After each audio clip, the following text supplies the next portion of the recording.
After 5 epic years, Ladies and gentlemen, it's Ripple. Whoa, whoa, whoa! Hey, what around? and countless hours of gaming, Who's the gamer? 20 streamers return It's my world now, boys. to play for $250,000. The AT&T Annihilator Cup is back for its 5th year, connecting you to 20 of your favorite streamers in a new 5 versus 5 team format. I'll fight all of you! Oh my God! Get in here! Competing across 4 iconic titles: Counter-Strike 2, League of Legends, Street Fighter 6, and new this year, Call of Duty Black Ops 6. The first 4 Thursdays of May.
Come on! Let's go!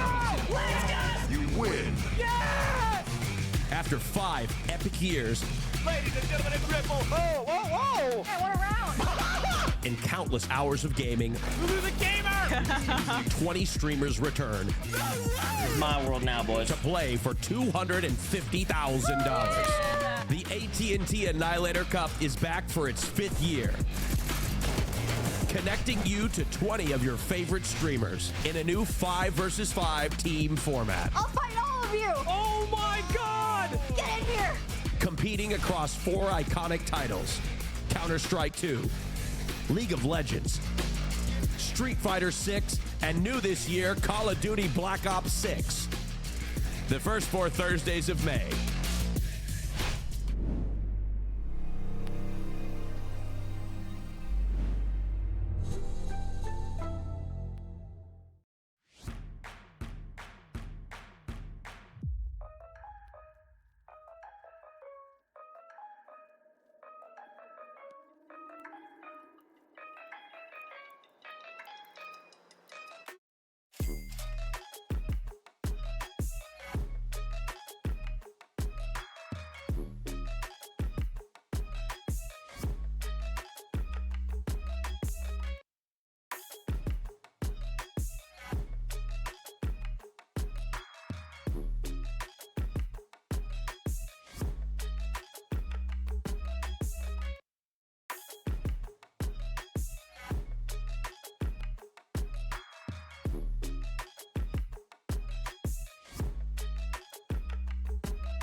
got my hands on my back. No, I don't want your man. You can't keep that. I make it pop like bubblegum. I'm hot now, wait till the summer come. Shake some.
Come on! Let's go!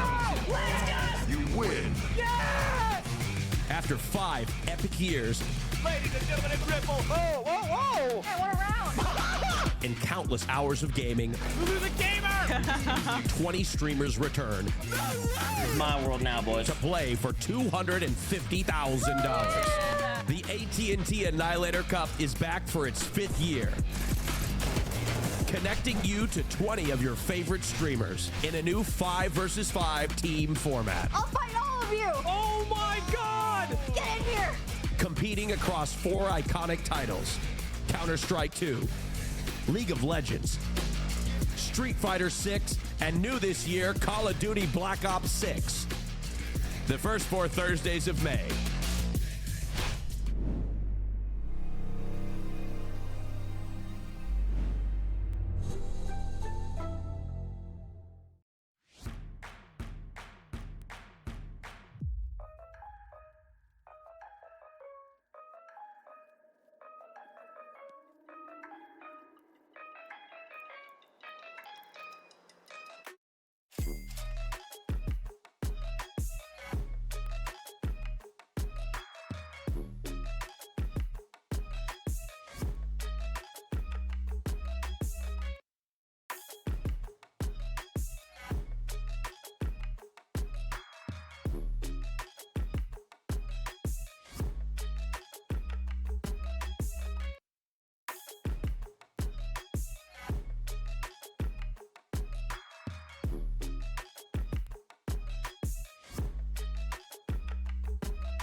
and got the cancel on top. Yo, Jake Yo, and we got Bake. the full combo? More like Yo-yo Jake trick? and Bake with the Scorpion.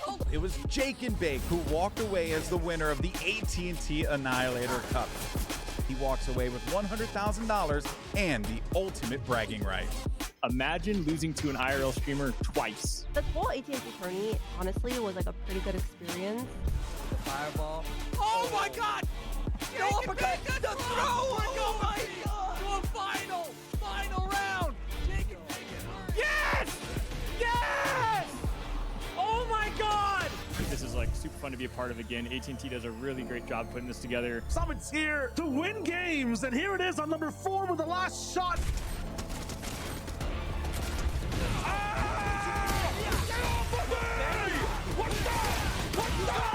We're cooking! Boom, baby! I just got smoked completely. I can't do anything! The practice paid off. Double kill for double lift. Fox looking to shut him down, but he ain't gonna find it just yet. A triple. Ladies and gentlemen, it might just be a quadra. Honestly, Jake and Bake also hitting 80 farm here in that move. With Sidion's under pressure. Hush! Coming up clutch. He gets a solo kill here in the top lane. Turns it into a 2-1 game. This is my world now, boys. I don't want to talk about it. Told you, should have had AT&T internet. Wouldn't have an issue. What do you? I love AT&T, baby. Yo, AT&T's here. We're playing all sorts of games for the AT&T tournament. Wow, the one shot! Double lift is untouched. A quadra kill for the Jinx. A pentakill for double lift. The end of the game right there. Team double lift takes the win for League of Legends and the AT&T Annihilator Cup. Honestly, I'm super grateful to have won. I think I got very lucky with my teammates and with the game selection. So I would love to be back and appreciate, everyone. Ladies and gentlemen, welcome back to the AT&T Annihilator Cup, connecting you to 20 of your favorite streamers. We're broadcasting live from the 100 Thieves compound in Los Angeles, California.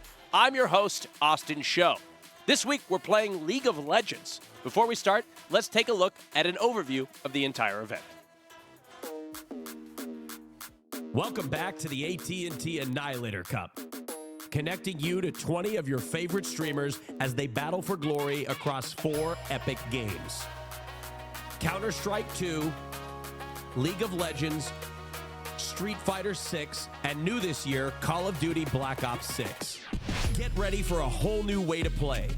To honor 5 years of the tournament, this year's AT&T Annihilator Cup will feature a new 5v5 teams format, where strategy meets skill like never before. This year, team performance is just as important as individual performance. It's not just about the squad, it's about every player stepping up. With $100,000 for teams and another $100,000 up for grabs for individuals, there's a lot on the line. And to raise the stakes, AT&T is teaming up with all winners to donate a total of $50,000 to charity. Yeah! To debut the new teams format, 4 top-tier captains connected their teams to compete together in the AT&T Annihilator Cup. Our captains participated in a draft where they selected players one by one. In the end, 4 teams were assembled to compete for the glory with all players connected like never before. Curious how it'll work? Here's how. Every week, players participate in a new game, earning points towards both an individual and team score. Team scores will be made up of the combined score from each of the team members. Every game counts, so they'll have to consistently perform at their best if they want to take home a piece of the grand prize. The team that accumulates the most points overall will win the team competition, while the individual with the highest score across all 4 games will be crowned our AT&T Annihilator Cup champion. We have an incredible talent lineup, connecting you to some of the most prominent names in streaming and content creation. I'll fight everybody. Will teamwork reign supreme, or will one player's epic performance steal the show? It's time to find out. The first 4 Thursdays of May, brought to you by AT&T.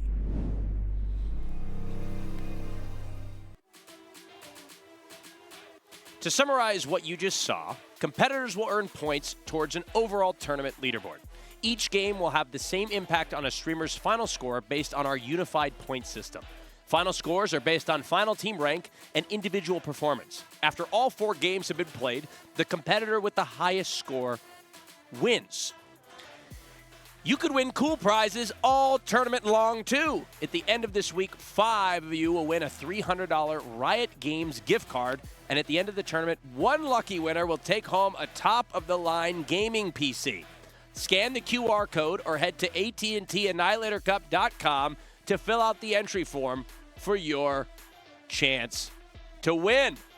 To break down this week's League of Legends gameplay, I am so happy to introduce Avali and Captain Flowers. Welcome behind the desk, you Hell guys. yes. So excited to have you, to hear your insightful commentary on League of Legends. I'm ready to be here, dude. I was on Annihilator Cup before. It was a lot of fun. The games are fast and loose. The plays are crazy. Sure. Everybody's bloodthirsty. Yes. I can't wait to get into it. Yeah, there are so many amazing streamers that are participating again in this year for the Annihilator Cup that I'm super excited to see try to make their comeback, try to have a new story there. But not only that, dude, Flowers, League of Legends, I'm excited to cast with you again, buddy. But holy crap, there's also been so many changes that have come in with this new season that I'm very excited and interested to see how these players are going to approach them, I guess I could say. Absolutely. No, I'm so excited to see how this plays out. A game that I've lost a few friends to. Yeah. Right? Understandable. It happens. But it's an exciting game, and we've got a lot of exciting competitors. Now let's review them right now and their teams. Remember, this year's teams will remain consistent through the tournament, which will affect how players strategize from game to game. Take a look, guys. I mean, we got some loaded teams, and Ludwig. I'm just kidding. There's actually, I mean, that team is actually, we're going to get to some picks later, but yeah, what do you guys think? Well, so this is actually so interesting and a change that came with this year's Annihilator Cup that I really, really like. The fact that you have these team captains that have selected their squad for the entire event. In the past, we've seen, kind of like jumbled teams week by week for some of the team games and some of the individual games, but I really like this idea of being able to kind of like bond with your teammates, understand their strengths and weaknesses, and try to put together a strategy for each of these games, depending on experience, to find those points, find those wins. Right. You want to talk about strengths and weaknesses. I think one of the biggest weaknesses you can have is not practicing, and one of the greatest strengths to counter that is peer pressure. Yes. Being along with the same group of people for over the course of, it's like a month, right, that we're playing these 4 games. That's plenty of time to pressure your friends into, hey, man, you got 0 points last week. Let's try and Pick get up a little the bit more slack than that this week. And even for those that aren't really like necessarily competitive gamers, I mean, I played in a Twitch Rivals event, and you feel the pressure, even if you're just like there to kind of joke and have fun. If you like start to slack, there's a lot of real competitors on this that don't like to lose. And if you start to slack off, I mean, you're going to feel the heat, and you're going to want to download that game and practice a little bit. Yeah, one of these teams, listen, you brought it up first. We have Ludwig and Tyler 1 on the same squad. We casted an event with both of these guys on the same team for a League of Legends tournament before, and all I remember is being able to hear Tyler 1 screaming at Ludwig through the caster booth and through my headphones. Right. So with it coming back to League of Legends again today, let's see if the team doesn't crumble internally before we actually get it. Right, and last week, Tyler was kind of expressing some of that frustration towards Ludwig. We saw some clips of it. And ladies and gentlemen, if you missed the action last week, here's how the teams performed in Counter-Strike 2. Team Doublelift took a commanding lead. Team 10s, yeah, I know. Isn't that incredible? Team 10s fought their hardest in the finals to take second place for week 1. Team Nadeshot and then Team Ludwig. They have a chance to flip the script this week with League of Legends. For individual rankings, we scored last week based on KDA. Let's quickly review those results. Oh, wow. Yeah. Yes. See, that doesn't really surprise me too much because, of course, out of all of the players that we have in the Annihilator Cup right now, a lot of them are FPS superstars, either pro players or really strong content creators. I see Hutch. What's Doublelift doing there? I'm going to get to that, Flowers. Doublelift, this is the second time that I've been like casting Doublelift going through an Annihilator Cup. The man doesn't lose. We'll get to that, though. Yeah. No, I mean, I think what's interesting what you say, Flowers, is you can't really, with League of Legends, you can't really wing it. You can't download the game this morning and not know what's going on. You kind of have to, you're not going to just show up. You have to have some sort of foundational skill, right? Right. If you're playing a first-person shooter, even if you don't know the rules, the maps, or the guns, you know the basic philosophy of we both have to shoot the other guy. Whoever's better at shooting is going to win, right? For a fighting game, you know I need to reduce your health bar to 0, and I need to hit you more than you hit me. Right. A lot of the stuff in League that might seem like it's the right thing to do is not just the wrong thing to do. It will actively hinder your ability to succeed. And so I'm not just looking for this competition at who's the best and who's the most experienced. I'm looking to see who's at least just got that foundational understanding and is not dragging their team along as a bag of gold. Right. No, absolutely. It's going to be interesting to see how we play out. And I want you guys to tell me, because as somebody who is not as experienced in you guys in League of Legends, tell me who's clearly didn't show up well prepared. I'm very curious. Who we don't think showed up well prepared for today? Yeah, exactly. I want to know. Okay. I want to know, well, when we see it play out is what I mean. Reactive, not predictive. Not predicting. He's not looking for you to start right. He wanted me to blame people because I took notes, Austin. I know. No, you're ready. You're incredibly well prepared. It is now time, ladies and gentlemen, to talk about what's going on today.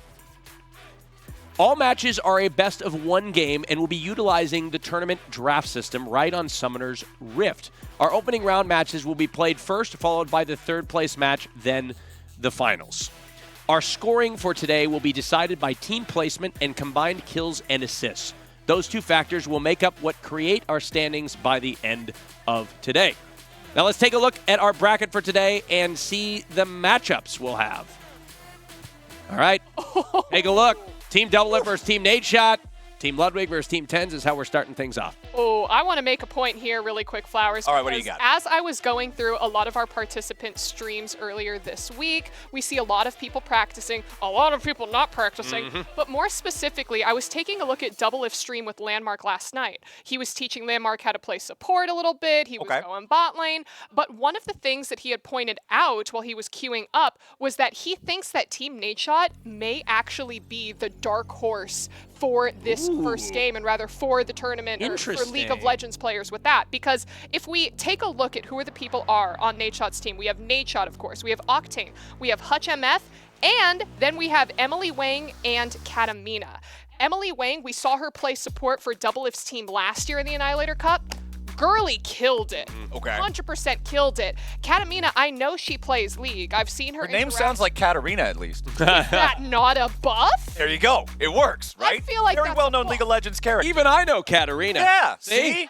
we've got our man on the street here. That's our right. everyman. Everybody knows Katarina. She's got knives. She spins. Right. Garen?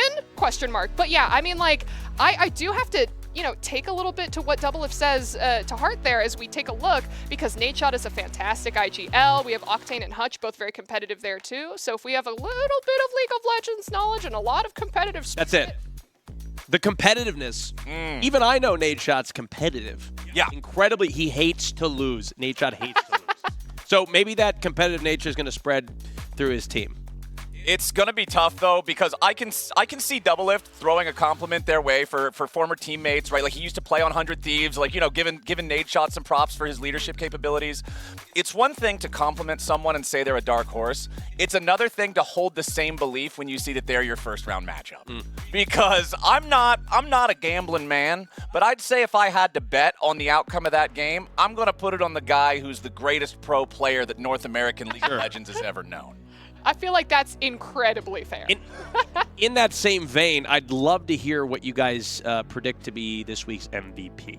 Oh, okay. Well, I'm jumping in. All right, go for it. What do you got? First. And I mean, like, my prediction is pretty obvious. It's Doublelift. Oh, yeah. How is it not going to be Doublelift? We've seen him compete, and I need to point out that this man has won every single creator tournament that I have seen him participate in. It doesn't matter what the game is. It doesn't matter how many games are going through, what his team is. This dude just has this competitive passion and drive. He practiced Street Fighter with ex-pro players before. He practiced Counter-Strike with a lot of his teammates and buds that he could pull in to understand what the strategy is, the angles, understand the lineups. He is someone who is giving his 110% when he comes into any of these events. And I feel like that's already going to launch him even further with his extended League of Legends knowledge and expertise.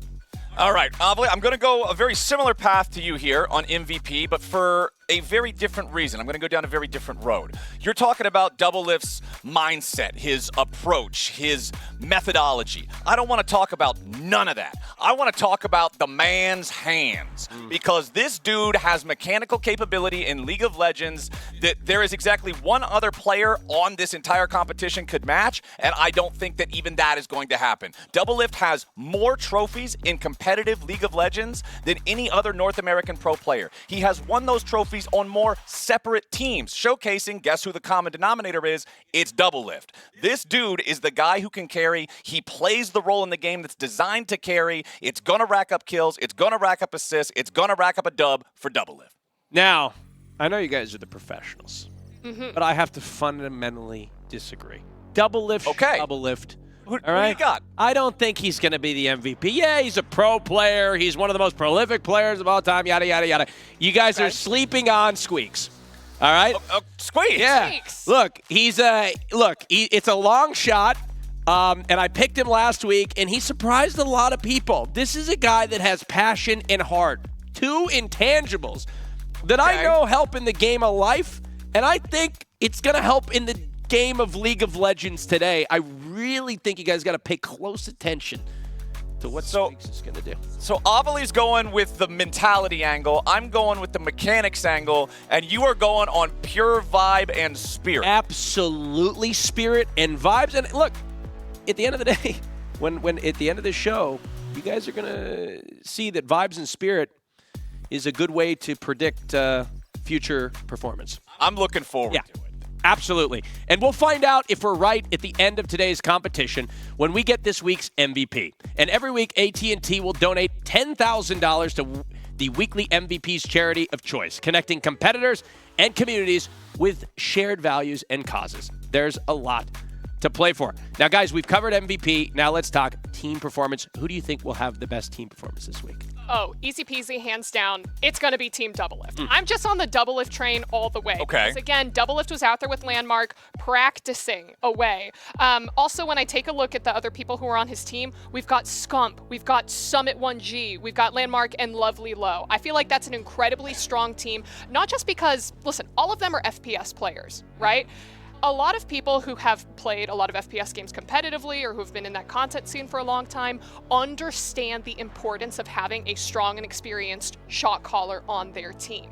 I think that having Doublelift as that shot caller, I am hoping and I have my fingers crossed that they will be able to just shut up and listen to him as the puppet master and just follow with whatever moves he wants them to do. So it's going to be a lot of work on Doublelift's plate, but hey, I already think he's going to be MVP, so I think he should be able to pull it off. All right, I don't have that same faith in their team whatsoever. I have faith in Doublelift's individual performance, but the road ends there. If I'm talking about which team is walking away with the win here, I'm going to talk about the team. I said there's one other guy in this competition that could actually challenge Doublelift when it comes to skill in League of Legends, and that's Tyler1. We're talking about a guy who is probably the most recognized North American League of Legends streamer personality for the last, I don't know how many years. We're talking about a guy who is challenger. For those of you guys who aren't familiar with League of Legends, that is the top possible rank on the ladder in all 5 roles of the game. And when you look at his team isn't all a bunch of FPS players. You know the other thing about FPS players, besides the fact that they love in-game leadership and the ability to work together, they don't play MOBAs. The people on Ludwig's team do. Ludwig just got done making an end-of-season climb just this past year. Emiru has been a long-time League of Legends player and actually a pretty high-ranked AD carry herself. I think that Tyler1, combined with the extra power of having Ludwig and Emiru be more experienced League players, is going to be more than enough to get them that first place. You're kind of right, though. Actually, I do kind of agree with you, seeing Emiru on that squad. But I mean,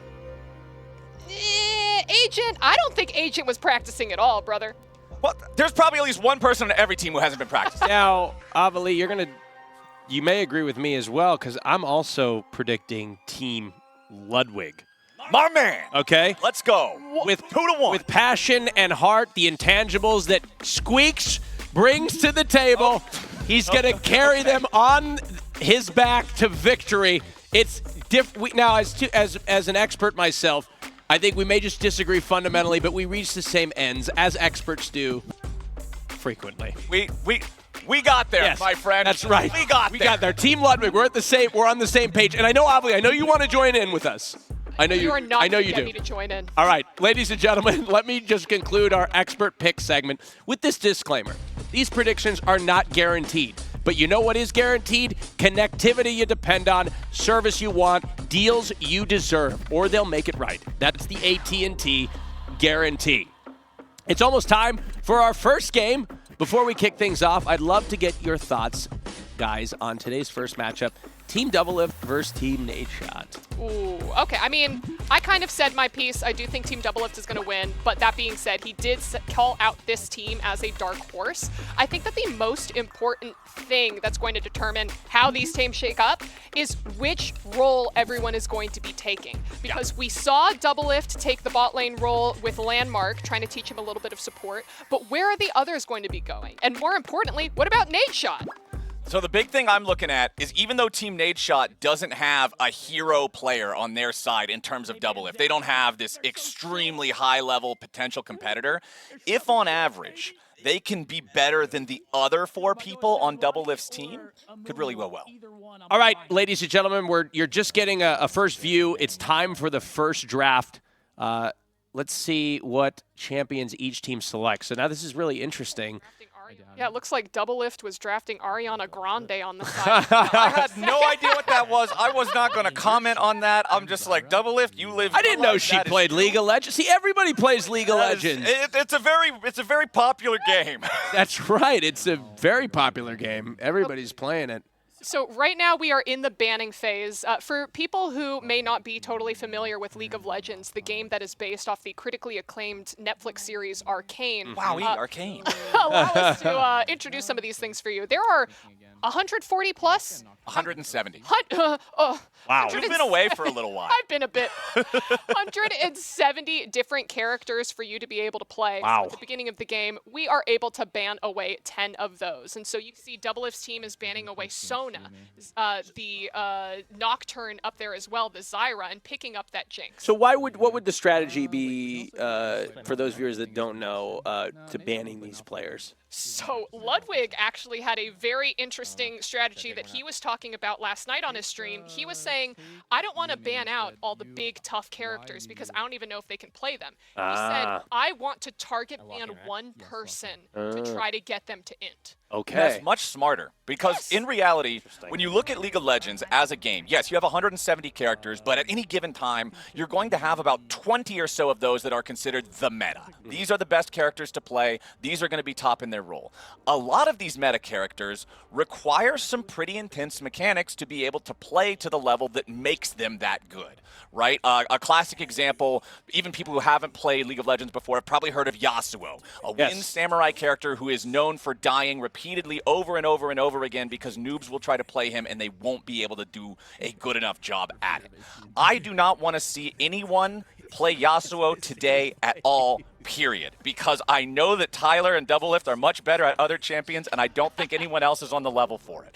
Instead, I want to see basic, simple stuff. C champion, click champion type of picks. I think whoever has the easier execution is going to have such a huge advantage. And I'm so excited that you're saying that right now, Flowers, because if we take a look at the support that's on Team Doublelift, I'm assuming that's maybe for Landmark, they're given the Yuumi, one of the easiest characters out there because, oh, please go ahead. No, I was actually going to ask Austin because I told you that I'm not gonna put you on in a hot seat for any crazy analytics please. or anything. I've done my research. But I want to ask, have you heard of Yuumi? Do you know? Let me tell you.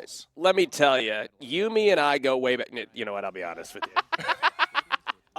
with you. I've heard of them a few times. Okay. You know what? Tell me about them. This is a character that when it was released, multiple high-level streamers in League of Legends made content out of duo queuing with themselves. Okay. They would queue up on 2 accounts at the same time, and they would play the Yuumi account with a gas pedal or a guitar controller. Oh my gosh. Because the character's job is to not be its own autonomous character like the other 169 in the game. You attach to one of your allies, and then at the most baseline level, you just spam heals on them and shoot a missile out every now. Oh my gosh! So did they It is patch? made for noobs. Did they patch this, or is it just like something that's looked down upon? It's almost universally reviled in the community. No one likes playing against it. However, the people who play it love it. Okay. Because it's as a That's character, what I would do. As a You know what I character, mean? it's designed to get people who don't play League of Legends to, like, give it a shot. Because there's not as much pressure on you to be in the right place or do all this other stuff. You just hop on your friend who knows what he's doing. But all these pros know how to get around that, right? That's easy for them. Well, okay, so currently, Yuumi has been beaten over the head with the Nerf bat so many times, she is almost entirely non-viable. Okay. Because she becomes so oppressive in pro play. Oh, okay. That it's, yeah. So she was like uber powerful.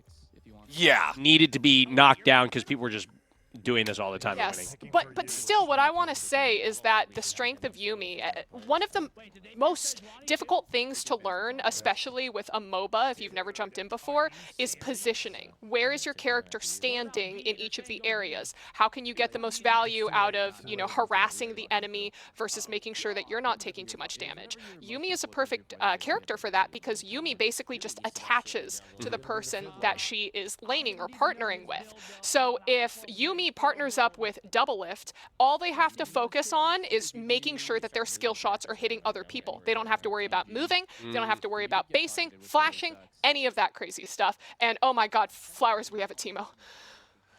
Is that locked? I can't. Okay, it's locked in. So we've got Teemo. A lot of people out there, even not League of Legends experts, players, anything, you've probably seen Teemo, one of the most iconic characters in the game. Back when League of Legends literally was a small indie game, Teemo was known as the obnoxious character. He was the original character that pissed everybody off when they had to play against him because he leaves these little invisible landmines all around all over the place. He can blind you so that your auto attacks. He's a pest. He's a pest. Absolutely. Okay. Yes, he's an absolute pest of a character. Ever since then, a lot more pest-like characters have also come out that have kind of taken the throne of annoyance away from little Teemo, but he's still a known and beloved troll. When these characters come into the community, does it drive controversy? Are people ticked off? Is the community upset when there's any change at all? Does it depend on what that change is? How did they react when this character came out? So for Teemo, he was around kind of back when the game first came out, like the original set of champions coming out of beta that was like 40 champions or whatever. Teemo was in there, and so people just kind of got used to him. He didn't have his own introductory phase. Whereas for a lot of champions, it's like a whole big thing. This champion releases, it's the new thing for a couple of months. People have a lot of time to react to it. That's like the modern landscape. So like when Yuumi came out, there was a massive amount of uproar over Yuumi because it's like this character is the only character in the game where you just attach to an ally and you cannot hurt the Yuumi as long as it's attached to its ally. Okay. You have to kill. So for instance, with this setup that we're seeing here, Double Lift support is playing Yuumi, Double Lift is on the Jinx. Jinx is one of the strongest hyper carries in the game. She starts off pretty weak, but by the end of the game, she has the range, the power, the damage. She will just absolutely take over the game. And so if Yumi's attached to her, all of a sudden, now Jinx has this health battery, this ability to peel for herself, extra slows against enemies that are chasing after her. It just makes the guy that's already a problem a bigger problem, and you can't do anything about it because he's untargetable. Okay. That would make it very challenging. Now, I wanted to dive into something. You talked about strategy earlier.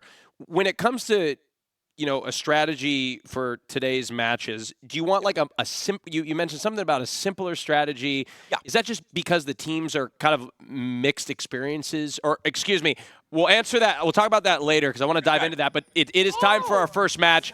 You guys take it away. All right, let's do it. Let's go ahead and see where everybody is. Now, we don't have the sides of the scoreboard lined up in the LCS position. So let me just go ahead and figure out where everybody's got. Okay, so let's start off here on the blue side on Team Nadeshot. It looks like we're going to have Nadeshot himself playing the Teemo. So he wants to be the pain in the butt for Team Doublelift. Down in the bottom lane, looks like we're going to have Emily Wang and Octane on the Lulu and Caitlyn duo. That's going to be strong in the early game, but they're going to need to keep their tempo up if they don't want to fall behind. In the mid lane, we have mid lane Nefiri for Katamina. Okay, this is a character that for a long time, nobody played, nobody used. It recently got insane buffs, and it's had a lot of presence since then. And then we got Volibear in the jungle for Hutch MF. Over on the other side, Doublelift does have Landmark there as his Yuumi in the bottom lane. Summit up there top side on the Malphite. Mid lane Lovely Low on the Morgana. And Scump jungling with Fiddlesticks. I hope he studied at the Ludwig School of Fiddlesticks. Ludwig knows his fiddles. He knows how to navigate those. Maybe a little cross-team information sharing. Gonna get Scump off on the right foot. Yep. Goes. As I said before, last year, Emily was the support for Doublelift, so I wonder if she took any of those teachings to heart. Already we're getting a little bit of harassment from Team Doublelift, and you know, he's going to hit one of those Yuumi skill shots. I believe in Landmark. Eventually. He's got all the time in the world because he's never in any danger unless Doublelift dies. And if Doublelift dies, his team is doomed anyway. So Landmark knows this is a pretty safe situation to be playing from. Now, for all the people out there who might not be used to League of Legends wondering what you're watching, at this early stage of the game, it's very difficult for characters to really be able to put the pressure on one another to just get a kill outright. Instead, what you do is you fight around these automatically generated minion waves, and you get extra money if you last hit them or deliver the killing blow. If you're just auto-attacking constantly, just attacking the wave, you're going to actually end up with less resources than somebody who's strictly playing for the last hits and for the lane. So that's what you're seeing everybody do as the gold numbers pop up above their heads and they're getting those last hits. The more you last hit, the more money you have. The more money you have, the faster you're getting your items. The faster you get your items, the faster you are strong enough to start making those plays, finding kills on enemy characters, and pushing towards the actual win condition. Now, something that's really important for this week for the AT&T Annihilator Cup, for people who are maybe jumping back into League of Legends for the first time since watching last year's showcase, Flowers, there have been so many changes. I jumped in for a couple games with like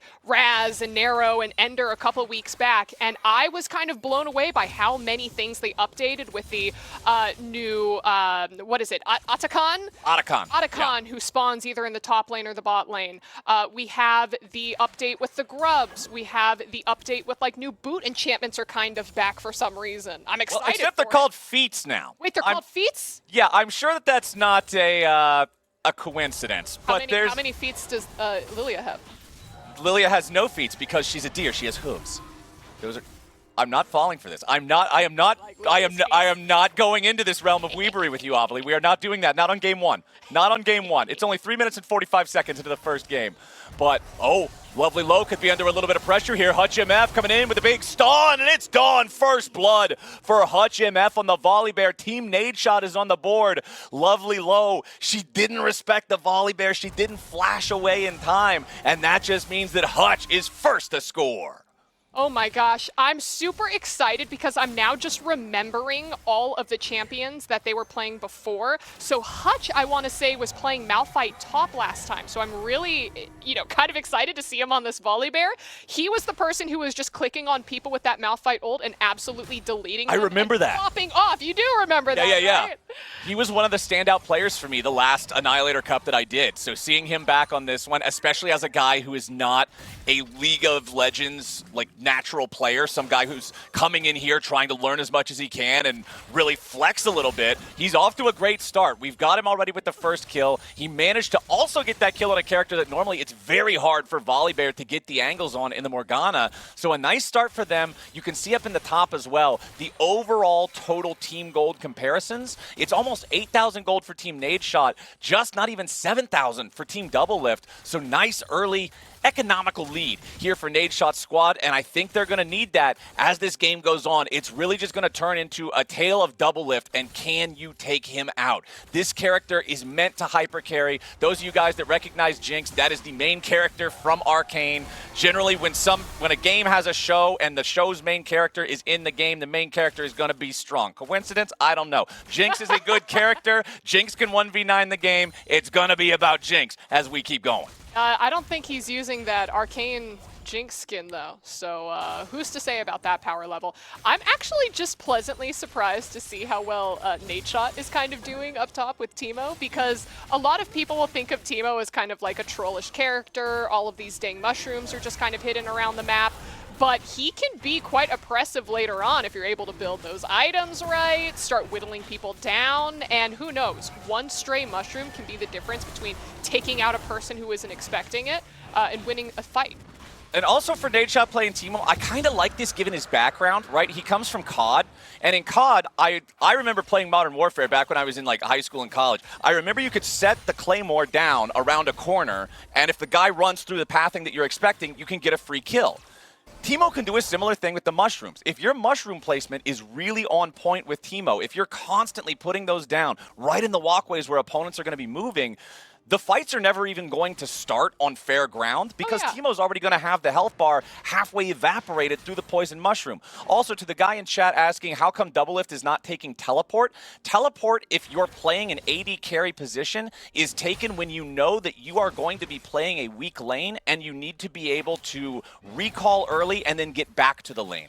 Doublelift does not want to be playing from a position of weakness, and in fact, if he does, his whole team loses because this is just Doublelift and pals as the team.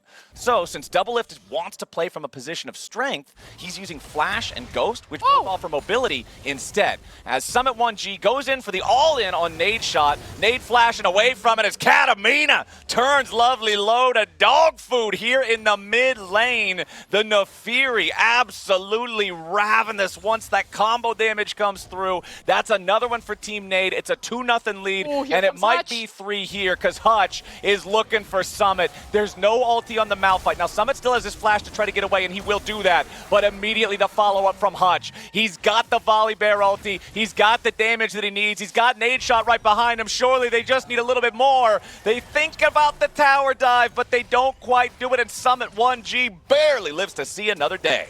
Oh, that was such a good gank from Hutch, honestly. He was coming in right as Summit was getting a little bit closer to Team Nadeshot's tower. I feel like that was great. And here we go. We see the Void Grub spawning for the first time. And again, Flowers, for people who are fairly new to League of Legends or even MOBAs in general, having a lot of these neutral monsters, creeps, minions, whatever that are appearing around the map can be a lot to take in. Yeah, there's a whole lot of stuff that spawns around the map pretty constantly ever since the game begins. The second one of those, we already saw the first one earlier with the dragon that was secured by Team Nadeshot.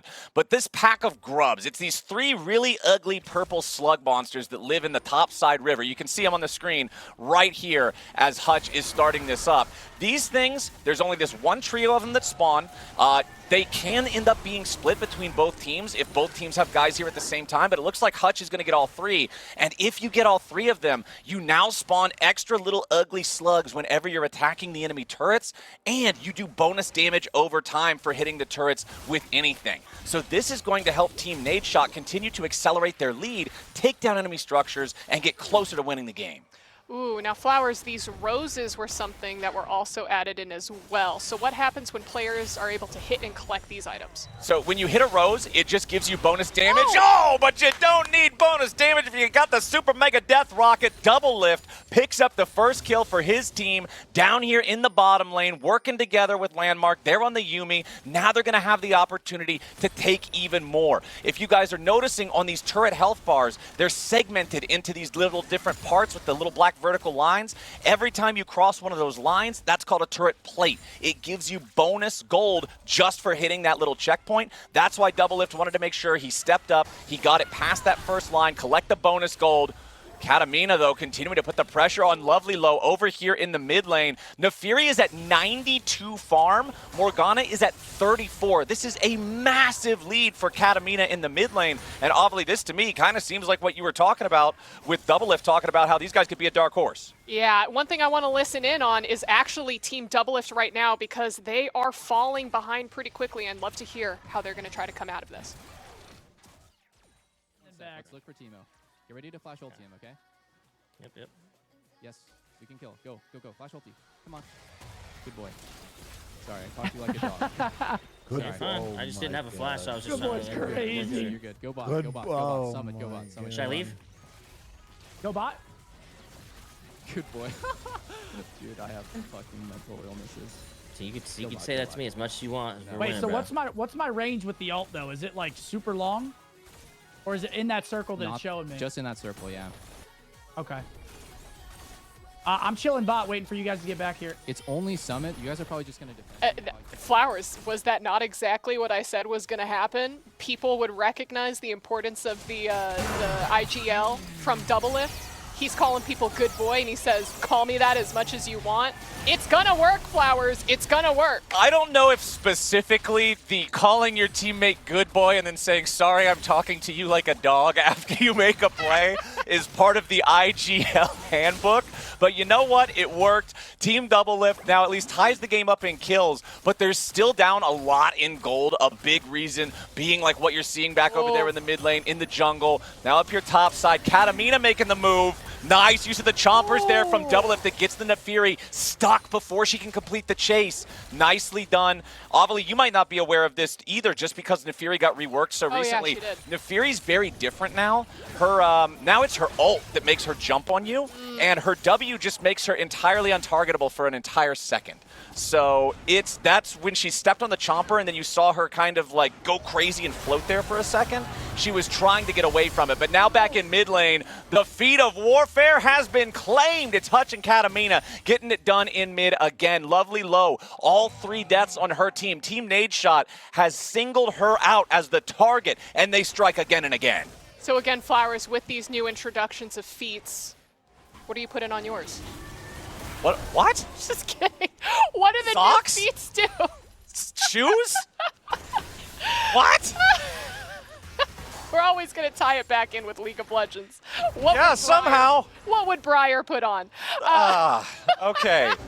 So, yeah, the feats, if there's 3 feats in the game, first team to 3 kills, first team to 1 turret, first team to 3 neutral objectives. Well, hey, the second feat just got secured, and since Team Nadeshot got 2 out of 3 of them, that means they secure the reward, which is their boots are powered up. Feats make your boots stronger. It kind of makes sense if you think about it in the words being defined incorrectly. I thought boots make your feet stronger. Well, it's one of those, the transitive property of feats and boots. It works either way, whichever number's first, whichever foot or boot. Now, how would this affect Cassiopeia? I actually don't remember what it does for Cassiopeia because she can't buy a boot. I think it just gives her a little bit of bonus move speed, but I honestly forgot. And you call yourself a professional caster, by the way. Oh, Summit. Oh, no, it's a massive collapse down here with the bottom lane as Hutch MF is coming around from the flank. Everybody on Team Doublelift is trying to fight back, and Doublelift has already got his first kill, but now he's going to try to fight off Katamina. She's found their way under the carry, and now it's all lights out for Team Doublelift. They couldn't protect the president, and everybody's wiped off the rift. Oh my goodness, Katamina is a problem, Flowers. Not only has she been able to completely dominate the middle lane, but she's also able to gank top. She goes bot, she's gonna go check out an objective, and then she's gonna kill you again. Wow, holy crap, great performance coming out from her. Yeah, Katamina is so far the strongest individual performer in this game, and Hutch MF is number 2. The jungle mid duo. For those of you guys who are not as familiar with League, Nadeshot in some trouble now. Summit just flashing after him. Needs a couple of more slaps. Ought to be able to take this Teemo down as soon as that seismic shard is back. Nicely done there from Summit, getting something. But mid-jungle duo, throughout the history of competitive League of Legends, generally if you've got a strong mid laner and jungler that work well together, you have a massive advantage over so many other teams. Yeah, I'm taking a look across our board right now, and ooh, lovely low CS is not looking good compared to her lane opponent Nefiri, but here comes Hutch again up to say hello to Summit in the top. Summit's just gonna try to take this turret. He's gotta know he's dead. He's not getting away from this. Summit, just take the turret.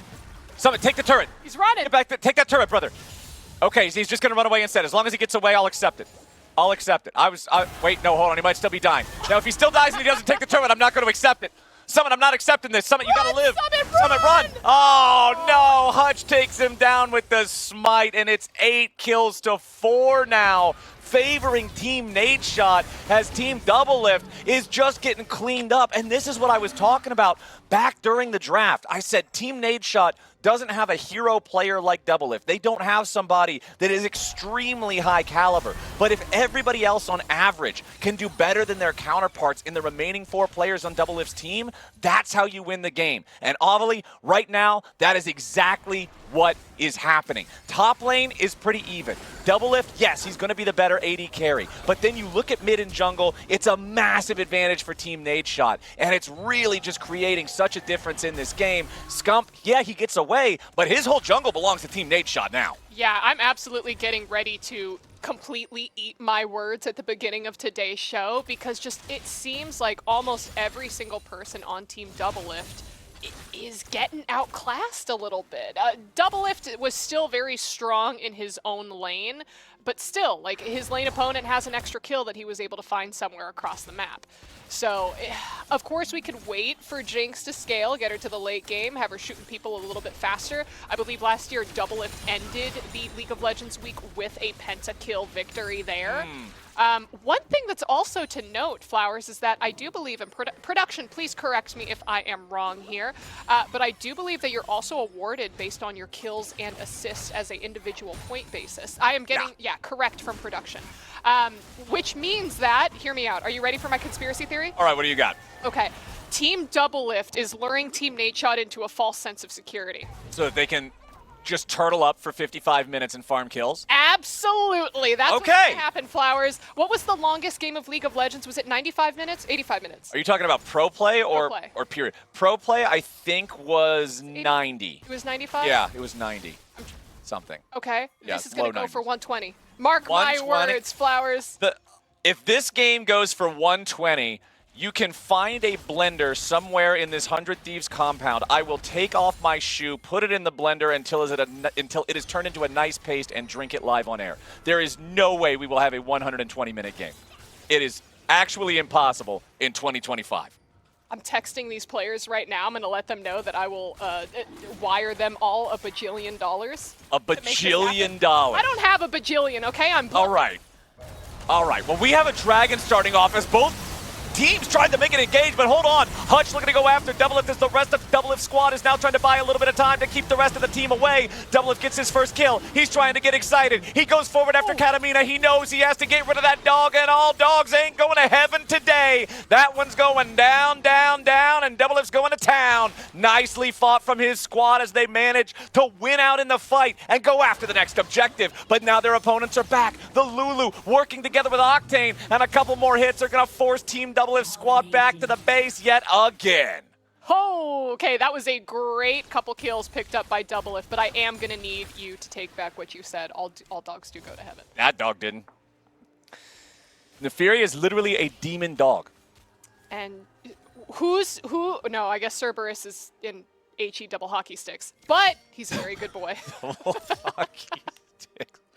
I've not heard that one since 3rd grade. I'm not allowed to say bad words on a professional broadcast, Flowers. Please, tighten up. Sorry, I'll clean it up a little bit more. Get back to those good old wholesome red-blooded American conversations about feet. That's where we need to be. Oh, you know what? I do want to give Scump a little bit of credit there because he was able to find a good Fiddlesticks ult and a good drain at that. I feel like a lot of people on Team Nadeshot maybe didn't completely understand the mechanics of that, and they were just kind of running around like chickens with their head cut off, which gave Doublelift that opportunity to pick up those damage and pick up those kills. Well, Doublelift still, we want to see him hit 3 fully completed items to really have a chance to carry this game. Because if you look individually, yeah, he's doing perfectly fine right now for himself, but the enemy team just hit what we call in the Pro League circuit soul point. It's where you have 3 dragons collected total as a team. Once you hit 4, you get a massive team power-up and bonus. And that's a real problem. So they're going to have to keep fighting now, but the fight has already started off as Summit 1G goes after Octane, but there's no follow-up just yet. The Fiddle ulti goes backwards. It's gone the wrong way. Lovely Low at least grabs a binding in the back end of things, but where's the follow-up? Where's the damage? Where's Doublelift? He's slain by Hutch MF off screen. And once Doublelift is down, Arcane is canceled. There's no new episodes. There's no sequel. There's no shoulder content. There's no hope. There's nobody alive on Team Doublelift, and Team Nadeshot just aced them. Oh, that was hard to watch, Flowers. As you were watching, again, Summit try to engage with that ult and then all the ults around them, I was watching poor Doublelift get absolutely mauled by the bear that is Hutch MF. Oh my gosh, even having Landmark, that Yuumi attached to him, pumping out whatever spells and skills that he could, it did not matter. Hutch was taken down low, but Doublelift got his head chomped by a bear. Volibear is very good if he can manage to put himself in a position where he is just going in on an immobile carry, and unfortunately that is exactly where Doublelift was. Even though the rest of the fight looked like the team might have been able to have a chance, it just wasn't going to happen if Doublelift can't get involved. Honestly, this is looking like our first matchup here on Annihilator Cup Week 2 is going to be an upset, because Team Nadeshot, 21 minutes into the game, is now ahead 8,000 gold. That is an absolutely massive lead, and in any sort of a game where the player levels, player experience, player skill is close, it requires the team with the lead to throw. It's not just like, oh, you're behind, you can reasonably fight your way back into this. The winning team has to do something real goofy. Well, we see both of these objectives being taken right now. Team Nadeshot is going for big ol' Shelly, and then it looks like Doublelift is going for the Otacon. So how would you evaluate both of those objectives, essentially? The Otacon's worth way more. That is a throw. When I said that you need to throw, yes, trading Rift Herald for Otacon is a throw.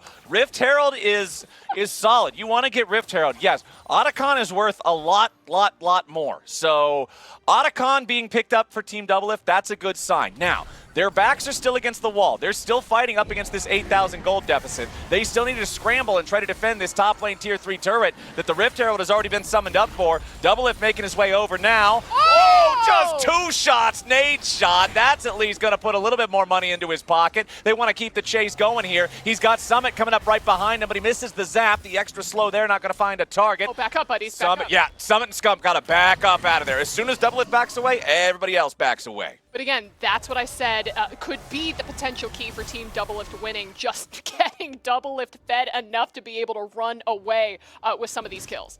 Zaratul's Blade in chat, I'm glad you asked, what does Otacon do? Because it actually recently got changed pretty significantly. So what happens is when you kill Otacon, a big shockwave goes across the map. It claims all of the currently standing flowers, which remember when you get the flowers, they give you bonus damage for the rest of the game. It claims all of the ones currently on the map for your team, and it also gives you a new passive that is active for all players on your team for the rest of the game.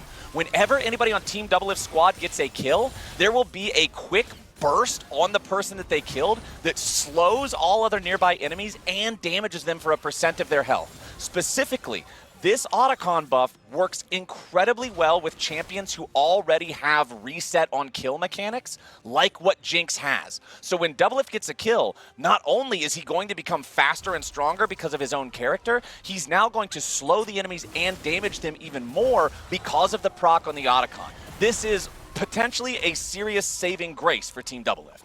But did you see how chunked Doublelift got from finding a space shroom?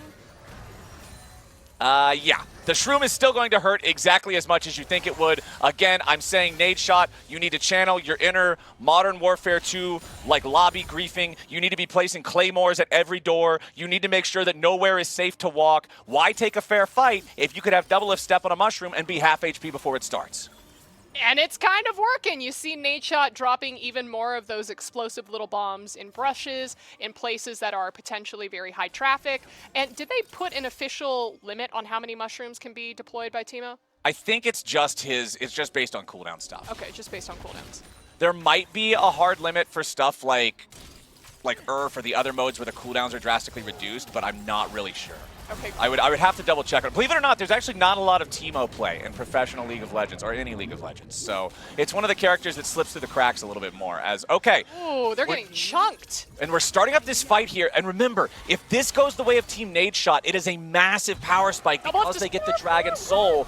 Doublelift trying to play aggressively here. Find some shots onto these guys. Octane doing a good job placing down some of those Caitlyn cupcake traps in the middle of the river. If anybody from Team Doublelift steps on one of those traps, they immediately get stunned. Doublelift just firing onto everybody. It's the one-man show, and Doublelift needs some protection. Where's the rest of the squad? Immediately, Hutch MF tries to go in after the Jinx, but he doesn't have the damage to get the job done here just yet. Now Hutch barely getting himself away as Doublelift tries to kite and fight, and he says goodnight. He gets the shutdown onto Katamina, but the burn is enough.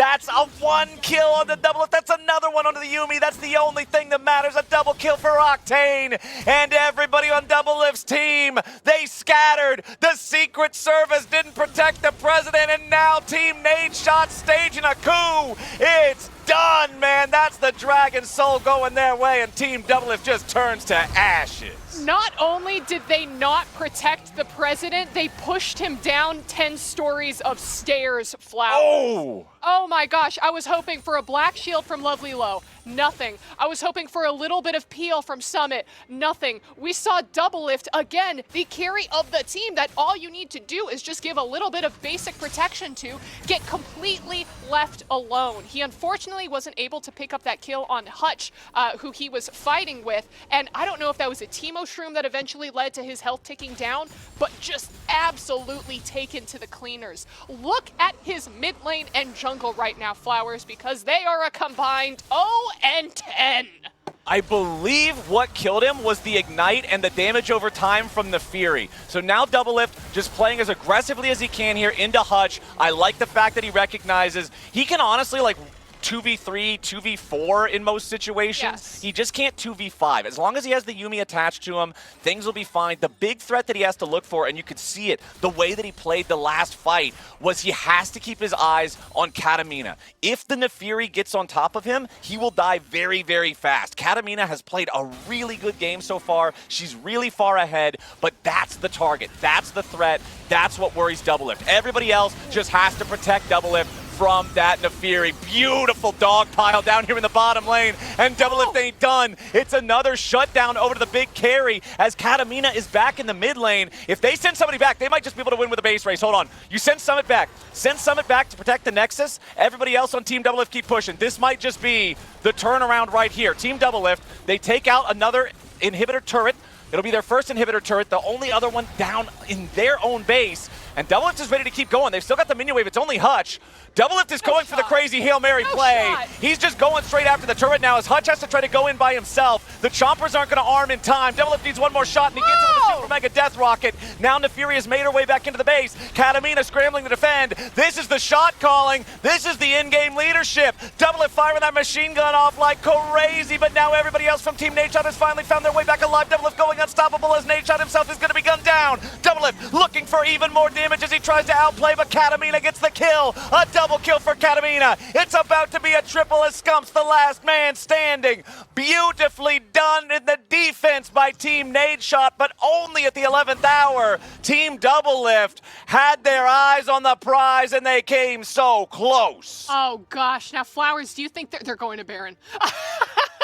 That was going to be my next question. Do you think that they are just going to go down the base, break everything that they can, and potentially try to win the game? But it looks like they are making the call to go for Baron instead, which is just going to make them even stronger. But again, potentially gives Team Doublelift that little bit of wiggle room to stay alive in the game and find that perfect fight that might end up finding them that dub. This game was over 8,000 gold apart earlier.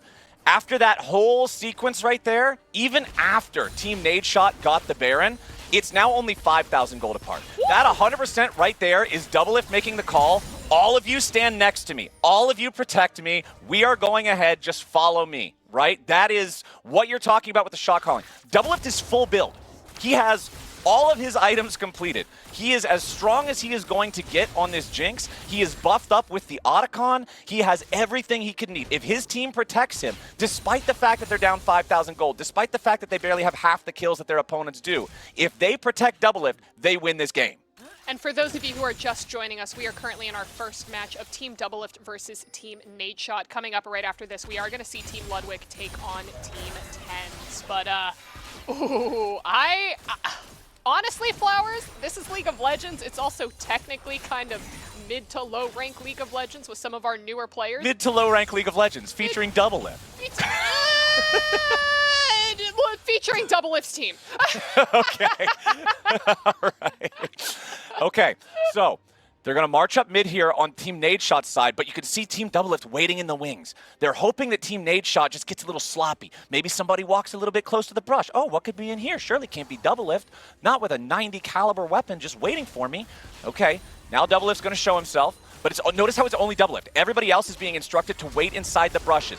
Wait for Doublelift to set the trap as immediately Hutch MF jumps in and they spring the trap. Hutch is down and Octane is in Doublelift's sights. Look at Katamina trying to run towards the enemy base and maybe find a recovery angle, but it ain't gonna work. Doublelift's damage. 1, 2, 3 shots. You're out. A quadra kill for the North American Pro Play GOAT. Katamina going for one last final chance, maybe at a base race. She's wanting to run it up top and see if she can beat him. All Summit has to do is go back to the base, make sure that he defends the turrets, and that Katamina cannot win the race. Doublelift at the meantime is going to keep pushing. Katamina making her way onto the Nexus turrets now, but Summit has arrived back in the base as Doublelift continues the push. Doublelift is going to keep on the victory march. Summit continues fighting Katamina, but he's not going to win that fight. Now Katamina has to back off as Lovely Low shows up. Doublelift has made his way onto the Nexus turrets. Doublelift has made his way onto the Nexus. There's a reason you don't doubt Doublelift, despite the fact they're still down in kills, they're still down in gold, it still don't matter, it's still a dub for Doublelift.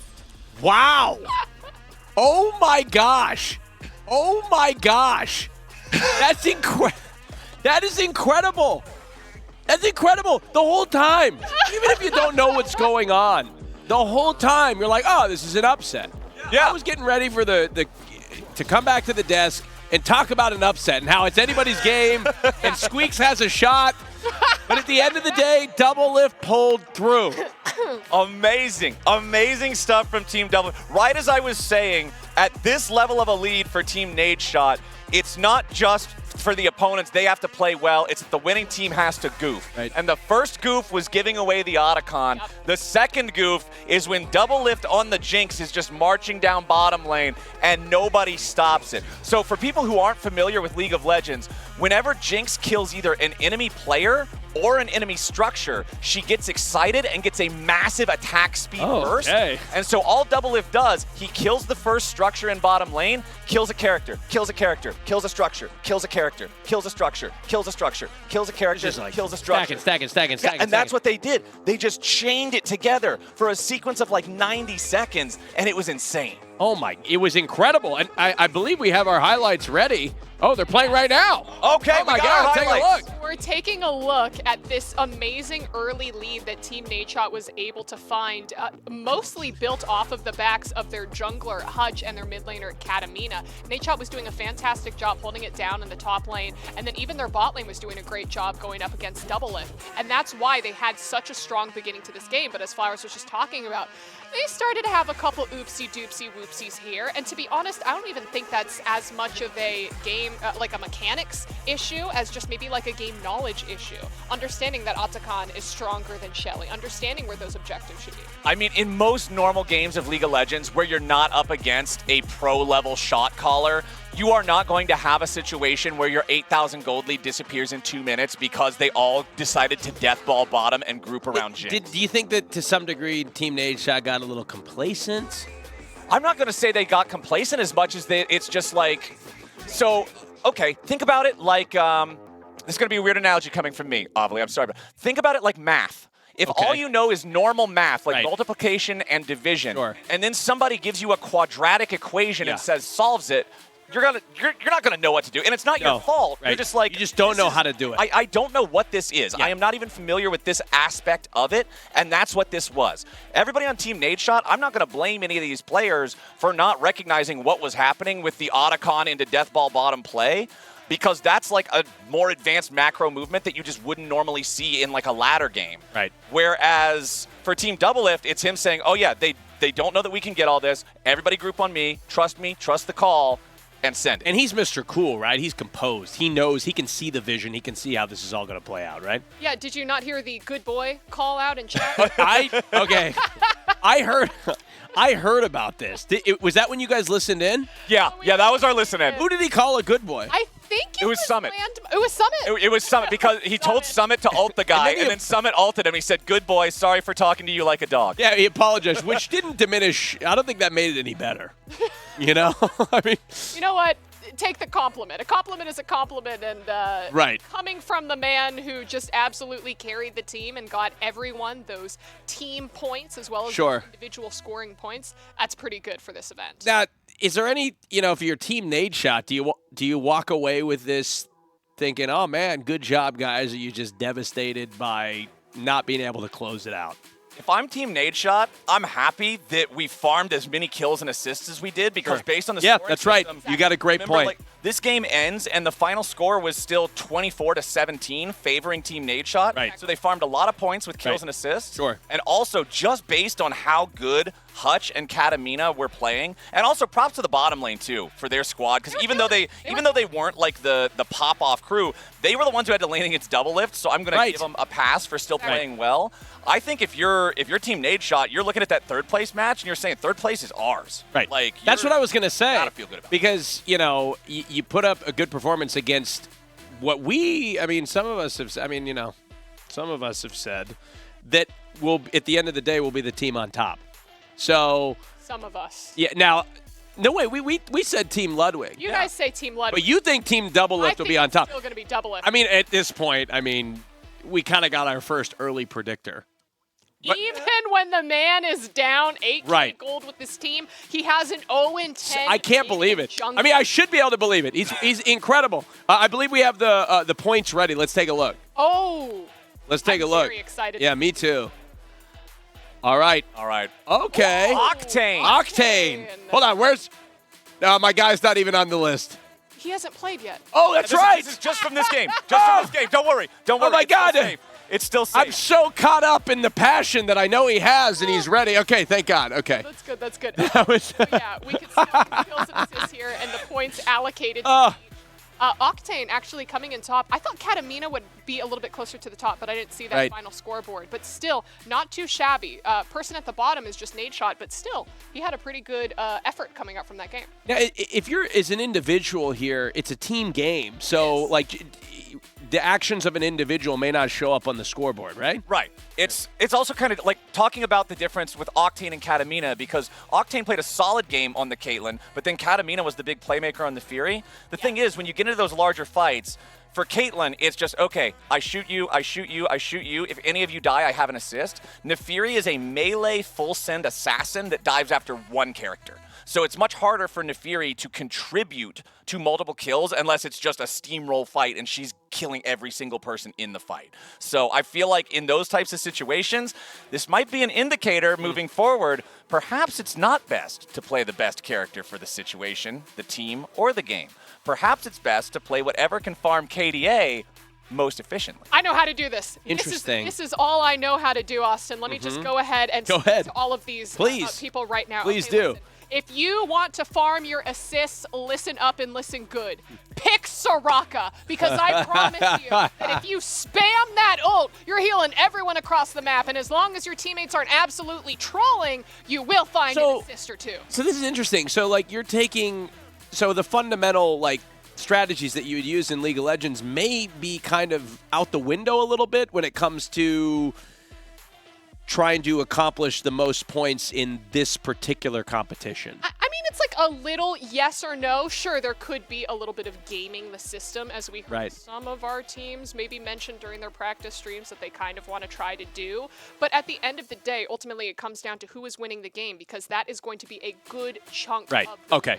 Okay. Got it. So, for example, like Scump and Lovely Low, who were very much struggling in the KDA department for that first game, they're still going to get that good, good chunk of points. Got it. So it's not all, but maybe a little bit. Little bit. I believe we have the bracket. Let's take a look at the bracket. I think we have that ready.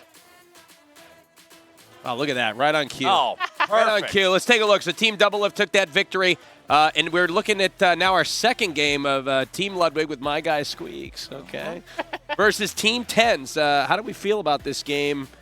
How do we think it's going to play out? I mean, I'm still with you in the initial predictions. Maybe not for the exact same reasons as we discussed before, but I still think that Team Ludwig is overall the strongest team as a whole in the event. I think the fact that you've got Tyler 1 up there on that really, really high individual skill level alongside Ludwig and Emiru, who are both also very good in their own right. Like, obviously not challenger tier. Sure. Like, Ludwig just got done doing his climb to platinum. Emiru's been a diamond player for a very long time now. I think that these three as a solid core, even if Squeaks and Agent end up having a harder time if they aren't as practiced or if they don't have as many reps, I think that those three are still going to be able to do a lot. Jake and Bake on the other side, I know has played League before. Saikuno has played League before. For their other three, I'm not sure. I know Tens is like the god of Valorant. Oh my gosh. But this is not Valorant, so I'm not 100% sure what to expect from Team Tens. Yeah, so, man, it's rough because I am a fan of Jake and Bake just as he is a two-time winner of the AT&T Annihilator Cup. Yes, he is. A fantastic competitor, and he is someone who absolutely practices his heart out when it comes to this event. So I know that on Team Tens, we do have a lot of experience coming from Jake and Bake. We know we have it coming from Saikuno. And with Tens, I would be surprised if Tens hasn't played a little bit of League of Legends. We've got the update. We got a couple people saying Tens was Masters last season. What? So he's not. You know, in League of Legends, there's a couple of pros that talk about how they're like Immortal or Masters or whatever the high level is in Valorant. So honestly, I'm not surprised that some of the Valorant pros are the same way, where they're like, yeah, I put the reps in on League 2. So if Tens is Master tier, that is a big bonus for this squad. Exactly. So then on Team Tens, because I was going to say for Team Ludwig, you have two people who are very solid, three people who are very familiar with the game of League. And then if we look at Team Tens, then actually we have three people who are very solid, I'd say.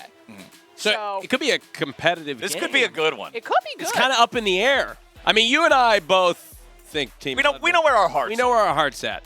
And I think Squeaks is the difference maker. That's the X factor right there. I wonder if he knows. I don't even know if he's listening, but I haven't heard from him.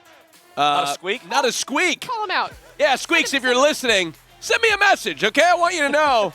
The DMs I'm here. open. Come on, DMs are open. A thank you would be nice, Squeaks, for God's sakes. Building you up, brother. Yeah, no, but I'm looking forward to this match. Incredible. I mean, you guys, so exciting. I mean, it's fun, man. It's so much fun. Very good games. Yeah, I mean, these players, and what's so cool, what you mentioned about Jake and Bake, is like you got a guy that's like known for IRL streaming. Yeah. But to be able to come in here and win 2 Annihilator Cups, I mean, anything could happen. I mean, so the man backpacks through Asia a lot, right? I always see him going through China, Korea, Japan. Right. Yeah. China and Korea are kind of top tier regions when it comes to League of Legends. Good point. Yeah, Korea's been #1 forever. China's been #2 for pretty much ever since 2019. Sure. So, I mean, he's right there.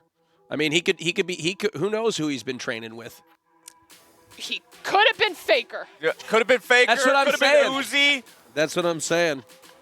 Exactly. So we don't know, who he's getting to help train him throughout all of these games. But I do like calling out Jake and Bake because similar to Double Lift and similar to some of these other people that are participating in the Annihilator Cup, they do hit up pros. Sure. They do hit up some experts saying like, hey, teach me a little bit. What should my mindset be?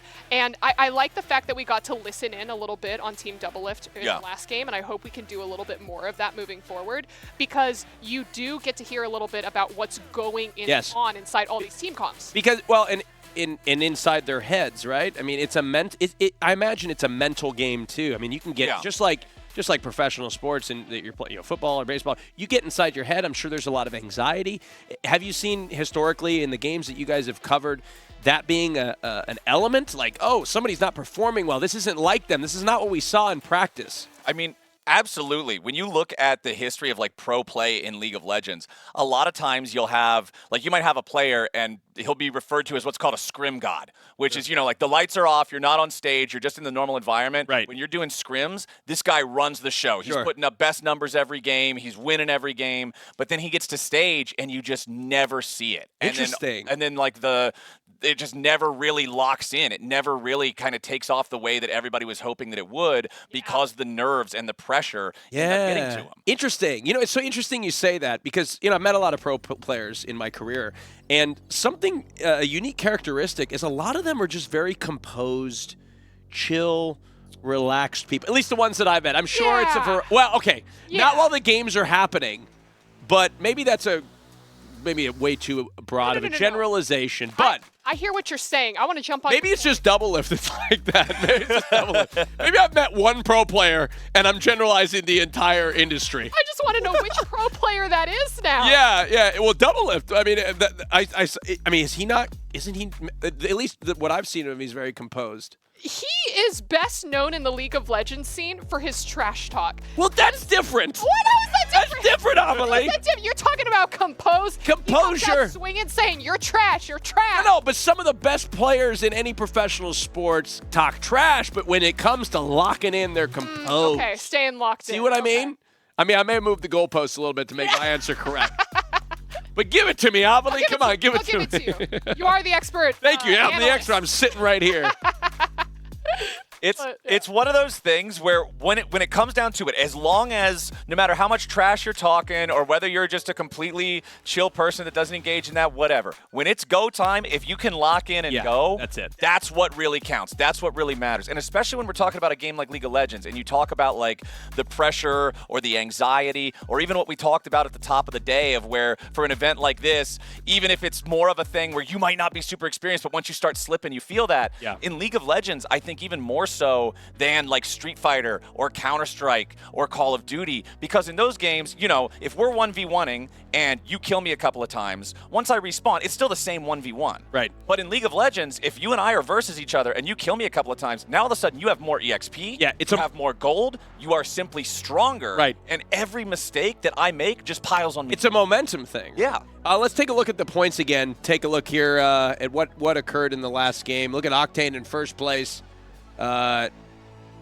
Emily Wang, Katamina, Double Lift, Landmark, Hutch, Scum, Summit 1, G, Nate. I could just read the whole list. Yeah, there you go. Why not? This is just the information that we saw earlier before. Right. And I think all of this is kind of based off of the just the KDA right now, production correct me if I'm wrong. I don't think that their individual placement points have been added in yet because they haven't finished the bracket yet. Yeah, right. That's correct.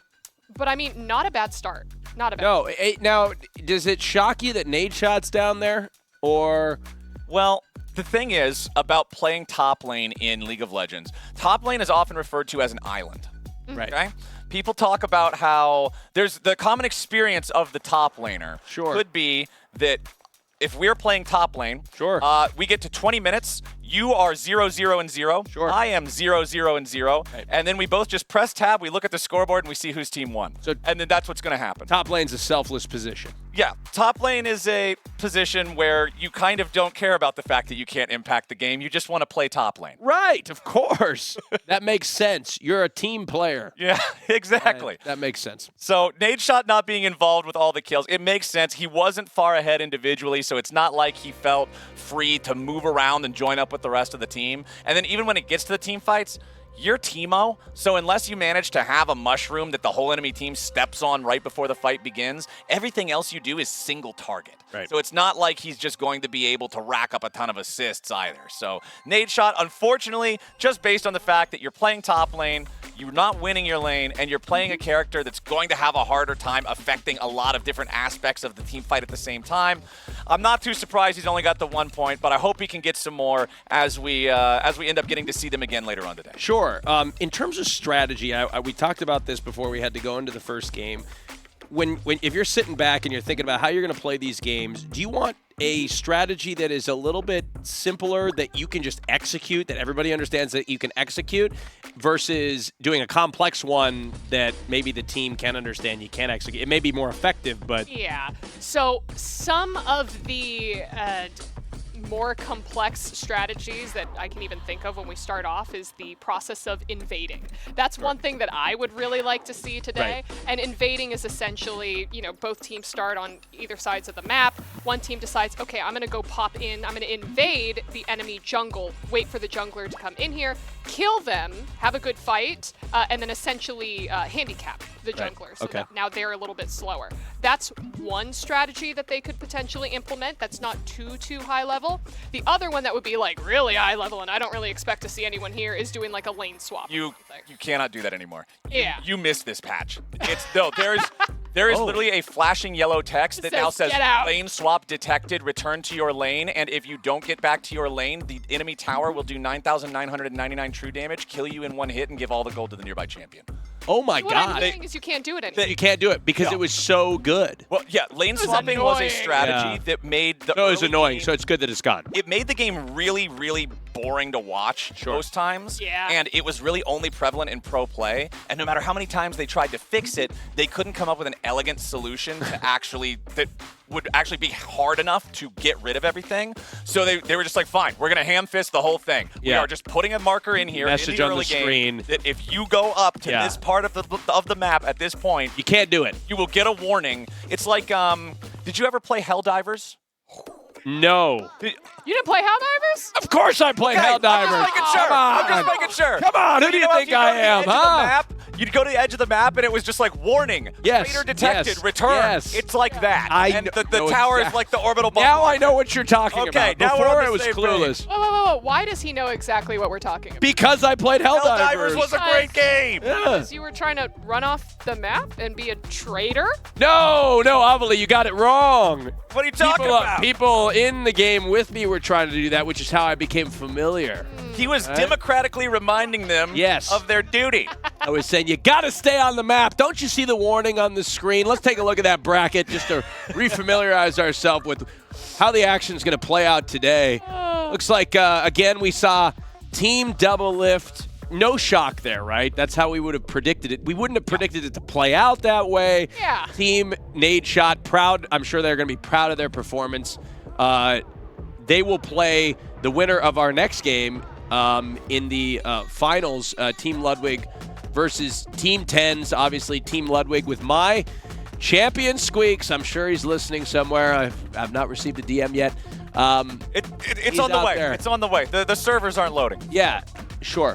I'm going to ask you to do this little team building project with me, Flowers, because I'm trying to guess where everyone is going to go for Team Ludwig.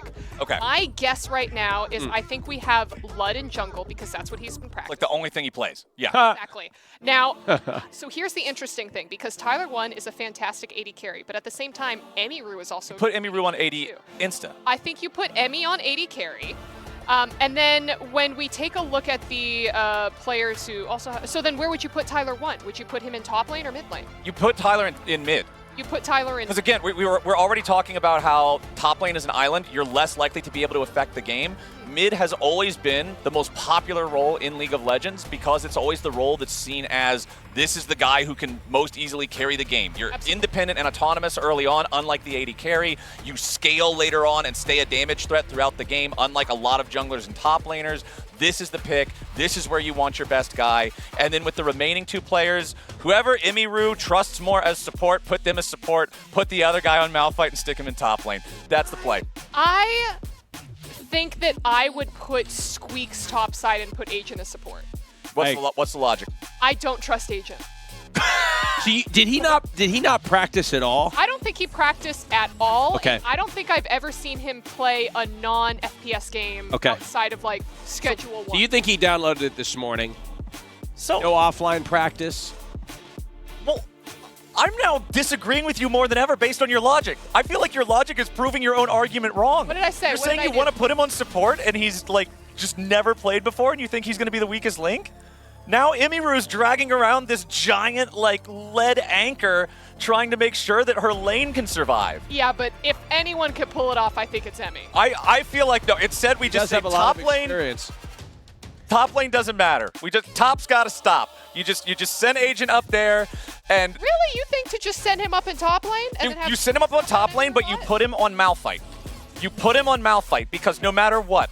So for this game specifically, Malphite is a character. Sure. No matter how many times you die, no matter how much money you do not have, no matter how much help you needed to turn on your computer with assistance before you began the game because you couldn't find the power button, you will be useful on Malphite. Okay. Because once he hits level 6, his R ability is always useful. You just charge in, you start the fight in a great way for your team. So that's what I think. If you have a player on your team that you're not confident in, that hasn't practiced a lot, you put him top, you put him on Malphite. Okay, I have people telling me that Agent did practice. And Okay, he did practice. It's Jake and Bake in the chat right now saying that he did practice. Okay.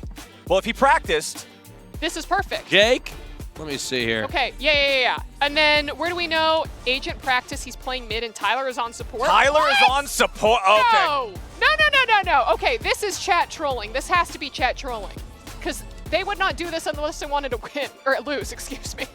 Tyler on support is wild work. I don't think so. I have no idea.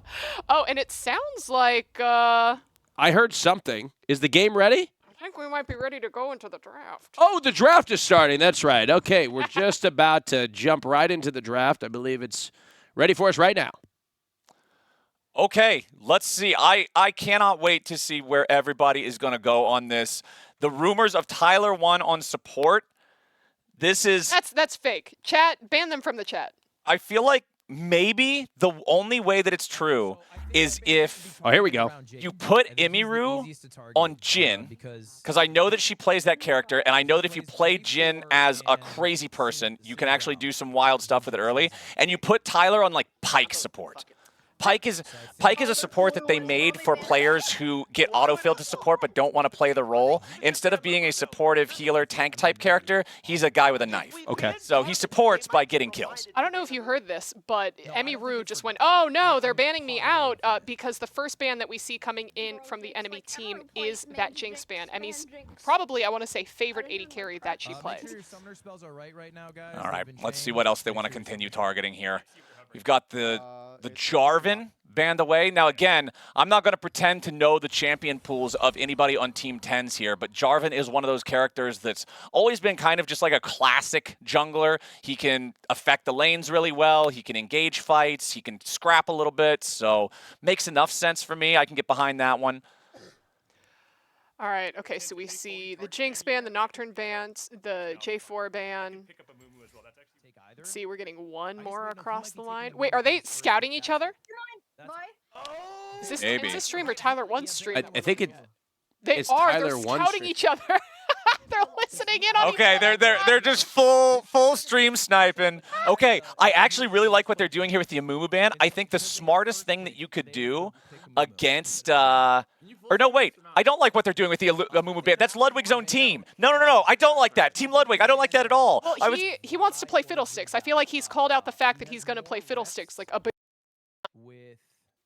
Okay, but I still feel like then banning your only backup pick on ban 2 when they still have a ban is very risky, because then if they ban Fiddle, now you've banned Amumu and you have no characters. I hear what you're saying.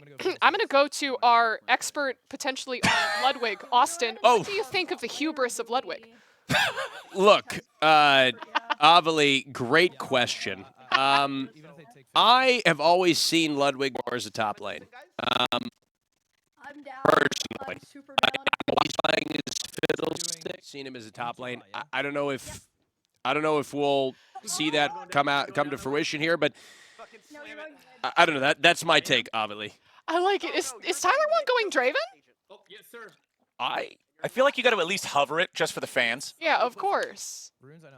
Absolutely. Oh, there's Jake and Bake, two-time AT&T Annihilator Cup champion.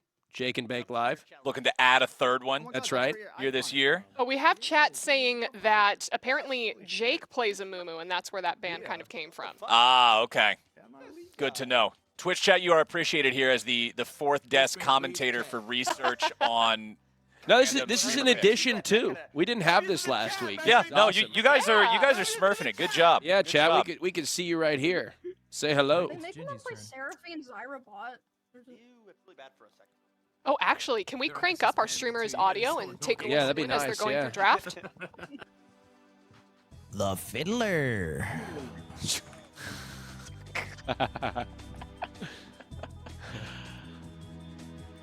I like the fiddle. Who do I ban?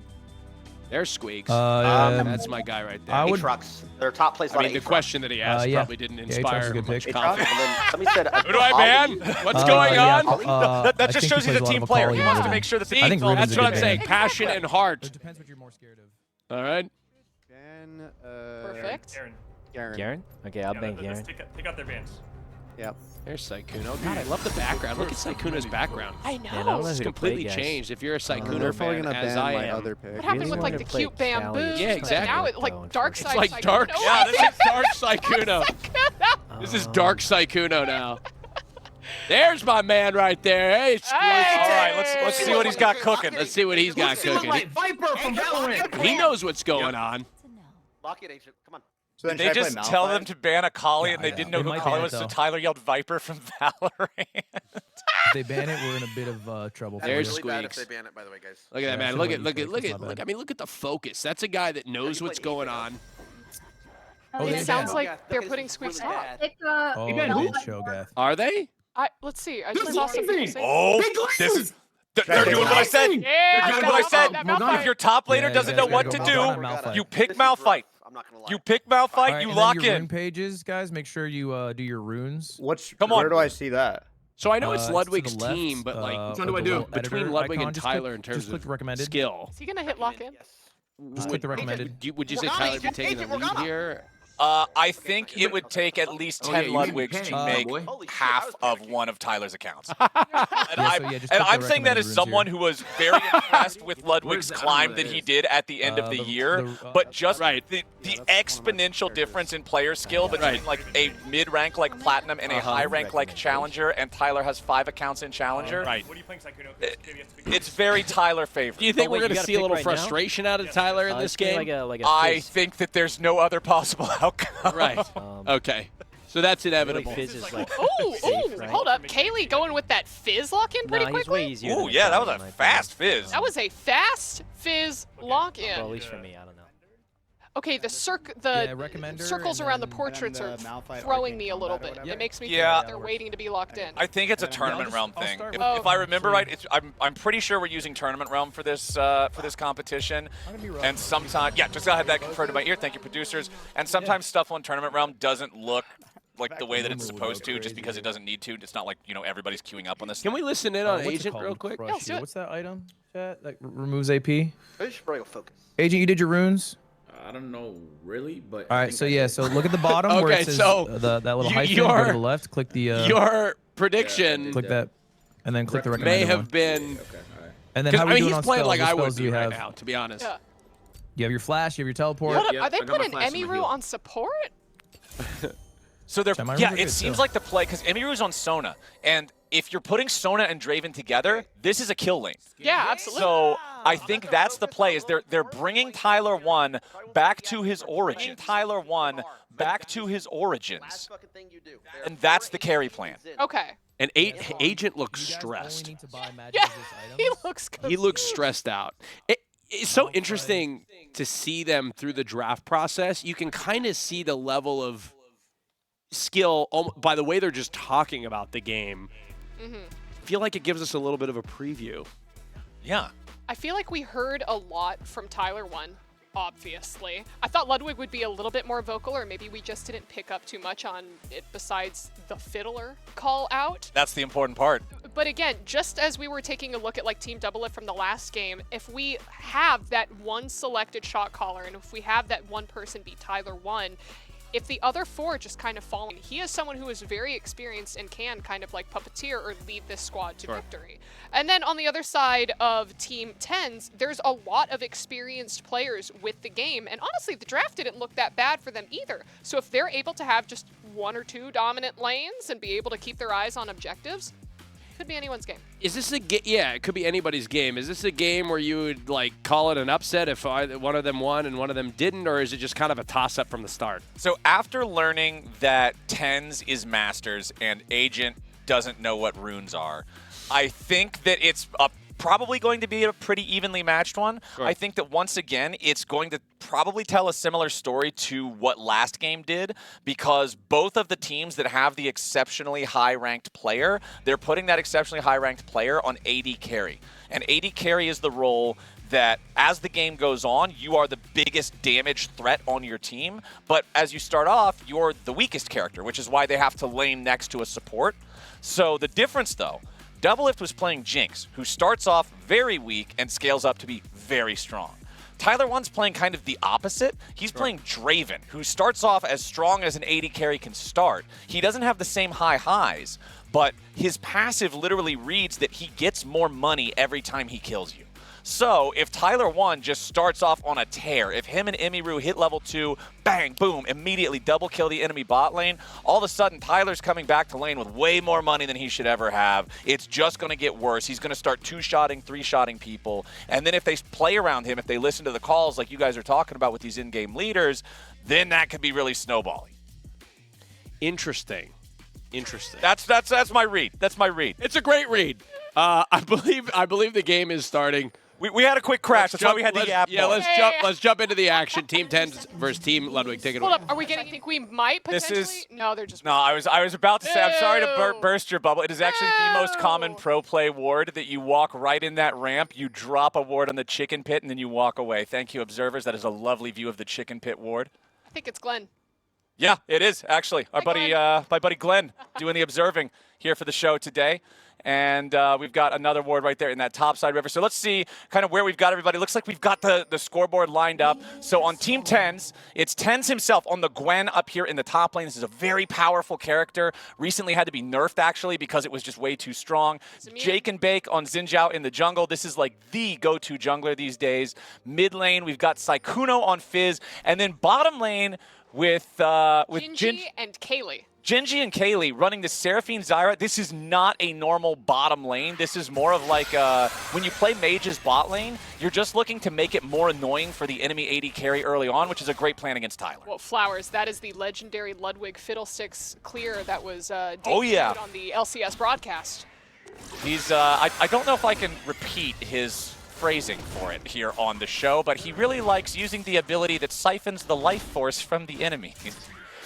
And you walk up to the wall here, slash through the wall, drags the creeps over, and he manages to farm the 2 different camps at the same time. So in the previous game, this is now 2 games in a row, Ovally, where we've got to see, okay, Ludwig, oh no, Lud. Oh no. Oh no, the other one. Oh no. All right, I'm calling that the Crudwig. That was not a good pull. He knows how to do it too. That's why I'm sad for him, because I've seen the guy do this pull. And so now when the monster is aggroed too far away from its origin point for too long without dying, it resets and it heals back up. So now Ludwig, this is going to take him a little bit longer. And I was just about to say, Ovally, this is now 2 games in a row where we get jungle fiddlesticks. Last game, it was a pretty tough one for Scump, so I'm hoping to see a better performance this game from Ludwig. Yeah, I think that's what all of the fans are hoping to see. But man, this bot lane is going to be interesting to say the least. As you said, the Seraphine Zyra bot lane, not something that you see too often, Flowers? No, pretty much never. Zyra is not a common character. Seraphine is sometimes played, again, just as this bottom lane farming champion. When you just sort of want to nullify the enemy laning phase, you want to make sure that AD carry has a miserable time in lane. But I don't think they're going to be inflicting a whole lot of misery on Tyler. Again, Tyler started out as just this really toxic solo queue player and streamer in League of Legends. He played Draven like every game. It's the origin story for him as a player, him as a streamer, him as like a content creator and everything. And to see him back on the Draven now, after he's gone and done all of these different streams, after he's gone and climbed a challenger on all these different ranks and characters, it's just T1 bringing it home. Ooh, I'm really excited for this Sykkuno Fizz pick, because Fizz is a character that, I mean, he was introduced in League pretty early, but he is a character that's very difficult to play against, especially if you're new to the game. Exactly. The Fizz could be a real problem later on, but it will require Sykkuno to be playing from a pretty solid advantage, so we'll see how well he can do that in mid lane. But right now, we've actually, okay. Right now, what we've got to do is figure out what these junglers are going to do. Well, they're going to see each other in the river a little bit right there. Jake and Bake checking for Scuttle Crab, but Ludwig was able to secure that just a moment ago. Looks like he's going to go over to his chickens now. No one's really in the position to try to find a good little gank here. We have that ward that's kind of placed for Sykkuno in the mid lane for that top side. Sykkuno just finding more and more damage onto Agent in that mid lane. Yes, Agent has been practicing, but he's going to have to get pretty good with that Black Shield. Absolutely. That's another thing we saw in the previous game. The mid lane Morgana also not having all the familiarity with the kit to stop everything. For the guy in chat that says, commentator never played League. Sarah is AD carry and bullies and supports. I'm sorry that you're not familiar with the way that the character is used specifically against lane bullies like Draven, but I promise you, this is to make it so that Tyler 1 cannot dominate the lane alongside Imiru on his trademark pick. So that's what they're trying to do here. They're trying to endure. They're trying to use the power of their AoE, clear the waves, make it harder for Tyler and Imiru to use their position in the lane, to use their priority, to mine these plates, to be able to set up with their jungler to potentially make dives, and it's going to make it harder for Team Tyler to accelerate. That being said, once Ludwig hits level 6, I want to see them bring down the fiddle for the party. Yeah. Fiddle for the party.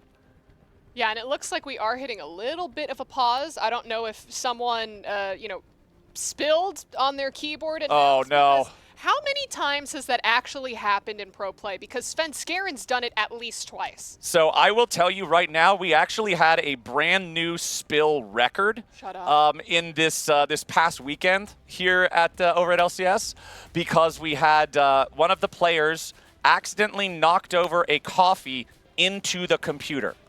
The entire computer had to be replaced because it was full of coffee. So that is now the newest #1 spill that has ever occurred in North American professional League of Legends. See, when I was in the studio, I was advocating for all of these players to have their own branded sippy cups, okay?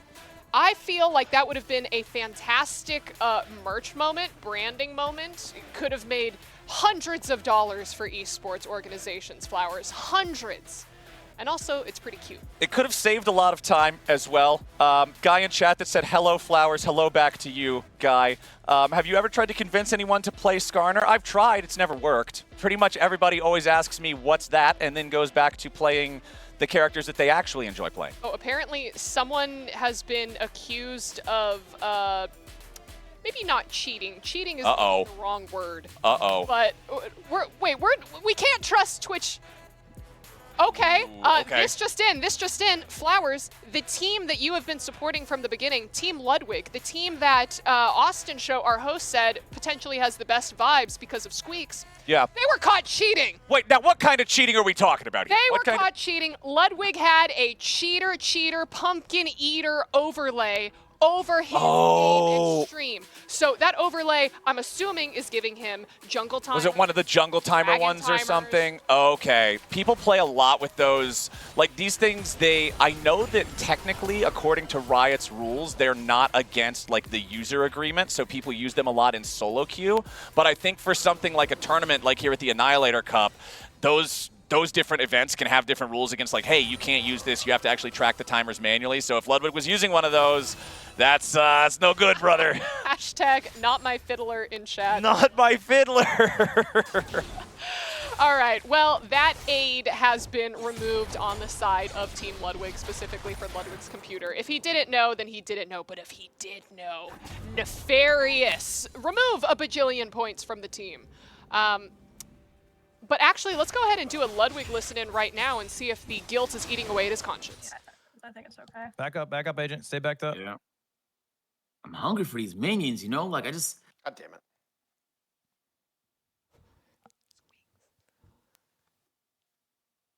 I got my ult! Okay, you're probably not using it for a while. Yeah, use it when people are around. Okay.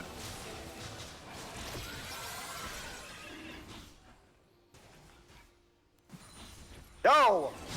I'm recalling.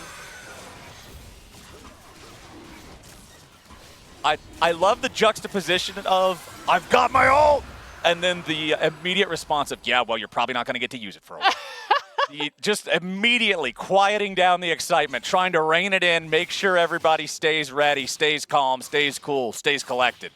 Yeah, I do believe that was Squeaks up in the top lane, and man, he's going up against Tens, which is a difficult matchup to say the least. But surprisingly enough, we had people a little bit confused in the Twitch chat just a bit ago, but Tyler1 has not found a single kill. Yes, his CS is pretty much up there, but that double support bot lane is kind of helping. And oh goodness, is this where Agent goes down? The first blood for Sykkuno with that big old fizzle. That is 2 games back-to-back now that mid lane Morgana has fallen first, as Ludwig now coming up here into the top side, looking to get a revenge kill, and yes, he will. Tens goes down, and Team Ludwig ties it up immediately. Man, yeah, as you were saying, that Morgana, she may be a straightforward character to kind of understand. Hey, you have this binding, you throw the pool down, you chain people when you have your ultimate, and you shield people when they're in trouble. It seems pretty straightforward, but she's a pretty difficult champion to kind of like master in a very short amount of time. But here we go, Flowers. We're seeing a lot of flashes down here in the bottom lane. That is all 4 summoner spells used by the bottom lane of Team 10s. They had to try to escape. If y'all saw that quick, like, yellow wide wave that came out from the Sona, from Emiru's character, that is a stun. If that would have hit either one of the targets, they would have been able to follow up for an immediate kill. The important thing to notice here, Tyler still has his ultimate. Tyler still has his flash and his barrier. It is so dangerous now for these mages on the side of Team 10s to step out at all from underneath the turret. Flowers, am I blind, or do neither of them have support items on the side of Team 10s? Well, generally, you would only have one of them have the support item, but yeah, neither of them have it, so I think it's just a situation where they're saying, okay, neither of you are familiar with League, neither of you are longtime League players, just farm and do whatever, it'll be fine. As we do have Team Ludwig stepping up here to try to contest at the grub pit. They gotta try to get Jake and Bake back in there to get a little bit more damage, and he finds the first kill. Now it's a 2v2. Jake and Bake getting the first one. He and Tens are gonna get the second. A little bit more damage, just might be able to get it done, and Jake and Bake lives! Jake and Bake and Shake and Bake, and dude is making him quake. He's doing such a damn good job. It's a 3-0 and a 2v3 for Team 10s. Oh my goodness, an absolute bloodbath around the grubby grubs. We see Tyler1 making it back right here. Gonna see what he will be able to purchase, but man, Flowers, that's probably not the start that Ludwig wanted. No, that was absolutely beautiful. Jake and Bake on the Xin Zhao, Tens on the Gwen. Both of these champions have so much sustain built into the kit. You might think you have them low HP, but they can turn around and vamp so much of it back. Tens, though, might have overstayed a little bit too long up here, or does he?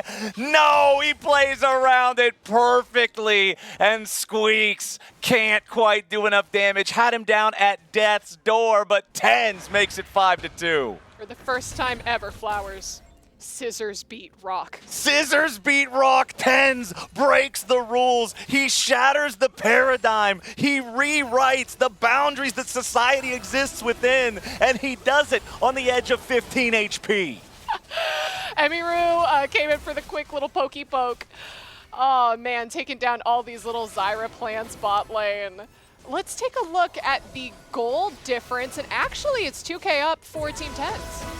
Yeah, Team 10's having a great time here, but Tyler1 is finally about to cash in. He grabs the first one there on Genji. Second one follows immediately with the Whirling Death. A double kill for Tyler1 brings the gold back to only 500 different between the teams. Now Sykkuno is going to take his position, trying to farm up this wave as it crashes into the tier 1 turret. We'll see if Tyler and the rest of the team wants to try to dive the Fizz, but I think they're happy to just take their money and back away for now. Oh man, I'm excited for this game, Flowers. It's actually very back and forth. And okay, we see Tens taking down that first turret in the top lane, scaring Squeaks away, actually going to blow his flash for that. Tens also, oh. Did you just now notice Malphite's farm? Yeah. Yeah. Yeah, it's nice. Yes. So this is actually going to be, so when you look at the gold, Squeaks currently has 2,260, whereas Tens has 5,800. and 60. So a lot more money for TenZ. This is going to be exactly the type of situation that I was describing to Austin before the game started, where if you're going to have a top laner who doesn't really know the game, make sure that he's on Malphite so that he can at least press R. Sykkuno grabbing another solo kill here in the mid lane. The 2 solo lanes for the side of Team TenZ are just absolutely crushing so far this game. Yeah, and here we go. We see this dragon coming up. This could be the second one for Team Ludwig right here.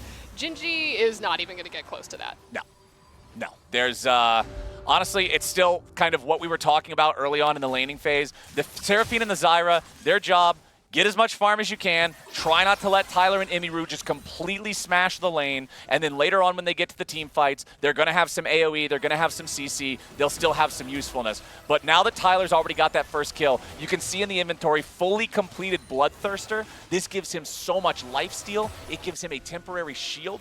Both of those are very effective against mages that have to poke at you and then wait on their cooldowns to do so again. Even if you trade with them, throw a couple of auto attacks, eat a couple of their spells, by the time the spells come back off of cooldown, you'll manage to leech all your health back up from the minions, and Tyler is just completely running away with it now. Doesn't even hit the stand aside, doesn't even need to. Tyler 1 is on a rampage. Dang, not even going to be able to protect this turret here. I'm sure they'll be able to take it down after that next wave. But TenZ all the way up top is absolutely demolishing. Oh no, Squeaks. Oh, Squeaks. He's done for. He's done for. The needlework is too much. TenZ on a rampage. Squeaks dead again, just really struggling to deal with this Gwen up here. The problem is going to be, can anybody even answer the Gwen in a side lane if Tyler is the only point of power? Sykkuno on a killing spree there, takes out Ludwig and wants to make it a second. Agent has to retreat all the way back, and TenZ is just putting in the work on this tier 2 turret up here in the top side. Not even 14 minutes into the game, the top turrets are already both down in the lane as Tyler misses the Whirling Death. Not going to find that one there from enough damage to get the kill. Genji barely gets away. So Team Ludwig, 20.8 thousand gold. Team TenZ, 22.8 thousand. A nice early game for Team TenZ here, built off the backs of these solo laners. Yeah, this is absolutely incredible. And it looks like TenZ is now in Ludwig's jungle. Taking away that red buff, I believe he just finished, and hopping over that wall to safety. Sykkuno is doing a fantastic job on that Fizz. You could start to see the bounties start to accrue on that top side of the map for Team TenZ. Agent is not doing too shabby. He's a little bit behind in CS right now, and a couple kills out there, but he could be doing worse, Flowers. He could be doing worse. His farm is at least at an acceptable level. It's higher than the bottom lane of the enemy team, so he's got that going for him. Still definitely struggling a bit. The build is wacky. I will say that. Morgana with Bombi Cinder. Bombi Cinder is an item normally built mostly by tank characters, with Morgana being either a support or a mage in pretty much every meta she's ever been relevant in. Not usually going to be the play there, but I like how everybody's grouped up together. They're forcing down this tier 1 turret in the mid lane, trying to get a little bit of gold back, but they barely miss out. They needed one more auto attack to be able to take that. Sykkuno instead getting into position in time, but with Tyler still in position here, they might just be able to force it down. They just need the single hit, and then this turret is gone. There's no way Sykkuno should be able to defend this. Ludwig, oh, maybe he would full send it. I didn't know how aggressive he would want to get there, as Sykkuno did try to use the ulti, but Fizz can't go fishing for that one, as TenZ is also forced to skip and jump right on back to top. The problem right now, Avali, TenZ has already kind of done everything that should have been his mission for the first 20 minutes, so it's like, where does he go? Well, I mean, now he's kind of unlocked to go just about wherever he wants. But again, Rift Herald did just spawn up in the top side. That is the giant blue-looking crab bug, for those who may not be familiar. You can ride said crab bug into the enemy turrets to deal a lot of damage, which you might be able to see in just a moment here. But again, this is one of the big objectives that we are going to see our team try to fight for. TenZ, again, absolutely ruining Ludwig's jungle and potentially his day there. I don't think there's an overlay for that. Oh, TenZ, this could be a problem here. Ludwig trying to lock him up long enough, keep him there for Tyler to get on in with one more spinning axe for the Whirling Death. Agents! Can't quite do the damage. Oh, Agents! He missed the binding at the very end, but Ludwig still follows it up with a beautiful Cold Storm for the shutdown. That is huge. That brings the gold back down within 1,000. Said, take my jungle, I'll take your life. Thank you. And there we go. Now we start to see Team Ludwig marching down that mid lane. All right, Team Tyler, Team Ludwig, whatever you want to call them. This team is on the move. Tier 2 turret under pressure, but you can see it's hard to defend on the other side. Jake and Bake on a Xin Zhao, when he goes in, there's not really a way back out, so they have to make sure everybody else is ready to full send, and they find the engage. Jake and Bake with a kill onto Agent. Beautiful follow-up as Shinji, using the Seraphine ulti, can lock up the enemy Fiddlesticks. Now with Ludwig down, Emiru is left to fend for herself as Jake and Bake goes on a killing spree, 3-0-3 here in the Xin Zhao, and the push from Team Ludwig is immediately shut down. That was actually a fantastic usage of both of the support ults that we saw from Gingy and Kaylee there. We saw the Zyra kind of like launch everyone up, and then the Seraphine to just finish off all of the stragglers. That's also opening up their ability to take this first Cloud Drake here, which is going to bring the Drake count up 1 to 2 instead of letting Team Ludwig run away with it. Man, that was a good play. That was exactly what they needed too, because they did not want to let Team Ludwig keep catching up with all of this gold. Despite the fact that TenZ was able to get those 2 turrets in the top lane, it's still a massive win in the bottom lane for Tyler 1 and Emiru compared to Gingy and Kaylee as well. The 153 farm on the Draven versus the 34 on the Seraphine is the same thing as the 165 versus the 45 up there with the Gwen versus the Malphite. There's some big differences between the lane assignments in this game, and now TenZ is in a spot to try to fight back once more. Sykkuno throws out the Fizz ulti, but he doesn't lock anybody up with it. And so since they've already spent those resources, they're just saying, all right, that was our shot. We couldn't find anything. Back away. Don't give them any bonus kills. And that's Rift Herald secured for Team Ludwig. All right, and now I really do like when Shelly is deployed and you can ride in her like a car. And I think we're about to see that right here. All right, somebody drive to Shelly. All right, Ludwig's hopping in. He's in the driver's seat. Where are we going? He drove across Japan, Flowers, so he should be able to drive into their base. Nicely there you go. done! All right, he passes the driving test. He slams the Shelly into the turret. Now, he's not going to drive it again. It will just automatically charge into the turret if it goes far enough without a driver. But the whole team is grouped up here, Avali. It looks like they are willing to full send yet again. The only man not with the rest of the squad is Squeaks, just getting that top lane wave pushed out at the same time. It is pretty hard to force down a tier 3 while you're doing this. So I would rather them just let Squeaks stay up in the top lane, get caught up a little bit, make sure that he can be relevant later on. You can see he's just trying to get these waves pushed out, wants to still build towards that first fully completed item, and now the push is going to stop. Now everybody else on Team Ludwig backing away. All right, we see everyone. I'm curious about everyone's items right now. We see the Bloodthirster on Tyler. We see the Seraphs. Okay. No. Does Zyra have a full completed item there? My eyes cannot squint. No, Zyra has a Lost Chapter plus a Faded Ashes.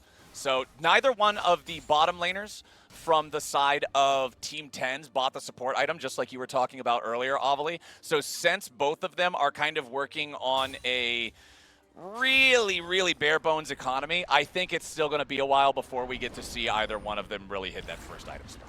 They're poor. Yeah, they are. They're struggling a little bit. This is full items in this economy? I don't think so.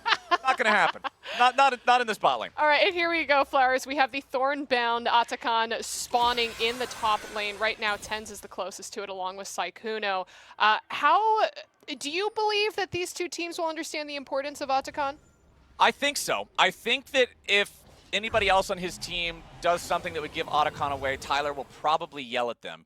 And on the other team, again, just knowing that TenZ is master, Jake practices a lot and like wants to make sure that he's on top of like whatever game he's playing, I think that they ought to have enough knowledge to know that this is something very important. Now Ludwig, oh, this is huge. Sykkuno making a massive catch onto Ludwig with the enemy jungler down. Green light, goes straight back up to the Atakan. Absolutely easy and free objective for them right there. Now, for some people who haven't fought this, I remember fighting this for the first time with a Nero, and he was just screaming, get out of the way, get out of the way, the balls are coming. How would you describe this fight for returning League of Legends players who haven't come back? So if you're used to doing the normal kind of just like tank and spank objectives in League of Legends, like a dragon, right, that just doesn't matter, you just stand there and fight it. Atakan's abilities not only do a lot of damage, they shred your resistances. I don't know if Anero told you that, but it stacks up to a grand total of -50 of both. So if you stand there and fight him for an extended period of time and don't succeed in killing him and the enemy shows up, they'll do massive amounts of damage to you, oftentimes close to true damage because of the debuff. Sykkuno wanted to try to jump in there and clear out the wave, and he will clear out most of it. Enough of it to force Tyler and the rest of his squad back, as now Team 10s is in a really nice spot. The gold lead's the same as it has been for a while, but they've got the Otacon, they saved their turret down there in the bottom lane, and they're forcing the rest of Team Ludwig away. That pick on the Ludwig in the top side of the river to earn the Otacon was massive. Sykkuno, A++ on the Fizz ult there. Ooh, okay, and then where do we see our Dragon timer will be up in just about 20 seconds. So it's currently, you see Sykkuno dropping some of these wards, getting vision, Ludwig immediately clearing said vision in just a moment. One more Dragon for the team Ludwig, and they will be at that soul point. So important for them to pick up here. And Agent just got his boots. This is big. Boots matter a lot in League of Legends.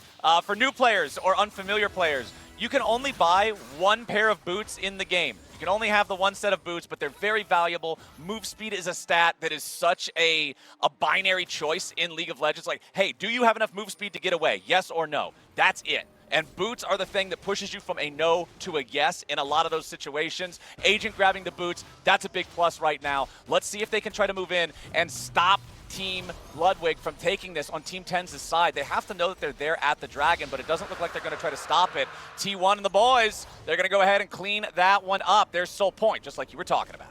Absolutely, and I mean, you saw them kind of think about it for a moment before starting to channel their back there. Just, I personally wouldn't have just completely given that up for free, but maybe that's just me, Flowers. Well, they could have made the call, hey, maybe we don't have the ultis, maybe we just want to wait on item power spikes. The big thing about League 2 to remember for people who aren't as familiar with it, it's not just about who's got kills or who's got gold.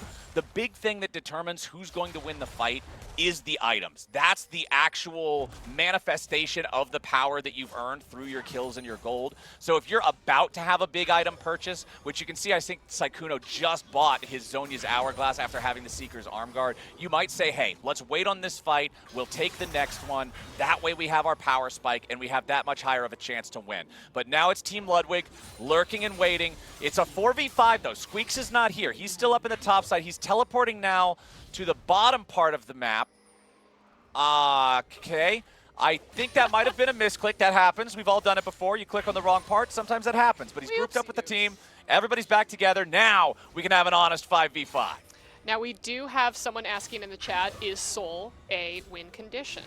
And how would you describe the importance of getting Elder?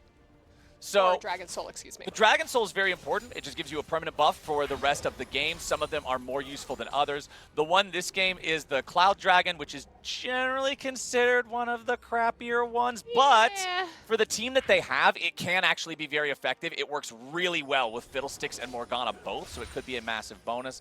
And then we'll get to the Elder Dragon later if we get to that point of the game, because right now, Baron is spawning. For those of you who are not familiar with League, this is like the iconic objective of League of Legends. He spawns at 25 minutes into the game. Whichever team manages to kill him, you get a temporary buff that makes the minions much stronger when you're nearby them. Also gives your own characters bonus individual power while the buff persists, and it makes it so you get a bunch of extra EXP and gold just for killing the thing. You could see Genji a little nervous there. As soon as Tyler hit her with a single spell, she flashed away, just absolutely still traumatized by the amount of damage Tyler was doing in that bottom lane. Says absolutely no thank you. Now we do have a few people from Austin Show's chat saying, but Cloud Soul has the highest win rate, Flowers. So that's also that's a false statistic. Cloud Soul has the highest win rate because it is the soul that most of the time teams are the most okay giving. Oh no! As immediately we're talking about what you're okay with giving away. You're never okay with just giving away a free kill. As now it's Team Ludwig with a 5v4 looking to keep the fight going, but Tens is fighting back very powerfully, going after Emmy Ruben, grabbing the first kill there in that part of the fight as Genji dies next. It's both bottom laners down on the side of Team Tens. Tens himself, the only one still having a chance to fight back, but he's snipping them all up. It's Tyler versus Tens, a quadra kill for the Valorant GOAT, and it's 4 dead bodies on either side, a bloodbath in the top side jungle. Wow, I was a little bit surprised to watch Tens pull back and not pursue there. Tyler absolutely understanding that he needs to get away from the crazy chick with scissors and try to reset and regroup with his team. But man, what a great fight. All right, so back to what we were saying. Cloud Soul has the highest win rate because it's the one that teams most often are willing to give away. If you look at the context that it's claimed in, that's why it's the strongest. Because if there's a Hex Soul or an Infernal Soul, teams are going to be more willing to fight for it because they value it stronger. A Cloud Soul is generally seen as something that's more of an acceptable loss and still something that you can come back against versus a direct win condition. And so when it has that, yeah, it's got the highest win rate, I feel like people need to understand that with a little bit more of an asterisk, but that's a much more advanced concept. Annihilator Cup is a much more surface level competition with our competitors coming from a wider variety of games. So we're not going to dive into the deep numerical stuff of Cloud Souls here just yet. Instead, we're going to dive into this numerical stuff. It's 45 seconds. There's going to be a dragon, and there better be a fight. Super excited to see it with that. We see Emiru already dropping the pink. They have the Scuttle Crab. They are all set up and prepared to take a fight if they need to. Ten's going ahead and clearing out that jungle. He's like, Jake and Bake isn't going to really miss this, will he? All right, let's see what we got. Tens, keep your eyes on him. 9, 2, and 1 on the Gwen. The hero of his team has over half of their kills. But the pit, the Dragon's house, completely owned right now by the side of Team Ludwig. Oh, it's a massive engage coming out from Squeaks. If they catch Tens here, that might just be everything they need. Now they're going to turn their attention over to the rest of the remaining players of Team Tens. Without their captain, what can they do? Saikuno's not going to get it done. And everybody on T1 and Ludwig's squad knows they've already won this one. I cannot believe it, but Austin was right. Squeaks finds his hero moment, his hero play. He gets the isolated ulti on the only player on the enemy team that they immediately lose if he falls. The pick onto Tens leads to the Cloud Soul. It will lead to the opportunity to go for the Baron after. Such a massive win for Team Ludwig and Squeaks. I will never doubt Austin Show's League of Legends knowledge ever again, Flowers. He absolutely knows how to pick them. And Squeaks knows how to hit that ult button for sure. Not even the 5-man ult that came out from Gingy was enough to slow them down. Ain't no Seraphine song working for them now. Dang. And you know what? Look at him. He's slowly climbing in CS too. Yeah, he's getting caught up. Yeah. Caught up.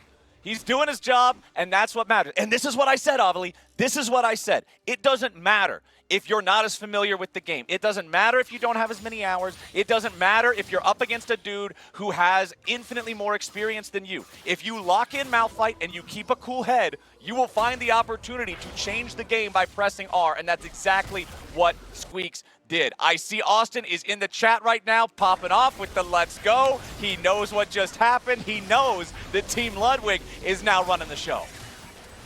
All right, and now we see Team Ludwig starting to take down this Baron. It looks like it's going to be completely uncontested as Team Tens is on the other side of the map. But now they're going to see that big old Baron flash across the top of their screen, and they know that they're in for a world of trouble. And here comes Tyler 1. All right, T1 and the rest of the team, they still got to respect Tens, though. The thing is about Gwen, between her Shroud that makes it so she cannot be damaged outside, and I feel like I should probably, never mind, we aren't going to have the time. Tens trying to go after Emiru. This is a bit of a disaster. Ludwig is already down. Emiru's got to try to reset her positioning. A nice binding hits from Agent to guarantee at least that Team Tens cannot keep chasing, but a nice pick there. Ludwig getting punished a little bit. I want to shout out, yeah, as you said, that Agent binding. That was a pretty decent one, slowing down the pursuit. Good on you, Agent. But the big thing about Gwen is, for those of you guys who don't know the game as well, when she pops that little like cloudy mist hexagon thing around her, anything outside of that ring cannot hurt her or connect with her for any reason. She is totally immune. The meme in the League community is Gwen is immune, because that's the only text that will appear on your screen when trying to fight that character from outside her circle.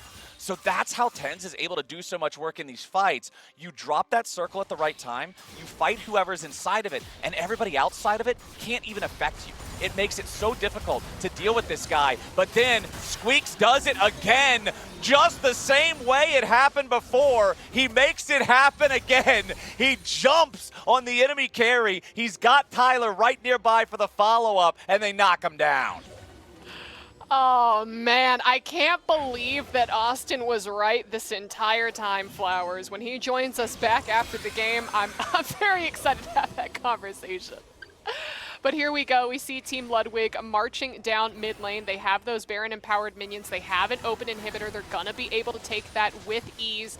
And do you think they're going to try to go for the end game here? I would full send it. TenZ is the strongest member on the enemy team, and everybody on the Rift right now knows it. The silence on the Sykkuno into the binding. Agent gets his hero moment at the very end as well. Jake and Bake has already fallen, and there goes Sykkuno. It was a long battle, and it might just be the second game in a row where the team with fewer kills ends up winning. Sykkuno's about to die to 3 auto attacks. TenZ just barely back alive, going in after Tyler 1. TenZ low on HP, surviving just barely here with a stasis as Sykkuno jumps back in. TenZ knows he has to try to stand and fight. It's a 1v3 and he can't quite do it. The ace is there. 19-20, 32 minutes into the game. Team Ludwig is moving on to the finals. Team Ludwig versus Team Double Lift, Flowers. That is going to be an insane finals for our AT&T Annihilator Cup. Wow. Wow. Oh, he called it. Wow. Look, alls I am saying is passion, heart, and determination. Intangibles that don't show up on a stat sheet. And Squeaks personified that. And we saw it in that game. I tell you, I knew it. I knew it from the moment I walked in the building today. There was something in the air. There was something in the air. Squeaky? That's right. And it was my man Squeaks coming through for Team Ludwig. We may have our MVP of the day. We'll have to see how the points... Oh, okay. Yeah, sure. I mean, we have highlights of the game that we can look at, but MVP of the entire day from Squeaks, Austin? Hold on. We still have another game to play, Amelie. All right. That's all I'm saying. This game, it started off here. This was the 2v3 from TenZ and Jake and Bake. This was just beautiful, showing off how both characters can play to the very edges of their health bars. Even though they were down a man, they do a great job fighting back, and this is a huge part of what ends up getting TenZ to the point where he's this raid boss status that everybody has to target as the game goes on. This was Squeaks' first attempt going after TenZ. Oh. He nearly gets the kill, but then TenZ turns it right back around with the powerful vamp capabilities of Gwen. This was what you were thinking, oh man, you gotta be careful about this, because it leads into these situations where now TenZ, 14 minutes into the game, not even, he's taken out the tier 2 turret in the top lane, but Tyler 1 and Emiru had been running the show in bot side at the same time. Now once they get involved, things get a little bit dicier. Agent misses that binding, but it doesn't matter. Ludwig flies over the wall. He gets the unseen bonus for the fear onto the ulti, locks TenZ up long enough to get the kill, but then later, as Team Ludwig is pushing up, a beautiful counterattack. This is where finally the bottom lane from Team TenZ gets a little bit of revenge with the Zyra and Seraphine working together to facilitate that, and then TenZ trying to get away up here as the Rift Herald is summoned. And obviously this was your favorite part here with Ludwig driving all the way to Japan. Vroom vroom! You see Shelly hit, you see Shelly destroy, and you can see all the little grubs kind of pop up out of there too. I like to imagine that they ride on Shelly's back. Yeah, just like a scorpion or something. That's a good way to do it. But this was also a good way to do it. Ludwig getting caught out there massive from Sykkuno's Fizz ulti. And then this is the bloodbath battle in the top side jungle. This is where both teams would end up losing all but their strongest player. 4 down on both sides. The dust ends up settling with only Tyler and TenZ being left alive. Jake tries to survive here, but Tyler gets him with a whirling death. And then here at the very end, if either player tries to run at the other one, the aggressor will lose. So both of them have no choice but to just walk away with the game state being what it is. And then here it is. Austin, this is your moment. It is. This is your guy. This is your play. I was listening. This is Squeaks with the hero moment, with the perfect catch onto 10s. I knew he could do it. And then as soon as the rest of Team 10s wants to try to show up and fight without that fed Gwen, it doesn't matter. They aren't going to have a chance. Yeah, they kill Ludwig, but that's a consolation prize for what you've already lost. Man, I really want to point out that in comparison to the first game that we saw, where it really was the double lift show, for Team Ludwig, we're starting to see a lot more teamwork and kind of like everyone having their own individual pop-off moment all around. Squeaks with those fantastic Malphite ults, Ludwig finding some of those really clear ganks and securing those objectives. Agent, we were kind of, making fun of, just dogging on just a little bit at the beginning of the game, but then finding those bindings at the end of the game, securing a lot of those kills, helping stop some of those pursuits. We're starting to see pop-off moments from everyone across this team. So when I start thinking about our final match, that's going to be Team Double Lift versus Team Ludwig. Yeah. Yeah. Despite all of that, Team Double Lift's going to be a much more difficult opponent for Team Ludwig. Would you agree? I'm actually thinking about that right now because Team Ludwig does have a very solid bot lane. Sure. Whereas Team Double Lift has a solid double lift. So I actually think what you do, if you're Team Ludwig, you role swap. Oh. Because Team Double Lift solo laners were not having a good time. Not great. If you put Tyler against either one of them, he'll have 5 kills in 4 minutes. And then you rotate him bot and you just kill Double Lift on repeat on your ult. Ooh. Interesting. That's strategy. And they've employed your strategy before. Yeah. Maybe they'll do it again. We have the points ready. Let's see how they shake out after that game. All right, Octane still in first place. Oh, is he even on the? Let's see where. Well, so that's Octane, I think, primarily from the. That was from the first game. Yes. But now we see Emiru again with the strong KDA. She was playing support, so she was picking up a lot of those assists, especially on that Sona, being able to use that ult, being able to use those spells and abilities. We see Tyler 1 creeping up to 4th place. Double Lift dropped to 6th, but again, this is our second page. Ooh, Nate shot. Oh. I mean, he was at the.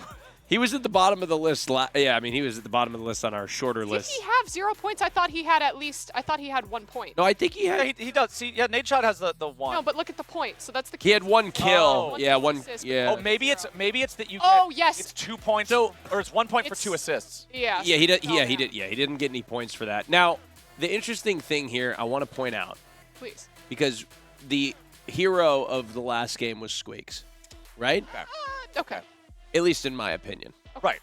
Or at least an unsung hero. Okay. Game changer. Game changer. Game changer. Yeah. That may not necessarily reflect in the individual points. No.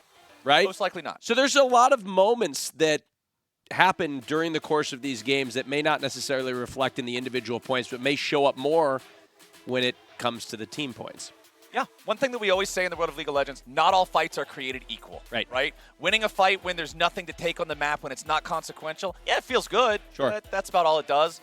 Getting the right pick at the right time, killing the Gwen right before the Dragon Soul, that's the money. Right. That is the money. Ladies and gentlemen, you could win cool prizes all tournament long. At the end of this week, 5 of you will win a $300 Riot Games gift card. Ooh. And at the end of the tournament, 1 lucky winner will take home a top-of-the-line gaming PC. Scan the QR code or head to AT&T Annihilatorcup.com to fill out the entry form for your chance to win. And I believe we have an interview with one of my favorite people, Cutie Cinderella. She's been watching all of the action unfold, and she's joining us live very quickly. She's on top of it, as she always is. Cutie, are you there? Can you hear me? I was just checking my phone. Cutie Cinderella, I can hear you. Day. Yes. I'm so excited to Cutie, be here. It's a big day, Cutie. I imagine you are rooting for Team Ludwig? Oh, double lift. That's a huge shock. I thought, due to association, maybe you'd be rooting for somebody that we know. Here's the deal: is if we're talking about impact on my life, at the end of the day, we look at the reason I get up in the morning, and it's double lift. I think that's fair. That's fair. That's I feel like fair. There's a lot of people who have that same mentality. But Sure. Cutie, if I could ask you a question. After watching Game 2, how do you feel about people calling Ludwig a cheater? Are you kidding me? Why weren't we calling him a cheater after he got to plat on Fiddlesticks and a Moo? Like, I don't understand. He's been bragging about getting the plat. You know what he said to me? He said, why don't we do another league week with you and I in bot lane and I can carry you to plat. My blood, sweat, and tears is what laid the sod on the rift, and he had the audacity to speak to me that way. You think I'm cheering for him today? Absolutely not. I'm his biggest hater right next to Tyler 1. I don't know how he does it. It actually drives me insane. I love that. I support her. I love that. I support you, although I have been Ludwig's biggest supporter throughout this tournament, as well as picking his team to win everything and also Squeaks to be the MVP. That's neither here nor there. Cutie, I wanted to ask you, as a League of Legends player, we have lost you to this game before. Completely lost you. Can you talk about the effect of League of Legends on the human psyche? It's my favorite game in the world. It's crazy because sometimes people will say if you play League of Legends, you're miserable, but I find myself the most happy when I'm playing League of Legends. There was a fire going on in LA, and it was when the season was ending, and I was grinding, just watching the fires get closer and closer to my house, knowing I couldn't leave or I might not hit gold. Yeah. That's what I said. We lost you. We lost you, Cutie Cinderella. I know. So okay. So it makes you not care about your personal safety. Well, neither here nor there, Cutie. At this point, during the competition, do you think that there is a team that is more likely to win, specifically with this final, Team Doublelift versus Team Ludwig? Well, I'm sad Captain Flowers said this because I do feel like the biggest mess up on Ludwig's team is putting Emmy in bot lane with Tyler. I think that's just a mistake. I think Agent should be Yumi, and that's what we should be doing. That's what I said! I think it's just a mistake. Which is crazy, though, because they kept checking in on Agent throughout the game when Squeaks was running around with his head chopped off. And it feels like their priorities, they're focusing on the wrong person. Because Agent actually had, like, relatively good CS compared to Squeaks. So I don't really understand. It feels like their priorities are off. Even Malphite support would be better than Malphite up top by himself, in my opinion. Ooh, I want to know, Cutie, how would you draft for Team Doublelift going into the finals against Team Ludwig? What would you ban away from that team? It's a Tyler Doublelift collision. That would have been my pick too. So I mean, if they're smart, they don't need to. I'm sorry. If you're banning out Ludwig, why are you banning out Ludwig? Why are you wasting your bans on Ludwig? Like, I don't understand. Like, respectfully, he's good. Like. Seriously, we're not sad Cutie. about anyone playing Mamumu. You can counter a Mumu, it's fine. Oh, he just subbed to me. Oh, that's so awkward.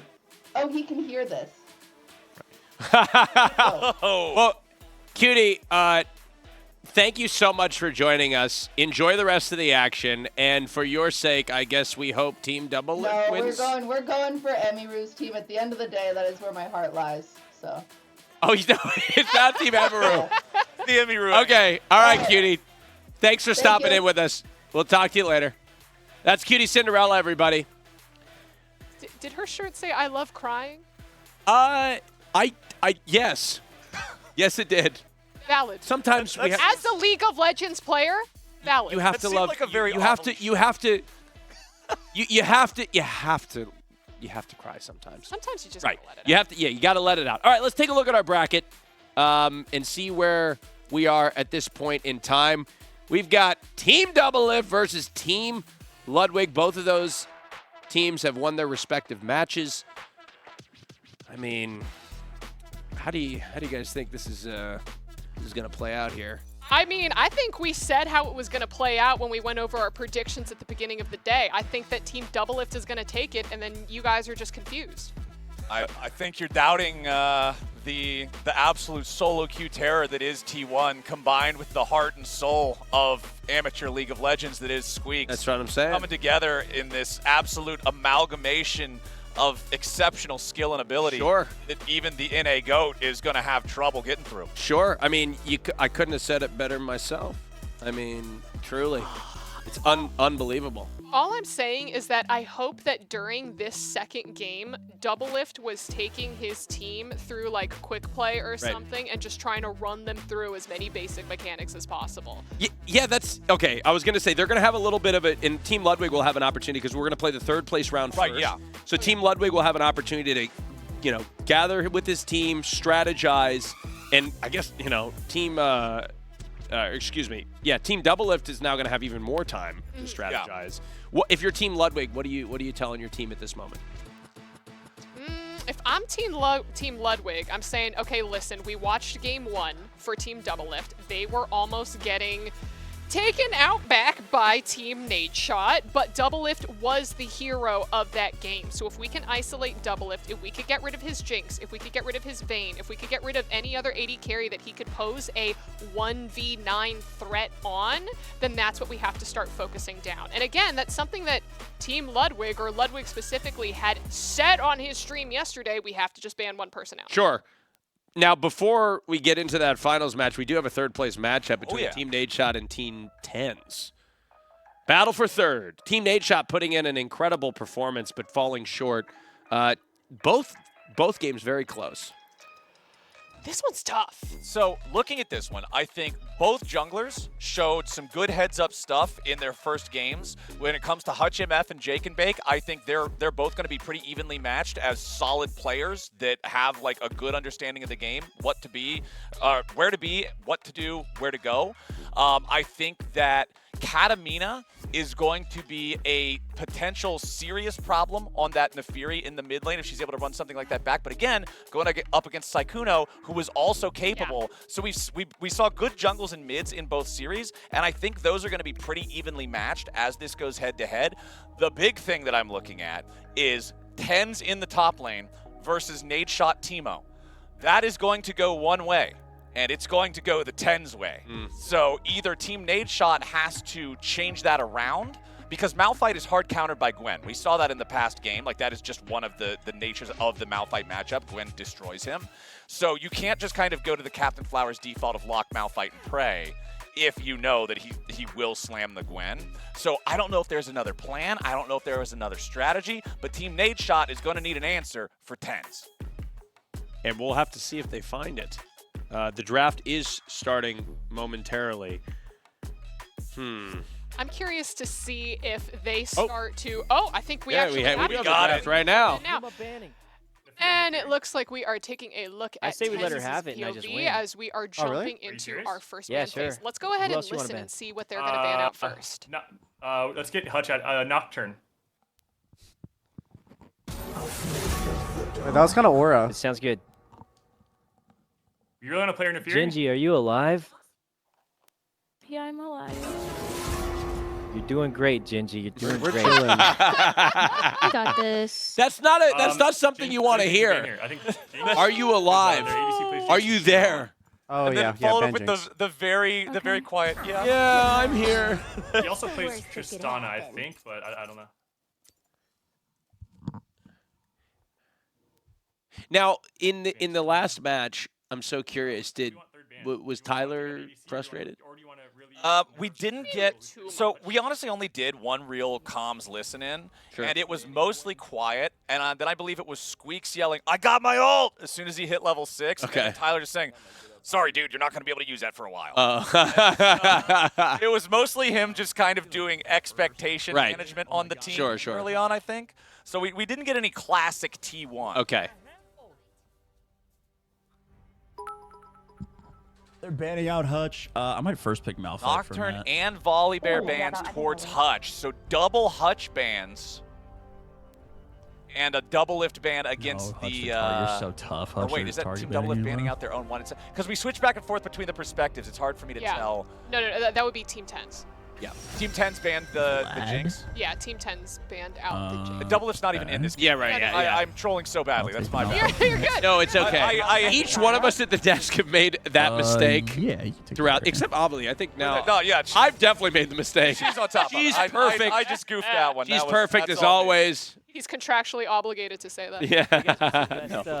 Got to get in those deliverables. That's right. This one's kind of sick. Going to play Xinjiao Dang, again, I or have not Jarvan, seen or that could play Vladimir Vi. skin yet. I kind of like this one. I think it's one of the newer ones. What team are we playing again? That's the one that came from the cinematic. Yeah, that's the Right? arcade That's cinematic. Yeah, they do have Dude, one. I can't make a new rune page. Bro, you only get 2 rune pages on the I was gonna tournament say, I server. don't That's know wild. if you can That's describe insane. your Shut down the feelings ADC really hard. Vi is like one of the best for that. 2 rune pages on the characters tournament in server. Good. on This a is show what grows. like this. I can't click it. Internal screaming. Guys, I can't make a rune page. What is going on? Caitlyn comes out here. Jarvan might not. Okay, so we've got the Malphite, we've got the Zyra. Vlad is an absolute terror in games like this of players with like varying skill levels, because Vlad's one of those characters that once he gets far ahead, it's just a raid boss experience trying to stop him. Oh my gosh, is that Vi from the hit Netflix series Arcane? Oh my gosh, it just might be. Wowee, incredible. Too bad her sister Powder is banned away.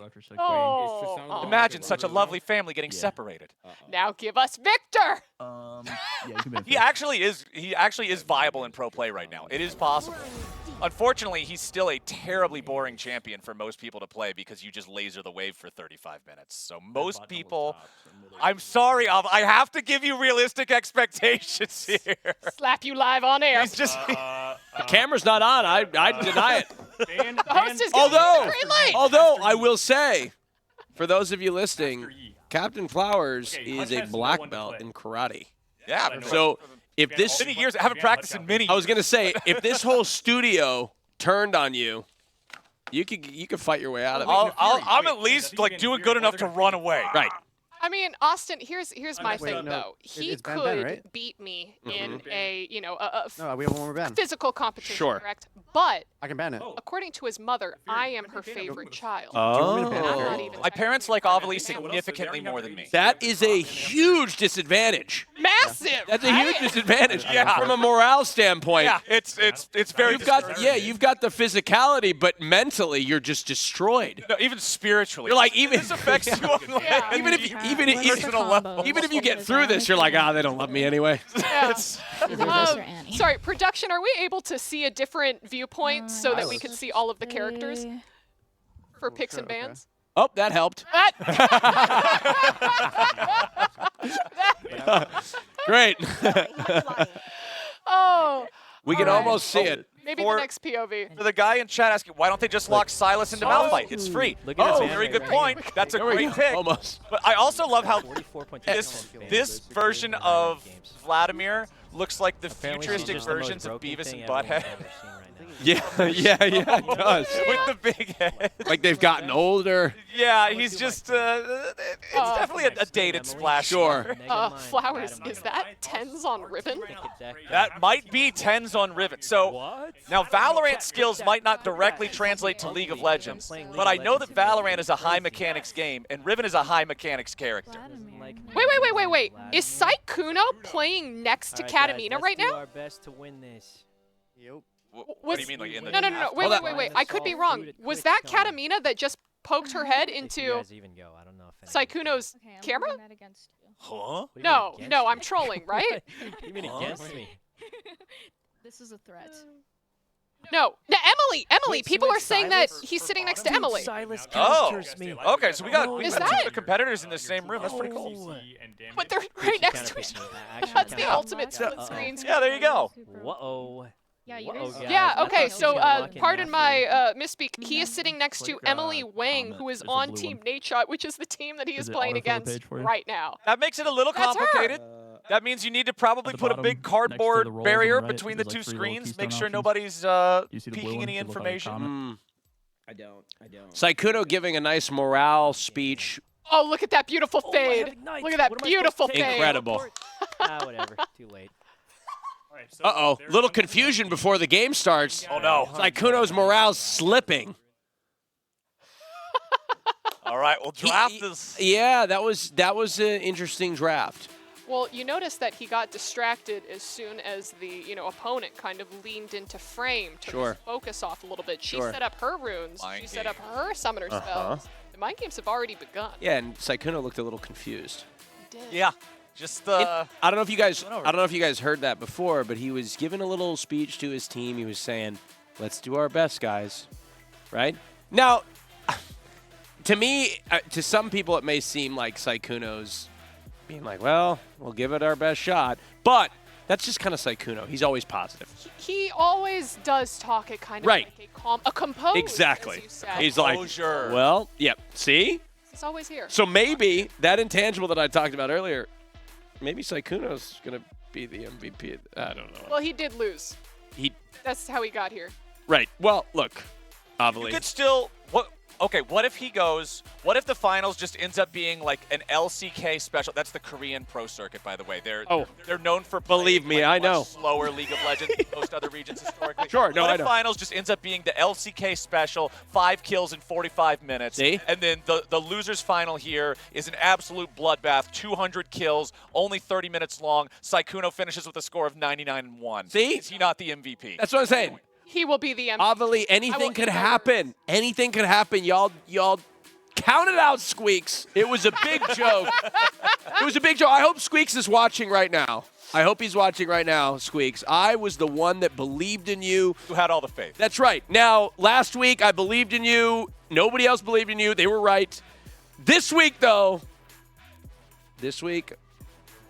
my belief paid dividends. Oh, twice in one game. Right. Unbelievable. Now, he's going to be Now, the one key for Squeaks is if I'm Squeaks, don't rest on your laurels. No. Right? You can't rest. No. That moment doesn't matter now. Eyes wide open. It's the finals now. Now, obviously not after this Not game. yet. Not yet. Lower finals. No, well, he's playing in the finals. Right? Team Ludwig. wait. Yeah. Yeah. Right now is the third place. I did it again. No, you're all good. I did it again. Squeaks. Oh, he's watching. Right now. He's watching right say what now. You gotta say. Say what you gotta Squeaks. say. Let me tell you, everybody else doubted you, but I'm here behind the desk. I knew what kind of man you were. I knew when you got into this game, you were going to find whatever you could. Determination, faith, pride, whatever else you could find to do what you did, and you did it. And I knew it would happen. I believe in you, Squeaks. You may not be the MVP on the scoreboard. You're the MVP right here. Okay, you can move the camera back to all of us. MVP of the heart. That's right. Powerful moment. That's what it's all about. Powerful moment. That's what it's all about in the AT&T Annihilator Cup. I tell you, I love it because, look, I'm not a professional gamer. I know it may shock you. I know. I can't believe it. I'm not a professional gamer, but what? We were on G4 together. I know. I'm sorry that I had to come out to you this way. Doesn't the G stand for I'm coming out as a non-professional gamer. I know. It's shocking a lot of people. Everybody's gasping. But it's so cool of how the Annihilator Cup brings together professionals and non-professionals alike to compete together. And watching how, like, the non-pros can shine sometimes and have their moment, you know? It's unbelievable. Our third place round is starting. I look forward to your guys' commentary. Everybody else, enjoy the match. All right, let's do it, everybody. Welcome to the lower level finals here. This is our third and fourth place match. Team 10s and Team Nadeshot having already fallen in their previous head-to-heads against the squads of Ludwig and Doublelift, now facing off to maintain their honor here, to not end up that fourth place squad at the end of the competition. I'm excited to see what we got. So let's see what everybody ended up drafting here. We got 10s on the Riven, Sykkuno on the Vlad. This is scary just from those two picks alone. Biggest thing that's popping up to me right now is the fact that we have the mid lane and top lane oh, no, never mind. Yeah, no, exactly. Yes, the mid lane and top lane swap from Team Nadeshot. So we see Katamina going top. Oh, yeah, okay. So Nadeshot is playing mid Malphite. Oh, man, that is really, really unlucky. Mid Malphite into Vladimir. This matchup is generally going to be very nice for the side of Vladimir. Now, Katamina versus Tens up here with the Sylas into the Riven. This one is interesting. So for those of you guys who are not seasoned League of Legends players, Sylas is a very unique character because Sylas's ultimate is that he can steal an enemy ultimate. He does not actually have one of his own. And there are a lot of really high value ults in the game. There are also a lot of really low value ults in the game. He's got the Riven ulti he can steal, which isn't that great. Vi's ult he can steal to manage to try to lock down one target and blow them up. Right now, though, TenZ immediately jumping right in on the Katamina. As soon as he hits level 2, he knows he's got the edge to try to push for that. And I also want to see, down here in the bottom lane this time around, we've got Kaylee and Gingy on the Lux and the Seraphine. So again, they're going to be running this double mage composition bot lane. Again, you can play this if you have players who don't really want to play the traditional AD carry setup. You can farm the waves, you can clear things out, you can minimize the possibility of your opponents being able to build advantages if you think they're going to be higher skill level than you. And I think that Octane and Emily Wang, based on how well they did in the first game, having to go up against Double Lift, probably should have the edge down here. Yeah, absolutely. I'm taking a look at everything right now, and oh wait, actually, sorry, Flowers, I think I zoned out for just 1 second. I see that they're repeating the double support in the bot lane for Team TenZ with that Lux and Gingy right there for Kaylee, excuse me. Still, at least they picked up the summoner item, or the support item today. Yeah, they got the support item, which is one of the big problems that we had with this this idea last time. You generally only want to have the one character farming. You want to have the other character naturally building up the money. So we will have Gingy on the Seraphine with the traditional support role. The farming character will be Kaylee Lux, but they're going up against the Zyra Tristana. If the Zyra roots ever lock somebody down, the Tristana follow-up damage will be extreme. And I really think this game ought to be a fun chance for Octane in particular to flex those muscles a little bit now that he doesn't have to play up against Double Lift. Yeah! To kind of show what he's made of in the bot lane. Yeah, Octane, an Apex player, a Battle Royale FPS player, has been showing his stuff a little bit, and Ooh, nice flash from Emily Wang. If that would have connected, Jake and Bake surely would have been set up for some first blood action. As you can see, what do we got here? Hutch just trying to scrap around a little bit on the Kayn. This is another interesting one to explain a little bit for people who aren't as familiar with the game. Kayn starts off as an edgy anime boy character. And as you fight enemies, as immediately the jump in bottom side, going to interrupt me a moment, they get a flash there. As Kayn fights enemies, if he fights ranged enemies, he gets blue points. If he fights melee enemies, he gets red points. Eventually, he will transform into an either super edgy anime boy or a demon. The demon is red, it excels in melee fights, it's a drain tank, it's hard to kill. The anime character is an assassin and can be very, very deadly. But now, let's check in on the other side and listen into the comms for Team TenZ. I feel like none of the recommended items is what I need to use, but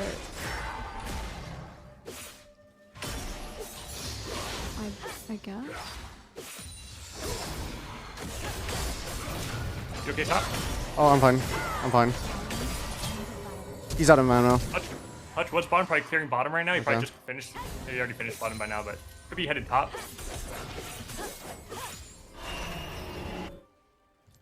Dragon is up. We do have. Wait. Dive the Silas. Dive the Silas. He's no mana. Alright, I'm gonna go back. Silas is no mana right now. Wait, where did bottom And also, go? Flash is gone. Flash is gone. You have They to. backed up. They backed up. You have to take the aggro from me. So you get the first hit. Just come in through here. Just, I'll come from here. yep. Oh, they're back. Okay, I'm here. Don't here. Yeah, I'm gonna shove again. Okay, I'm gonna shove, crash shove, this. shove. I have my ulti, so I'm gonna use it. He's going back. Ready? Gives me Wait. I got a B. I think. Beautiful, Nice. beautiful. Okay, I'm back in. Yeah, this is a big crash. It got a little dicey, but that was really well done between these two players. That's the type of play that you want to see at a higher level, coordinating a big wave of minions into the turret, bringing the jungler up top, getting the dive, and it works out beautifully for Team TenZ. That was fantastic communication and exactly what we said at the beginning of the day was going to be important for these teams. For the experienced players to honestly hold the hand a little bit and say, this is the play that we're going to set up for. As long as you can do that one hit that he called, we're going to be able to come out ahead. And you saw from Jake and Bake, he's been experienced with playing with all these different teams before and also with practicing a lot of League. He found it. He went a little earlier than I think TenZ would have liked to, but it still worked out for them. It still worked out, and that's all that matters. They get the kill that they came there for, and now TenZ is feeling even better in this matchup against Katamina on the Silas. Still pretty close between the two of them. TenZ has plenty more minions to farm up as these are about to crash, though. Also worth pointing, it's not just a single kill game, it is a 2-kill game, as there was an additional kill. Saikuno picking up one onto Hutch there, as the Kayn did drop early. Again, we're going to keep an eye on not just which form he transforms into, but how quickly he can. Generally, as a Kayn player, the faster you transform, the better it's going to be. The character is very weak in his base form. The character is specifically designed to be weaker than your average champion in his base form, and then become stronger as he goes forward. Jake and Bake looking for the gank here in the bottom lane, but Octane brings the pain. Emily Wang setting it up beautifully, and Octane's about to grab another one. An extra auto attack seals the deal, and Octane is going to reset City. He forces out the remaining summoner spells from the only one left standing, and Octane and Emily Wang get a massive punish down here in the bottom lane, forcing Jake and Bake to reconsider that gank.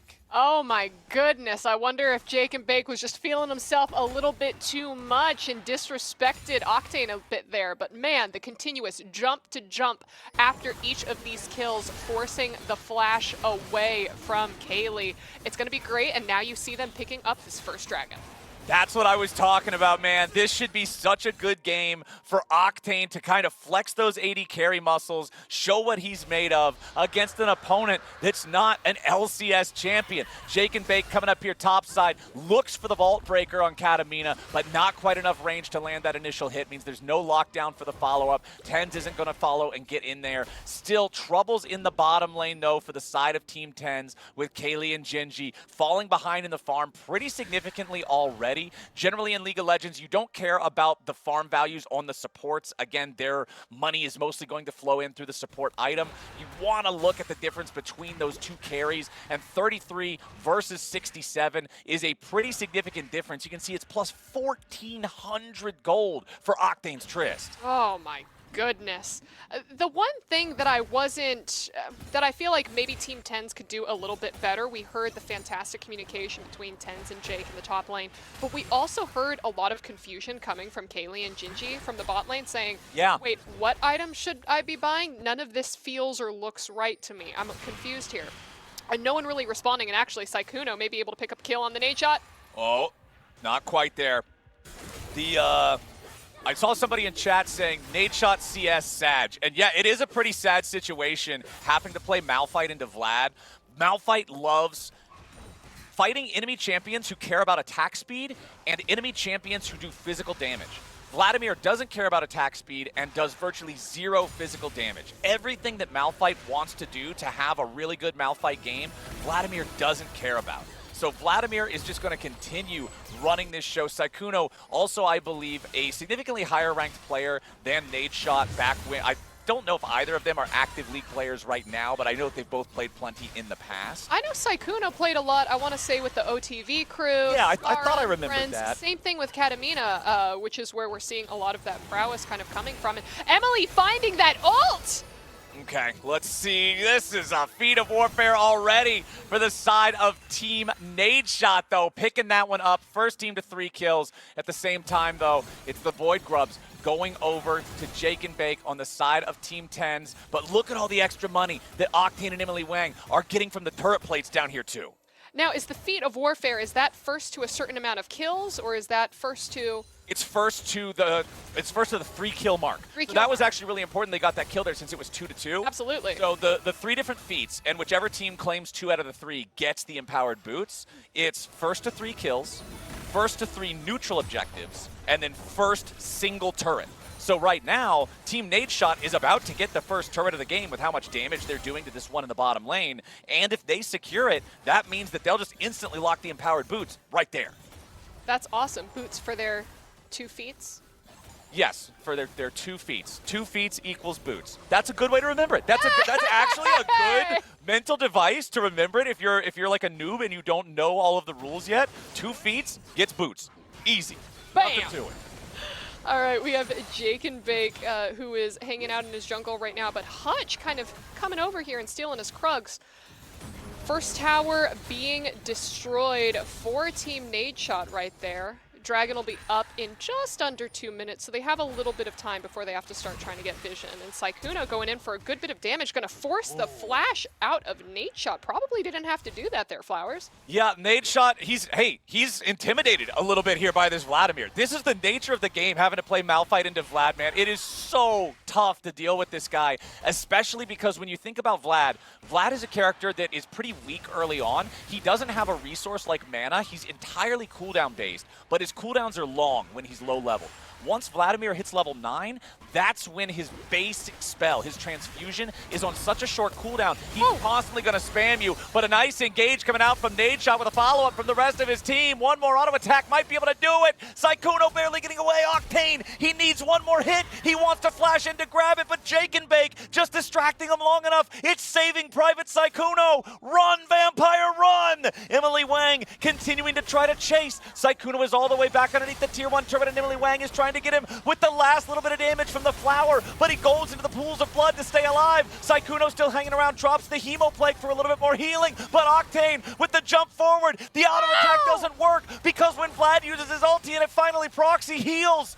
Sykkuno barely alive, but saving his life cost a lot. Tens died on the Riven, and Jake and Bake, stranded underneath the tier 1 turret now with 200 HP, surely has no way out. Oh my gosh, Flowers, that was so close on all of these different fronts, and now they're just waiting until the 4 of them can collapse onto this poor Jake and Bake right here, and boom, boom, bye.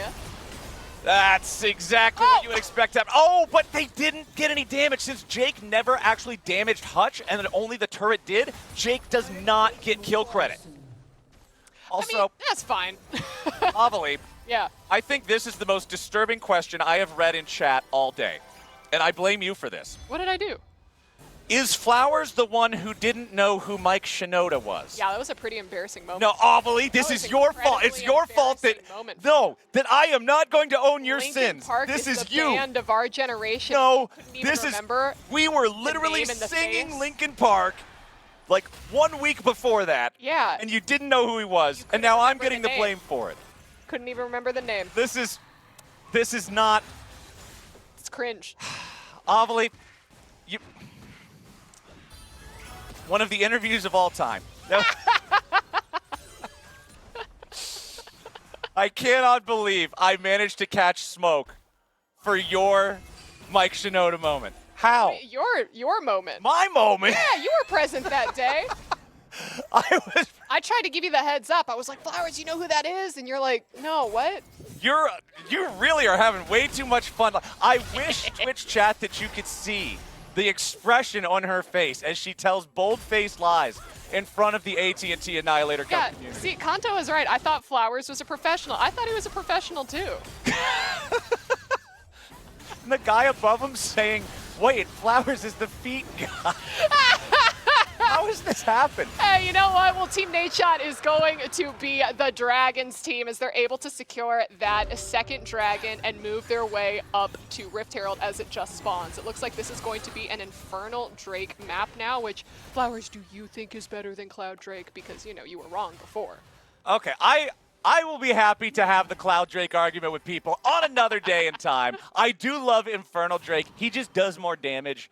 In any game I play, I like doing more damage. Infernal Drake is great in that regard. We also have Otacon spawning on the top side of the map this game. That is something that I don't know how many practice games you played when you were playing with Nero and them earlier. He yelled at me. Oh. Did you know that he spawns on different... Oh, hold on, never mind. Ten's going in immediately. He wants to try to engage, but he wasn't ready for the entire team to be there, and Tens is already down. That's a great start for Team Nadeshot. A double kill for Katamina on the Silas as Sykkuno tries to fight back with the Vlad. Needs to get a big heal from the Hemo Plague, but he can't do it. And now there's nobody left. Everybody is scattered on the side of Team Tens. It is a massacre. 5-0, Team Nadeshot. Octane is absolutely killing it right now. Oh my goodness, on this Tristana. And you know what? He's an Apex player. I think he plays a lot of Octane. I would probably liken Octane to Jinx because the dude does go really, really fast. So with Tristana and you're jumping around, let's try to find some connections there. Yeah, exactly. Link together the things that you know. Build the bridges where you can build them. And he is 3-0-4. Look at his lane partner there in Emily Wang at 3-0-5. The bottom lane for the side of Team Nadeshot. This duo that had to weather the storm of dealing with double lift in game number 1 and still put up good enough numbers that Octane was topping the individual leaderboards up until this game started, are now looking great again. Let's listen in on Team Nadeshot comms. Okay, I'll just buy an Oblivion one for now. That's good enough, right? Yeah, set an Oblivion orb. This Vlad is level 12. Do I need to be like real careful here mid? He can't really like first kill you because you're building MR, but I wouldn't just give him free damage. Okay. Just is the goal like to just not give free damage? Like in this specific matchup, yes. Because you don't really know it super well, but you can punish as Malphite in certain situations, but he can heal pretty much all of your poke damage anyway. So there's not really a point of view so wasting mana on it. it's like taking damage versus trying to get the minions. What is the priority? It's the trade-off, exactly. It changes in situations. Like if you're pushed up in lane and like you gotta worry about all-ins with like minions and stuff in jungler overextension, etc. Okay. So I really can't kill. You're doing a good job. Okay. We could maybe Vaz bot. Oh, red shot. I'm just gonna steal our jungle.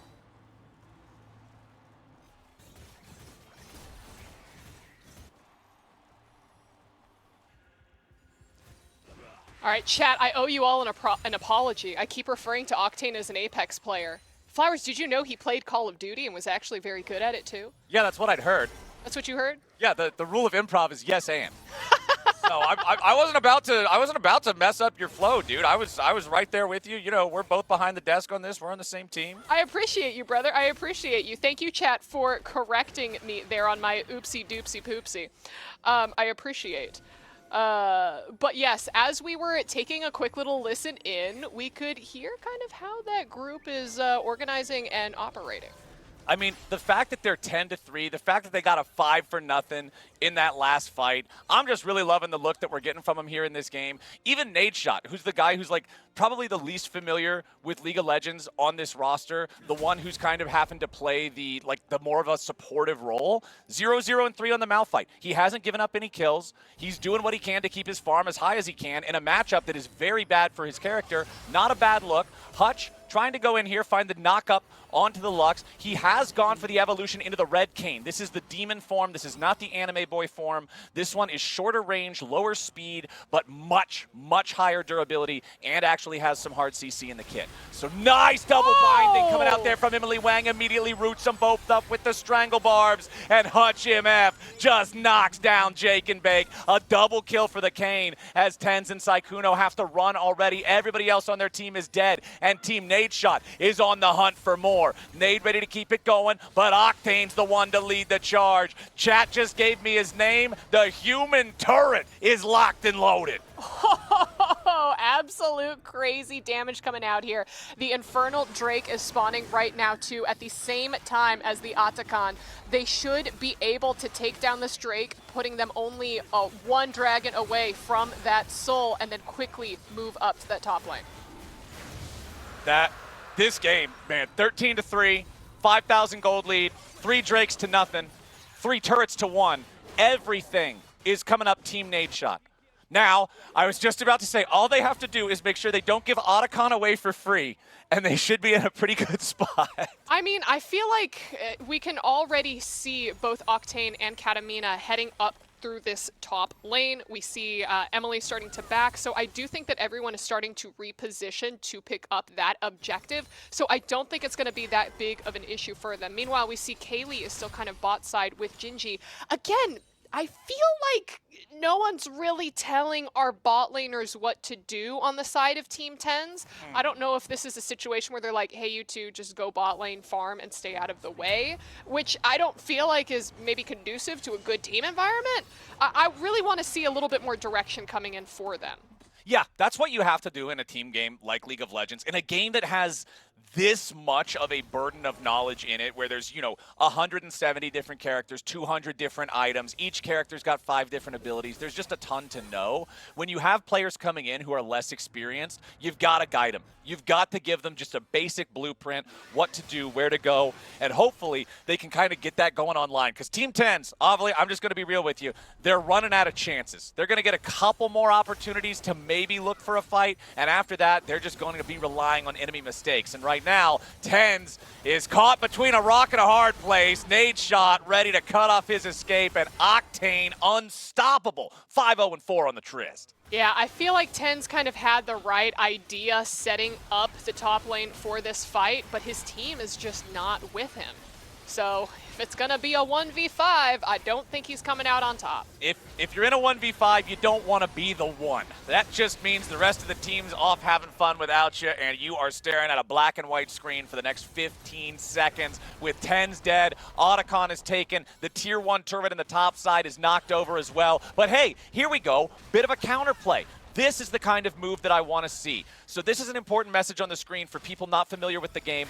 Once you fall behind a significant amount of money, the game will enable what is called objective bounties. That means that if you do manage to claim an objective, whether it's a neutral one like a dragon or an enemy objective like a turret, you'll get some bonus money on top of what you would normally get as a reward for saying, hey, you're playing from a disadvantageous position, but you still found a way to accomplish some objectives. Here's extra reward to get you back into the game and give you a better chance. So the fact that they lost the tier 1 top, they lost the Otacon, they lost 10's, yeah, that's bad.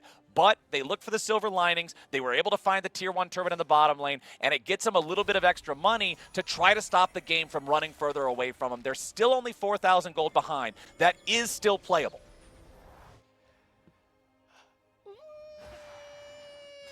Okay. Okay, I'm not saying it's a great position. I'm not saying, man, Ovally, I wish I was on Team 10's right now. I don't. They are in a really tough spot, but it is still a spot that it's possible to win a game of League of Legends from. I appreciate it. He's going to try to get away from this as Hutch face checks the brush, and 10's trying to put the pain back into the cane. Oh. Nicely done. The shutdown for Sykkuno. That's what they need right there. Getting those picks, managing to stop the war machine on the side of Team Nadeshot from chugging along and building more of a lead. Yeah, as you were saying, Flowers, there's always a way to win the game. It may be those, what's the Avengers thing? 1 out of 5 million different potential opportunities or chances. Like, it could be. Are you talking about like Doctor Strange looking at the 17 million timelines? Okay.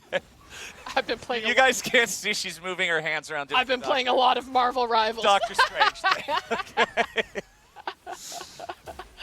But absolutely there's a way to happen. Oh, but not if Sykkuno gets caught out like that. And actually he's able to hit that blast cone and find his escape, but he's going back in to try to support his friends. But Katmina gonna flash right over that wall, pick up 1, pick up 2 for that double kill. And 10's is running home. That was actually really good. Compared to the casting samples you've given me before, that was really good. Are you trashing on my casting right now? No, I just complimented you. I just complimented you. I said I am legitimately and thoroughly impressed. That was well done. Good job.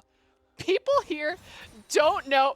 Production is backing me up right now. They're in my ear saying this man is it was a compliment. That was well done. I am complimenting your commentary. I am giving you props. For context, for people who don't know, Flowers made me cry when critiquing my casting. Okay, that is not context. That is out of look, context. The Infernal Drake has spawned, and it looks like Team Nadeshot is going to try to take that one out to get them to that Dragon Soul with just 10's and Gingy hanging around the pit. They do have 1 ward in there. I don't know if 10's is going to be able to try to steal it, but he goes for it. That was a close call there over the wall from 10's. I love the fact that he tried it. I love the fact that he wanted to. Yeah. Because at this point in the game, you really have to try to take some of those opportunities that most likely won't work, but still could be the thing that keeps you in the game. It doesn't work out. It's Infernal Soul now for Team Nadeshot. If you don't know what that means, essentially every few seconds, whenever they first do damage to an enemy, it does an extra little explosion around it of fire damage, and it's just not fun to deal with when you're already behind in the game. Yeah, definitely not. Man, Octane is absolutely popping off for this entire game. 5-0-5, but even more so, I want to shout out Emily Wang right now. Yeah. Look at those. She's got, what, 13 out of the 17 kills she's participated in? Yeah. So she has been working hard across this map. We've seen so many amazing ults come out of her that have really disrupted team fights and helped catch people out. She's not afraid to flash forward to try to secure a kill when no one else is able to. Just really great teamwork coming out from Team Nadeshot.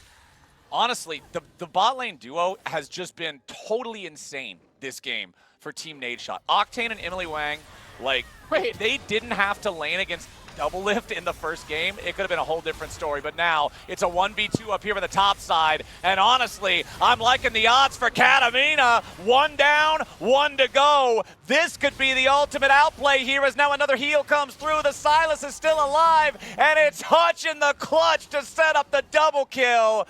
That's what I'm talking about. That's Katamina, making them look foolish. Flowers. Where's the smite on Team Nadeshot? What do you mean? Hutch has it. It's the blue one. He has blue smite. Oh, that's blue smite? Yeah. I thought that was Ghost. No, the icon changes after Chat you lied fully to me. evolve. No, Chat- after you fully evolve the smite, it changes color to green, red, or blue, depending on which pet you have. Chat, one sec. Chat lied to me. I'm pulling it up. All right, find the guy. Get the I'm receipts. finding them right now. I'm finding them right now. Where did he go? Nate Rock 34 says no smite on Team Nadeshot. Well, that just means that he also must have looked at it and thought it was Ghost. I did think it was Ghost. That's yeah. fine. It's a blue smite. I'm it's trying a blue to smite. squint my eyes to see it on the TV. Back in my day, smite was a yellow hand. Well, it's no more yellow hand no more, brother. We got ourselves a big shiny blue hand, big shiny green hand, or big shiny red hand, depending on which little pet you bought at the beginning of the game. And right now, the only hand coming for Team 10s is the hand of Divine Retribution, looking to squish them under its powerful thumb as Team Nadeshot has already killed off 2, make it 3, as Jake and Bake in the bot lane are out of the picture. Saikuno and 10s trying to stand strong. But this is just the end of the game already. 23-4, the most one-sided affair we've seen today at the AT&T Annihilator Cup. And Team Nadeshot will pad their stats a little bit more before they end it, see if maybe they can add 1 more kill, 1 more assist. Hutch is going to drop instead as they try to dive the fountain. GG, it's all she wrote. 23-6. Team Nadeshot takes the dub and takes 3rd place. 23-6, Flowers. Wow. 6 Flowers. Oh my God. 23-6. Not even close. No. Not even a game. Cleaned house. And we thought on paper before we all got started, it was going to be competitive. Yeah, we thought it was going to be a bit of a coin flip. I mean, we did see how much work Tens was putting in on that Gwen, and I will say that Tens and Jake and Bake, they had that amazing first play up in that top lane with the tower dive, and then Tens, again, continuing to perform well, but man, I feel like what really secured that win was the Nadeshot Katamina swap. The decision to move her from mid to top lane and vice versa for Nadeshot, because that just really seemed to work for the squad and help continue to build their lead. Yeah, Nadeshot was able to lose gracefully in mid lane, right? It's not like he was giving over a ton of kills. He was still having a decent amount of farm, and he still hit ults in the fights. And then Katamina was able to meet Tens head on, like square up with their best player, which opened up the window for what I had been talking about all game, the bottom lane. Octane and Emily Wang just completely running the show down there. Their individual points at the end of this one are going to be absolutely massive from the amount of kill participation they both had. It's insane. It seems like Team Nadeshot carrying over the momentum from their previous match. It was a close one. They almost took down Team Double Lift, but we know how that all ended. But they got to, tip your hats off to them. They got to be feeling pretty good.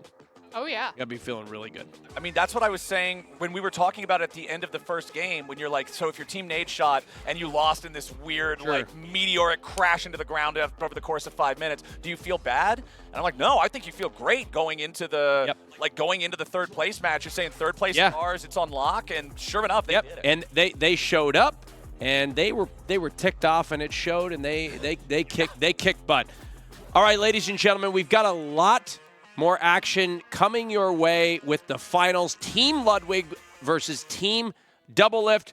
We'll be right back after this quick commercial break. This is the AT&T Annihilator Cup.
Ladies and gentlemen, welcome back to the AT&T Annihilator Cup. I'm joined by two of my favorite commentators behind the desk. What's up? Oh man, what a game, what a blowout. Actually, what a blowout that we saw. Hopefully the next match is a little bit closer and more competitive. I mean, I think that third place match was still pretty entertaining to watch. Sure. Just to see the complete juxtaposition of the first and second game that we saw. We really got to see, okay, so this is what happens when we start to see teams a little bit more outclassed. I think that as we take a look at our final match between Team Doublelift and Team Ludwig, it's going to get a lot closer. Sure, and we'll see how that plays out. I would agree with you. I think we have our points ready. Take a look at how things have shaken out so far. No, I almost timed it perfectly, so I'm working on that. I'm working on that. Looks like anything jump out to you on the screen? Octane and Emily Wang jumping out right there. That is the bot lane duo from Team Nadeshot. The fact that they are #1 and #1 because they're tied. That is just so insane to me. Those two, I think, just both played so well in their third place match.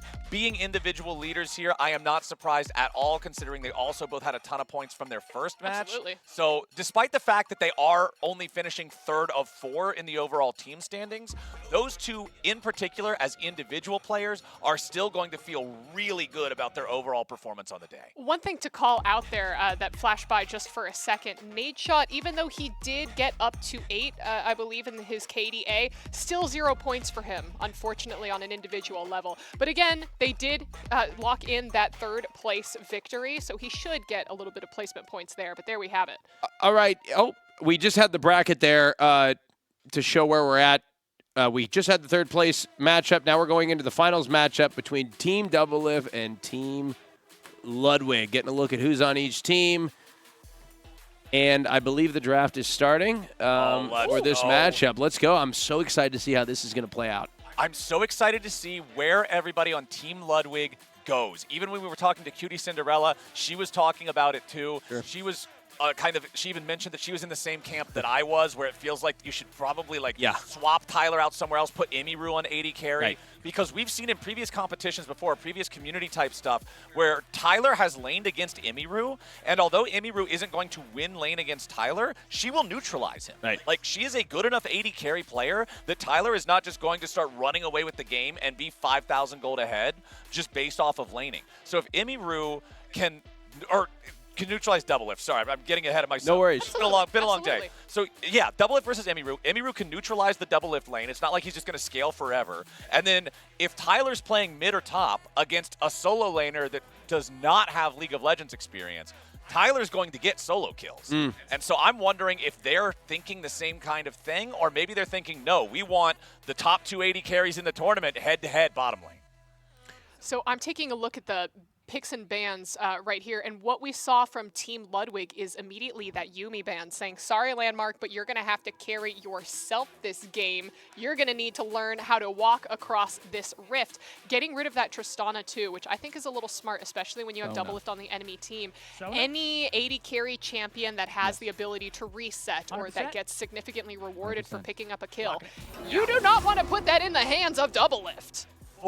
Fully agree about the reset rule, especially because it lines up so well with what we saw in their first game where they got the Otacon and then his Jinx was able to pop off with it. The Yuumi ban, I also agree, is insanely high value. Normally, you do not ban against the most inexperienced player on the enemy team, but if they're inexperienced to the point where they only want to play Yuumi, and now you force them to play a character that is targetable, that is a night and day difference, no matter what else it is they have to play. So we will see, okay. Oh, it's Pocket Lulu. I guess if you're a Yuumi main and you can't play Yuumi, Pocket Lulu is the next best thing to do. This is an old school term that Lulu was one of the original champions that when she came out, it was just like her role is to essentially be attached to the hip with her carry, right? She has a very support-based skill set. She's constantly enabling her carry to be a hyper carry. And so if a hyper carry player had a Lulu that would only ever follow them around, it would be like, oh, you've got a Lulu in your back pocket. That player is just a pocket Lulu player. Their job is to just follow the carry around, help them the whole time. And I feel like this is probably a Doublelift call saying, I want a Lulu.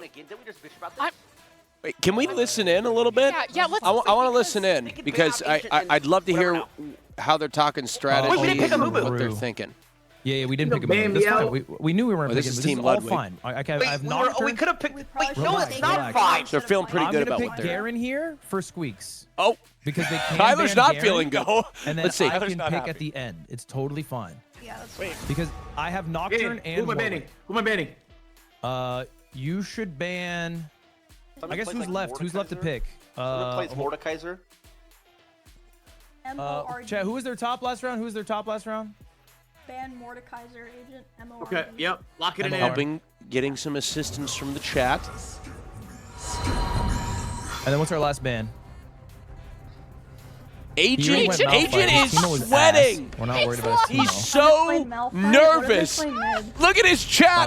People are spamming Agent. You good? You good? Calm down. You're good, bro. Bro, you're good. We have the next pick. He's got a shoulder cramp. Okay, who do I ban? Oh, You good? Deep breath, bro. Deep breath. In through your nose, out through your mouth. You got Reset, this. is this cheating? Oh man. Okay. And who do I choose? Oh wait. Sorry. You are gonna have Can to we- choose for me, Squeaks.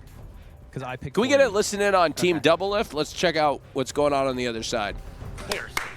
Kelly, they give it 2 months. No, this is fine. We could have had a Mumu, but I actually don't think a Mumu is that necessary here. I mean, I guess it would have helped me. If you guys but are interested in I that. think Nocturne's a play.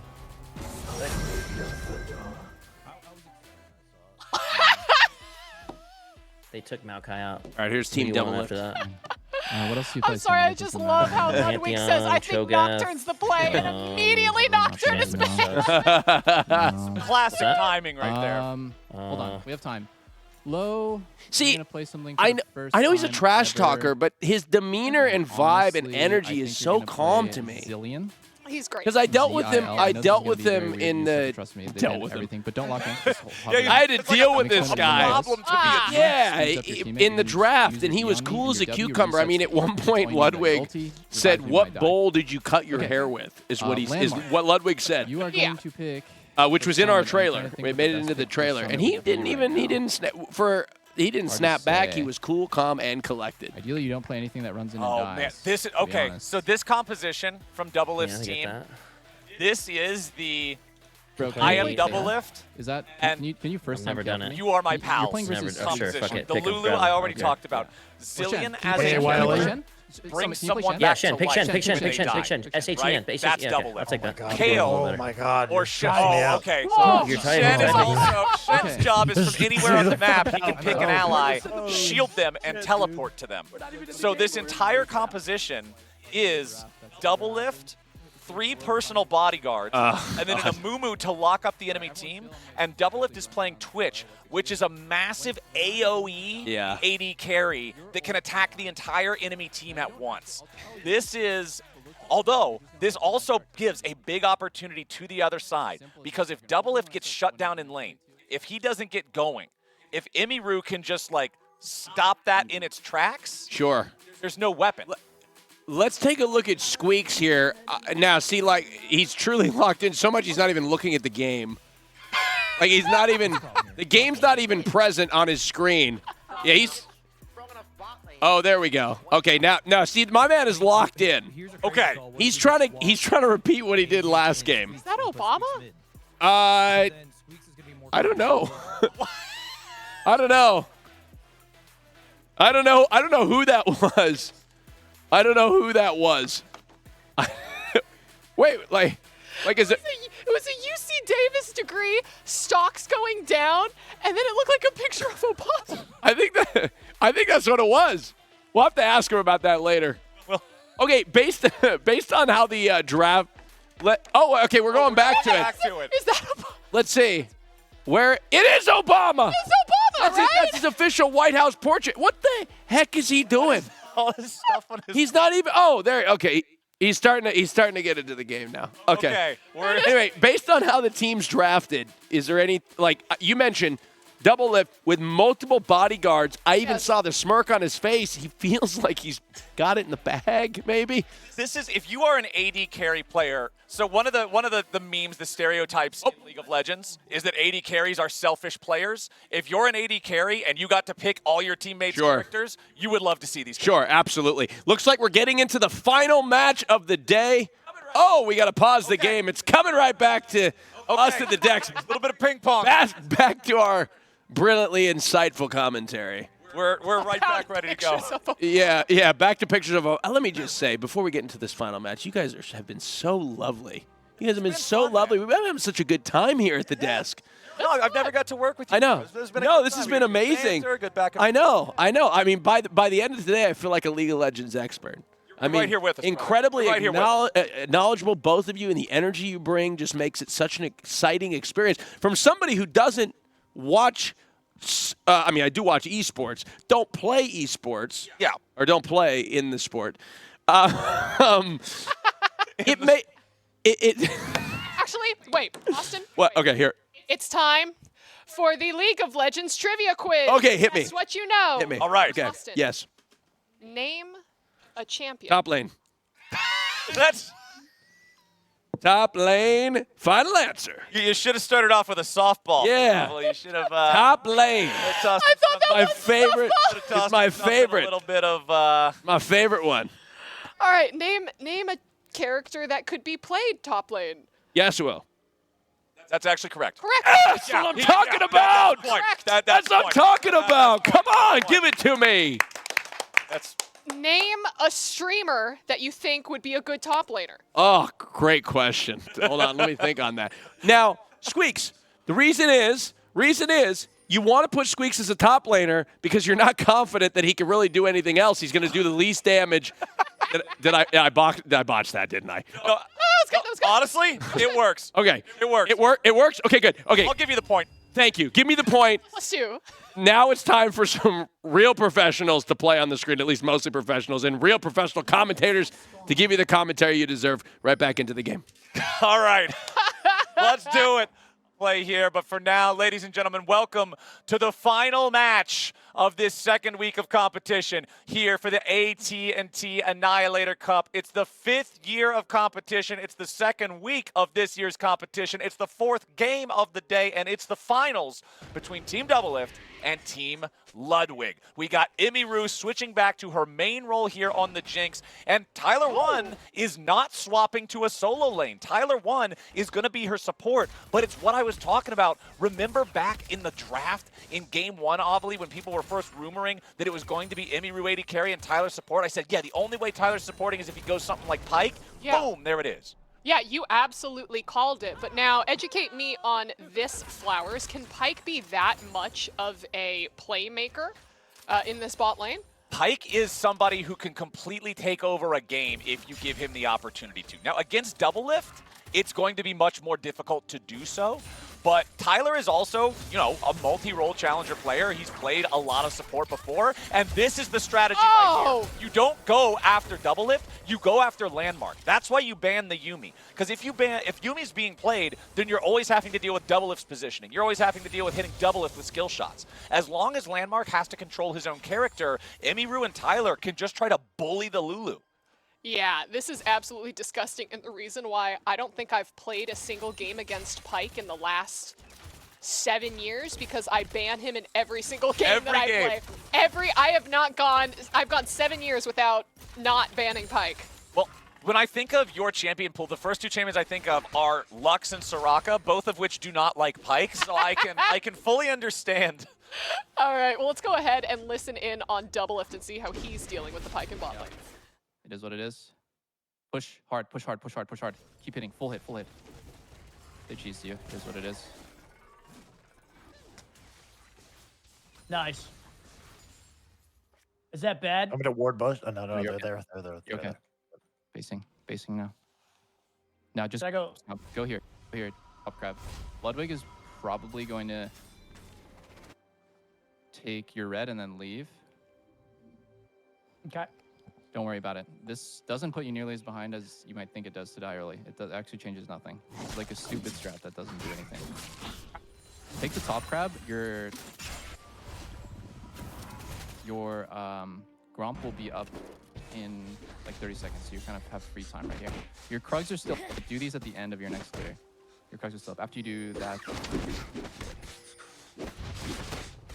So I still go down and do my Krugs? Yeah, you can. Yeah, you can. Actually, you can do that. Slow. Don't touch the minions. Okay. Oh. Don't touch anymore. Okay. Don't touch anymore. I saw the orbs. Okay. Yeah, yeah. Get this one. You can get this one. Perfect. I just want to deny as much as possible.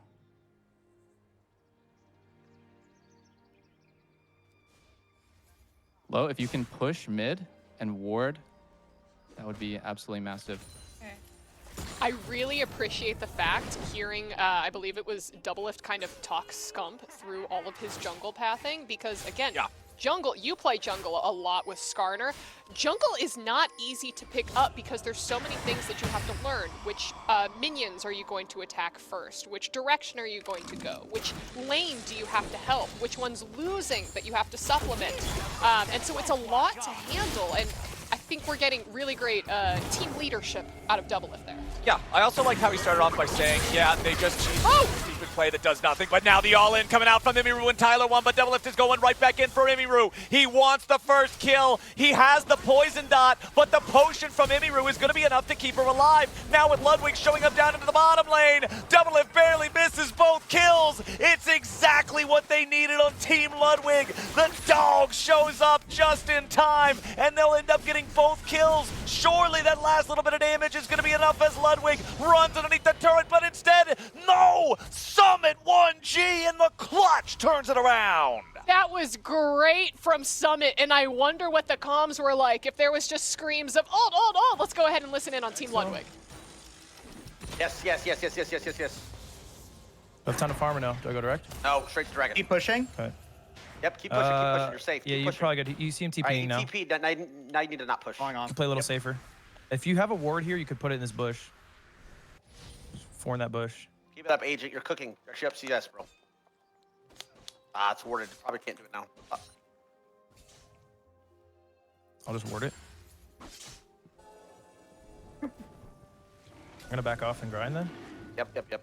All right, Doublelift has nothing. No ult top. I do have Ignite. We haven't seen him move in a bit. Yeah, look on you here, Imro. Careful. We stand in this bush. I'm locked in. Stay locked in. All right, get this whole wave, Squeaks. Eat it all.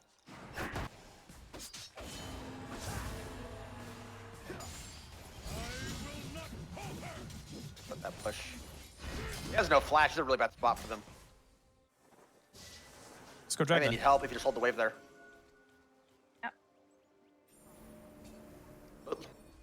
On me. I'm here.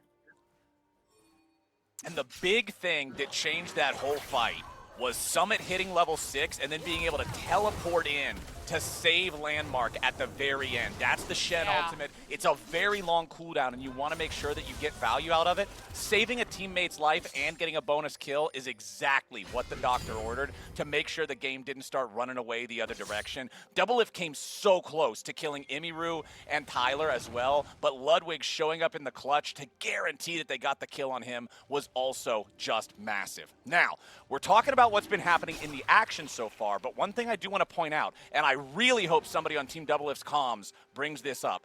Lovely Low currently has the support item on Zillion. You should not do this. This is unfortunately one of the few things in League of Legends that is not just not going to help you, it will actively set you back. As long as you have this item, the gold that you get from farming is going to be drastically reduced because it's made for the support players that lane with the AD carries down here in bottom lane to be able to have an early game income without farming minions. So as long as Lovely Low has this, her gold income is going to be really stifled. And I sincerely hope that somebody on Team Doublelift lets her know, like, hey, that was the wrong item. Need you to sell it and pick up something else. Because otherwise, this Zillion is going to be in for a real rough game, Ollie. Yeah, and we have some people in chat speculating, oh, is she just going with the recommended build that's popping up in the shop? And that very well could be the case. And again, if this is only her second game that she's played of League of Legends, depending on how much practice she was able to get in, maybe she's just going with what's recommended because that's what's in front of you. And honestly, it's very difficult to fault a new player for that. But that being said, she is able to pick up, it looks like her next leveled up boots there. But I do wish, oh, she's spying a tome too? Is she gonna sell? No. All right. Ah, I was hoping she would sell it. Yeah. All right. Pop in her chat. As a reminder, we are currently watching on the, oh, actually, here we go. Hold on, another fight. Imiru under pressure now, and again, it's Summit 1G in on the Shen to win. The man knows exactly where he's got to be. I feel like this has to be double lift. Calling, hey, Summit, let me know when you got the ult. We're going to launch the play, and this is exactly what they need.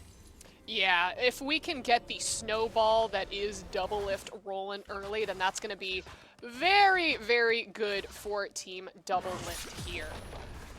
Emmy being taken down that one time, but again, both kills actually going onto Ludwig for that one game. But still getting a couple good items out for Emmy.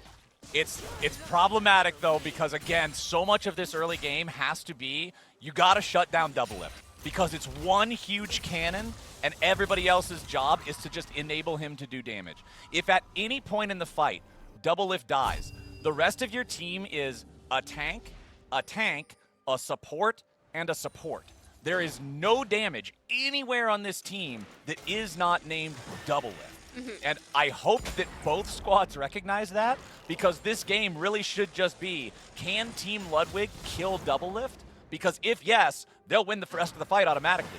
If no, double lift is going to have so much damage, he'll take over. He's already got the Yuntal Wild Arrows completed. I don't know if you're caught up on what this item is since it's a newer addition to the game, and I know that you don't play AD carry a ton, but essentially this is the starter item for many AD carries nowadays that comes first. It gives you a spread of stats and also a stacking permanent crit addition to where the base item does not give you any crit, but then it slowly stacks up crit as you attack going forward, eventually up to a total of 25. And it's just kind of a bundle of everything you want as an AD carry. Yeah, one of the surprising item changes for me when I got back into League, you know that I usually play support, I'll do some Lux, I'll do some Soraka, maybe get a little naughty with Nautilus. But with... I hate you. All right. But with... I would always build Luden's first, right? It was Luden's Echo, it was this nice pretty staff. Now it's Luden's Glock. It's Luden's companion. It's Luden's best Glock. friend gun. It's a gun. The best So now I friend just gun. have to imagine, like, Lux running down with a Glock in her hand. Hey, that's not a bad mental image. Hold on.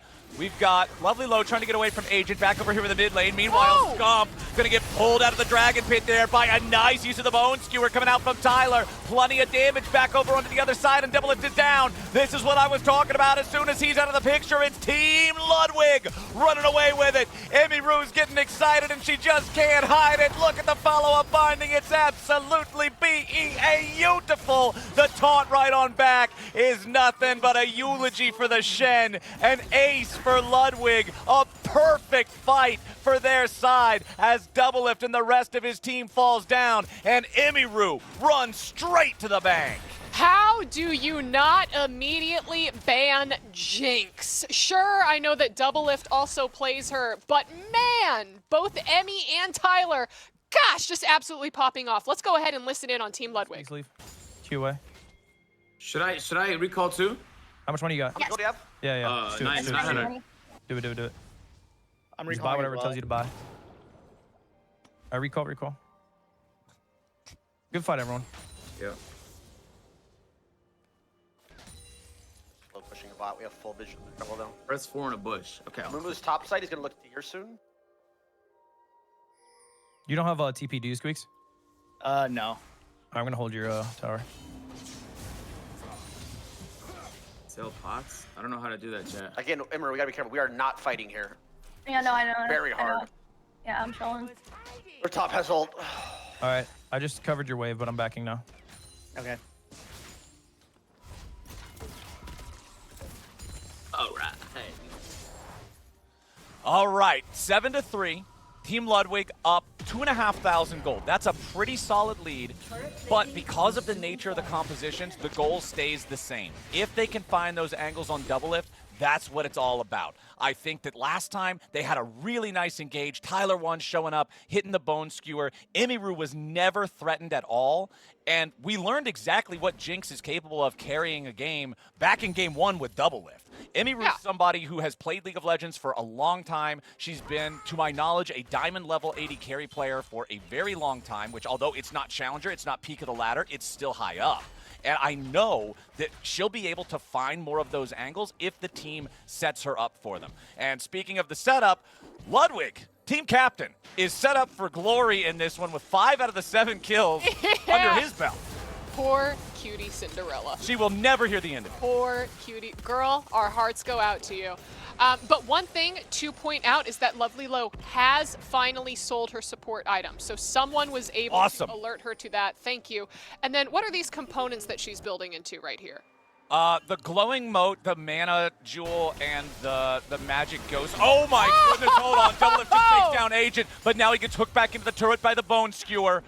Nice clutch use of the wild growth there, but meanwhile Scump also flashing away as Team Ludwig tries to get a bit of a counterattack.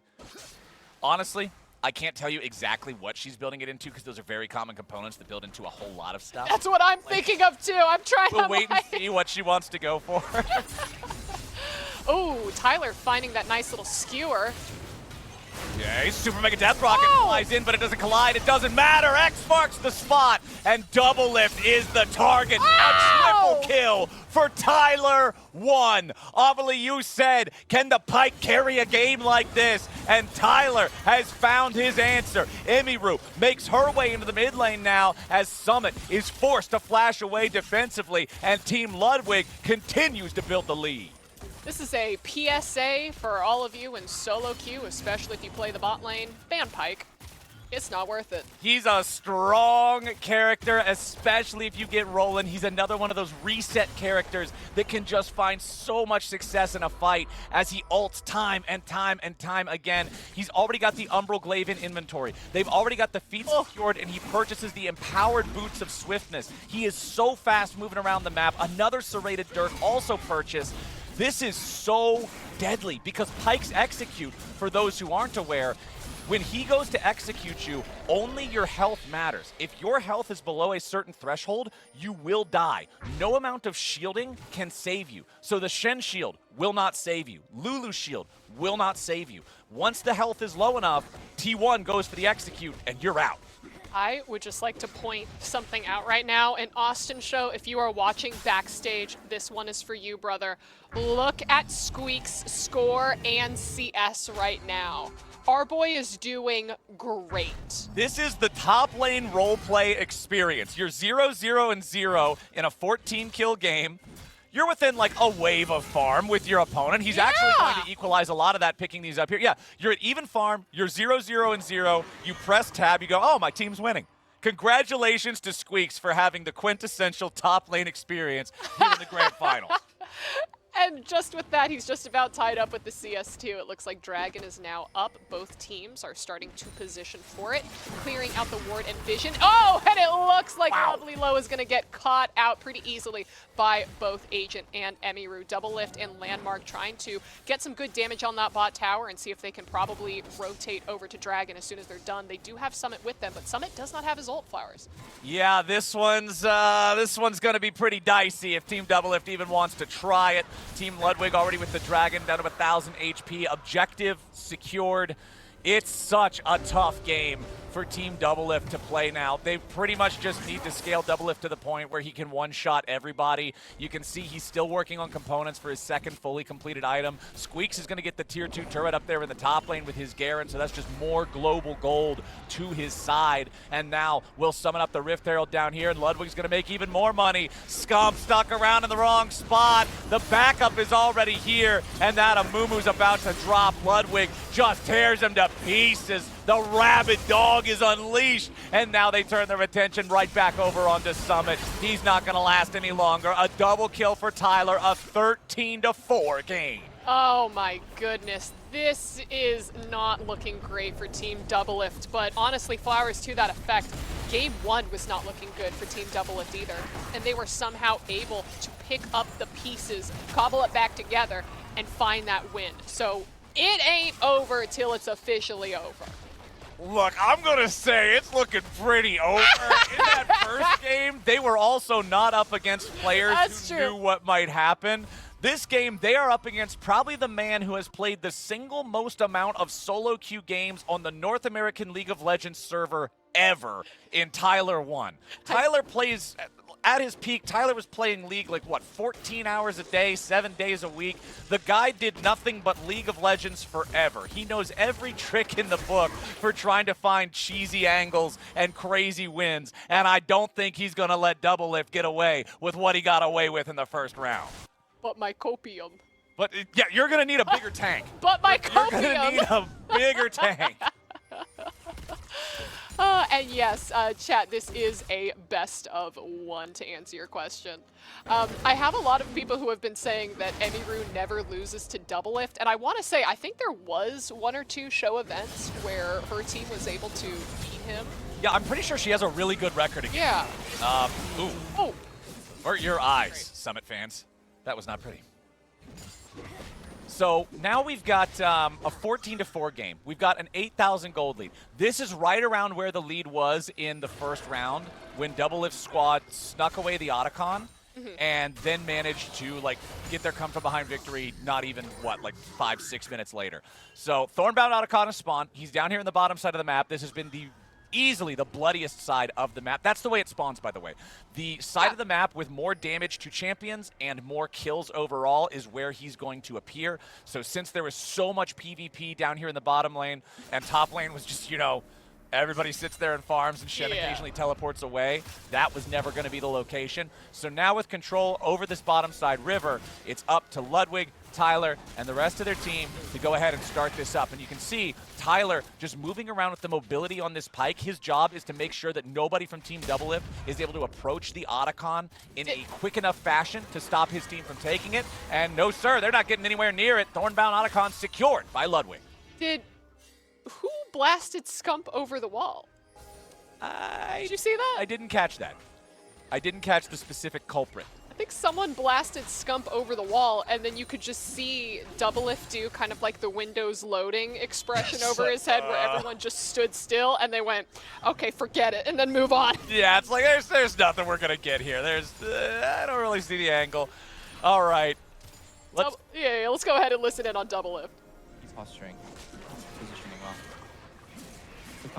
Click on Mila if you want to click on me 1 time. Nice. That's good. Backing off. Wait out the hooks. Okay. Okay, looking.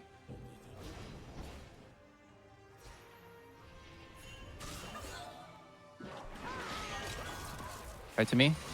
I have stealth in 10 seconds. I'm gonna open up the fight and try to kite them out, okay?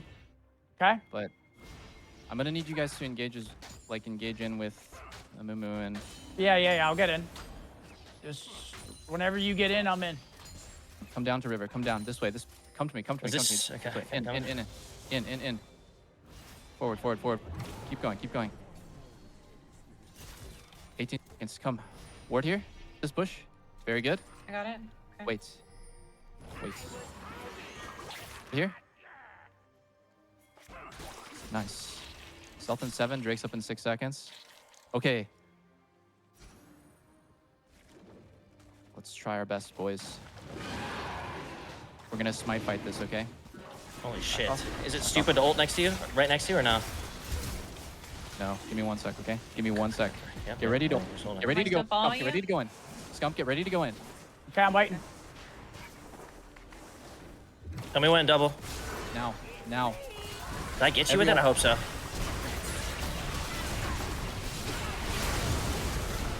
We lost hard. Jeez. We lost hard. That's so unlucky. Summit didn't ult me.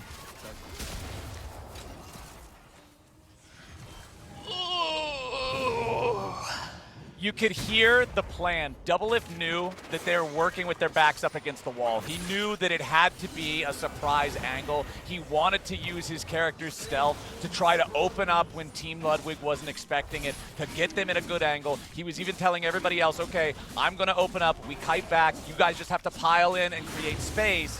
And then they felt too rushed. The Dragon started, Doublelift got tagged by Tyler on the outside of the fight so they knew where they were at, and then as the fight breaks out, Doublelift can't get a good spot to shoot everybody at the same time because Ludwig is in his face on the Warwick. It's so difficult for the Twitch to deal with the Fed Warwick in melee range like that, so Ludwig keeps Doublelift locked down while the rest of his team takes care of business, and it goes exactly the way that you think it's gonna go. Yeah, I mean, I do see what Doublelift's vision was for that there. He was telling Scump, be ready to go in, and Scump was able to land a pretty sizable Amumu ult, but it was already after Doublelift had been taken down, as you said, so just very unfortunate all around. You could hear the defeat in their voices with the "we lost hard," I think it was. Just, oh, absolute sadness in there. Well, in their voices. It's a 420 kind of game, and it's 33,000 to 44,000 gold. So, well, actually 33,000 to 45,000 now. It ain't over till it's over. Team Ludwig is about to call it over, I would have to say, as Scump has been found out behind enemy lines. Enemy lines are their own base wall at this point. Doublelift and Landmark at least grab a tier 2 turret down there in the bot lane, but it's 25 minutes in. That means Baron just now spawns, and with the enemy jungler just freshly picked off, that means that Team Ludwig can rush the Baron on spawn. Remember what I said in a previous game about how Baron not only empowers your individual characters, but it powers up the nearby minions to be much more durable. This makes it so much easier to push into the enemy base, break through their defenses, and secure the win. I feel like this game's done on the next push. Flowers, we're 25 minutes in, and Squeaks has not fallen once. Not a single time. He's 0-0-3. He's up 3 farm. He's got 1.5 fully completed items. This is the top lane experience. This is what top lane means in League of Legends. As the rest of the team, 5-1-10 for Ludwig. For Ludwig on the Warwick, it's 12-1-5 for T1 on his Pike. Emiru on the Jinx, 3-1-11 as well. 1-1-9 for Agent 00. I got to give Agent some credit because in their previous game, he was having a real rough time, and he seems to be doing much better here in this one as Lovely Low. She is gone. Tyler 1, legendary on that. Oof. And yeah, it looks like Scum just barely going to outpace those chompers being chucked on the floor. But I think someone had said it in chat best, where it's like, listen, Doublelift kind of built this team around purely protecting him, protect the president. And then you take a look at Team Ludwig, and Tyler 1, who was mainly, you know, taking over some of that draft, said, Emmy, you take the AD carry. I'll go ahead and support you where I can. And as we're approaching the end of this game, let's go ahead and listen in on Team Ludwig. Everyone here. Yep. Everyone walking bot. Yep. Yup. Oh. Dipshit. Second hit was your fault. Yeah, pretty.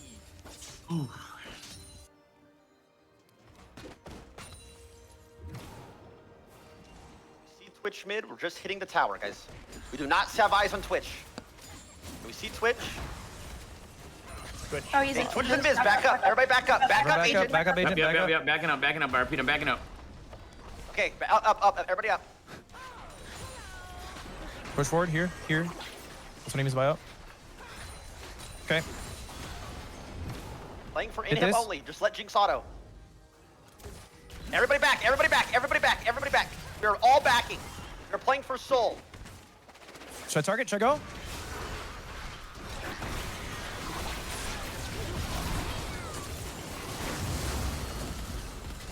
Doublelift's already got the first kill of the fight, and he's going to be resurrected just in time. The Zillion ulti comes down, but Team Ludwig is just chewing through health bars. It might have cost them a couple of bodies this time to do it, but the double kill for Ludwig rings true. Summit wasn't able to join the fight, and with everybody else on Team Doublelift down, that will be the end of the game. Imiru, Ludwig, and Squeaks in the enemy base, just tearing it brick by brick all the way down to the ground. And that's going to be it. Team Ludwig, 26-6. Wow. Triumphs over Team Double Lift. Wow. As your AT&T Annihilator Cup League of Legends victor. Wow.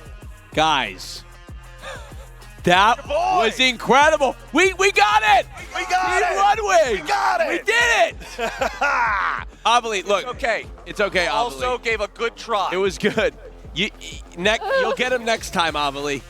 Next year, AT&T Annihilator Cup. Yeah, next year you'll make a different prediction. Year That'll 6. be correct. That's your year. Year 6. That's your year. Year 6. But oh my gosh, we'll talk about that. Yeah, unbelievable, unbelievable. And I think we're gonna roll the highlights as we discuss here. But unbelievable performance by Team Ludwig. Just a dominating performance. And even right here, this was the initial attempt. Landmark and Double Lift, they tried to go in. They wanted to make something happen here when Tyler and Imiru got aggressive towards him. Double Lift nearly gets 2 of the kills, but close only counts in horseshoes and hand grenades. We're playing League of Legends, and that means that Double Lift ends up going down. Now, this also still gets traded back as Ludwig gets a little bit too aggressive for the kill, and Summit with a clutch ulti saves it there to keep the game still relatively close. But then up here, once again, every time they will have this Shen ulti, this is the way they wanted to use it. Team Double Lift, they're finding their moments here early on. This is 9 minutes into the game. It's still a close competition with them having the lead, but it's this dragon fight right here. T1 starts it off with a beautiful pull. It ends up being an ace for nothing. Then Double Lift gets a free pick on Agent later on, a few minutes further into the game, but it can't translate into a whole lot more. That's the difference. If you can win a fight and get something off of it, it's so much more valuable than just the fight itself. 4-7 on the scoreboard. Still a pretty close game overall, but then this fight starts to break out. The Super Mega Death Rocket doesn't even hit, doesn't even matter. Double Lift is gone, and Team Ludwig was doing a great job finding him time and time again. Tyler gets 2 with the X marks the spot at the same damn time. So the method that we were talking about with the bodyguards and Double Lift before the game, did that just not play out?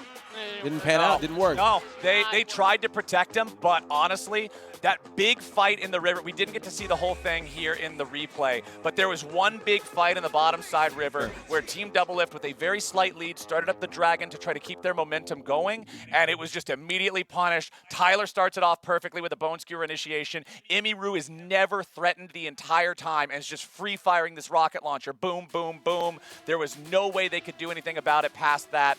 And even the comms we got to listen into, Team Double Lift was still trying to play to their win conditions, but I really like the comms we got at the very end of the game of Tyler just yelling at everybody, no, Twitch is not on the screen. Everybody back up. We're all backing up. Nobody go in there. Everybody back up. Like, because he knows the only way Team Double Lift wins is if Double Lift gets a surprise attack, shows up out of nowhere, and just blasts everybody at once. So you just need to shut him out of the game. Yeah. If you just shut him out of the game, that was the key to the victory. Their team comp was Double Lift for damage, 2 tanks, and 2 supports. Right. That's it. As soon as Double Lift's gone, they can't win. So once you cut him out of the game, and that's what they did, and they were able to do that successfully. Yeah. And bring home the victory. Unbelievable. Now, how did my boy Squeaks do? Fantastic. He did not fall once. See, that's what I'm saying. Unsung hero. I'd give him the MVP if I could. I know it. I know that's not how it's going to pan out. But Squeaks, if you're listening right now, which I know you are, MVP in my heart. I wonder, is that something that we? I mean, I said Double Lift was my MVP. You said Double Lift was your MVP. I don't know if he's MVP. He's definitely not MVP. He did the most on his team at the very end, but as you would expect him to in a comp like this, he kind of has to. Yeah. My MVP is certainly going to be Tyler 1 for this one. I think on individual performance, he had just had angle after angle, engage after engage. His shot calling, you could hear it at the end there with the team. He was the one telling everyone where to go, what to do, how to play. I think that the T1 MVP is like the only angle. Yeah. Also, incredible leadership by Ludwig, recognizing where his strengths are and where they aren't, passing the torch to Tyler 1 to lead his team to victory. Yeah. If Ludwig tried to take I know. That would have do you been. think that anyone would have listened? No, I understand what you're saying, but there is a moment where he had to probably look himself in the mirror, and he's like, you know what? I'm not that guy today. I'm not that guy. I'm going to let Tyler take the reins, and I'm lead my team to victory. Plus, we were talking about this in the middle of the game after Ludwig had like 5 out of the 7 first kills for his team. Right. He now has bragging rights about this forever. Poor cutie. I know. Yeah, she's never hearing the end of this. She joins Team Double Lift in losing today, and right? You know, but look, Ludwig won, and ladies and gentlemen, you could win too. Cool prizes all tournament long. At the end of this week, 5 of you will win a $300 Riot Games gift card, and at the end of the tournament, 1 lucky winner will take home a top-of-the-line gaming PC. Scan the QR code or head to AT&T Annihilatorcup.com to fill out the entry form for your chance to win. Oh my gosh, a new gaming PC. I tell you what I'd do with that. I'd play some more Flight Simulator. What would you do? Hell Do you actually? Oh, yeah. Oh, all the time. All the time. Get yourself a nice multi-monitor totally. setup for that real immersion. Oh, yeah. Oh, yeah. It'd be incredible. I think we got the points available to us, the individual points. Oh, my gosh. Deserved. Absolutely. That is huge. Unbelievable. So this is crazy. The top 4 spots on this individual ranking are the 2 best bot lanes tied together with their partners. Tyler and Emiru, best bot lane, tied at 36 points and 36 points. Octane and Emily Wang, second best bot lane, tied at 33 points and 33 points. True synergy. Right. So my question is, because we see the breakdown of points at 25 to 20, 18 to 15, I do wonder what the specific is. So I read the rules in the document thing that they gave us earlier. They split them and give them the even spread. Now, remember, these points that you're seeing will be combined with team placement points from this week to get their total points that need to be converted into our unified score. Absolutely. Right. So this is, you know, a look at what happened today, but we'll put it all together and we'll show it to you. You don't even need to do the math, right? 5 points for Squeaks. That's what I'm talking about, Squeaks. All right, let's see how the rankings net out after we add in the team points. Wow, I'm shocked that Lovely Low has more points than Nate Shot. I know. Is Nate Shot still at the bottom? Right there? Yeah, unfortunately. All right, let's take a look at our individual standings here. All right, Tyler won up top with the individual points as well as the team points there. Wait, how does Tyler only have 5 team points? Hold up. Hold on. Wait a We've minute. got everybody calculating. Behind the scenes, they're tabulating and tabulating. Is there maybe a... Yeah, because I don't think Double Lift would have 0 team points. So I think maybe the calculator is still currently computing. I'm not We're good at computing, math. and I'm not either. Yeah, I'm not either. good at math. I'm not going to pretend I am. No, me neither. But I do think that Double Lift should have more than 0 points. Right, and Tyler definitely has more than 5 since his team. They're going to fix it. Yeah, just a little bit of a display error. Don't They're worry. going to fix it. Math, We'll get it math all is worked hard. out. Math is hard. Exactly. Oh my gosh, it is. Very hard. That's why we all talk for a living. That's right. We do. Talk. We do. I mean, look at me. I have no idea what I'm talking about. And I'm talking. You're an official. I'm kidding. Commentator. Ladies and gentlemen, don't let. Don't. Having a great That's what I'm saying. I know. Don't let my lack of knowledge fool you. I know what I'm talking about. Yeah, you got this. You got Quote that. That's a good quote. What's that? It's a duck. See, Right? He already knows. He knows the game. He's in. No, but I've learned a lot today, and the passion that comes with the game. Absolutely. I mean, it's a passionate game, and the unpredictability of the game. Because like, if I'm looking at this as a bystander, and I'm saying, oh my gosh, Double Lift, right? Meme aside, Team Double Lift, prolific, one of the most prolific players of all time. He's going to take it all. But and you got Team Ludwig, who, I mean, see, Tyler is. So I know Tyler is like Tyler's the. He's the goat. He's the but He's the goat. But I know him as like a content creator and Right, he's the streamer guy. Yeah, the personality. I know Tyler from his personality, but to be here behind the desk with you guys and you guys to legitimize his skill as a player is pretty cool. And it's been awesome to see it all come together. He's a really good player, and I think that the thing that gets overlooked a lot with Tyler too, for people who don't, who might just recognize him from his most viral clips where he's losing his mind and screaming at people and raging or whatever. Yeah, right. Is it's a lot of what I see. Because of that part of his persona, the fact that he's actually a very skilled leader is overlooked. And that's kind of what you got to see there in League. It's what a lot of people were talking about with him back when he was on his World of Warcraft arc, being a raid leader. Mm-hmm. his type of communication is very blunt. It's very, no, shut up, go here, but it's very effective because he knows what works, he knows what strategy needs to happen, and because he's the type of player who completely immerses himself in a game, like we've been talking about with him in League, like he got Challenger on all 5 roles, he knows not just what he should be doing, but what everybody should be doing. Sure. And that, I think, is the type of leadership and a trait of leadership that not everybody has, and it really makes Tyler a lot better than you might expect. That's what I'm saying. Coordinated environment. That's what I'm saying, and this is the first time that I've actually seen that side of him. Yeah, absolutely. Because we didn't really see the ragey Tyler. A little bit of it here and there, but he was locked in. Direct. He was locked in. Yeah, he was direct and commanding and a leader, a true leader. Sometimes you just have to use your big boy voice when you need people to listen to Right. you in a moment of panic. Like, get away, I don't know where Twitch is. Yeah. Run. Right. It's effective communication. Right. At the end of the day, it's no hard feelings. I'm sure at the end of the day, they're happy that they got the victory. Yeah. Right? I'd rather win and in the moment be like, damn, bro, okay, than lose and be like, wow, I wish we had clearer comms back then because I think we would have won. Right? Sure. Like, it's just, you got to be decisive in the moment. They were decisive in the moment. They did what they needed to do as a team and as individuals. And I think that, hey, we predicted correctly. Absolutely. I believe we have the points.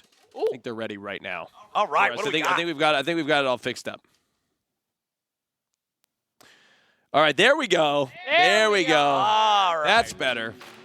And you know what? Absolutely deserved as we take a look at our top 10 right now. Tyler won individual 25 points, team points 15 there with a total of 40. Emiru not too far behind with 35. Ludwig with that 26.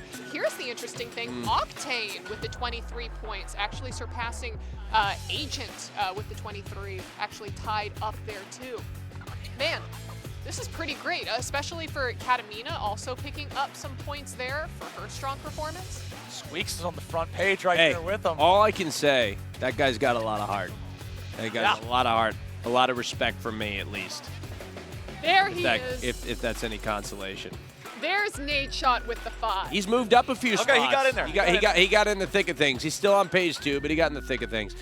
All right, ladies and gentlemen, now that we've got our full League of Legends scores, let's take a look at our unified score rankings. This is how we will track everyone's placement to the rest of the event.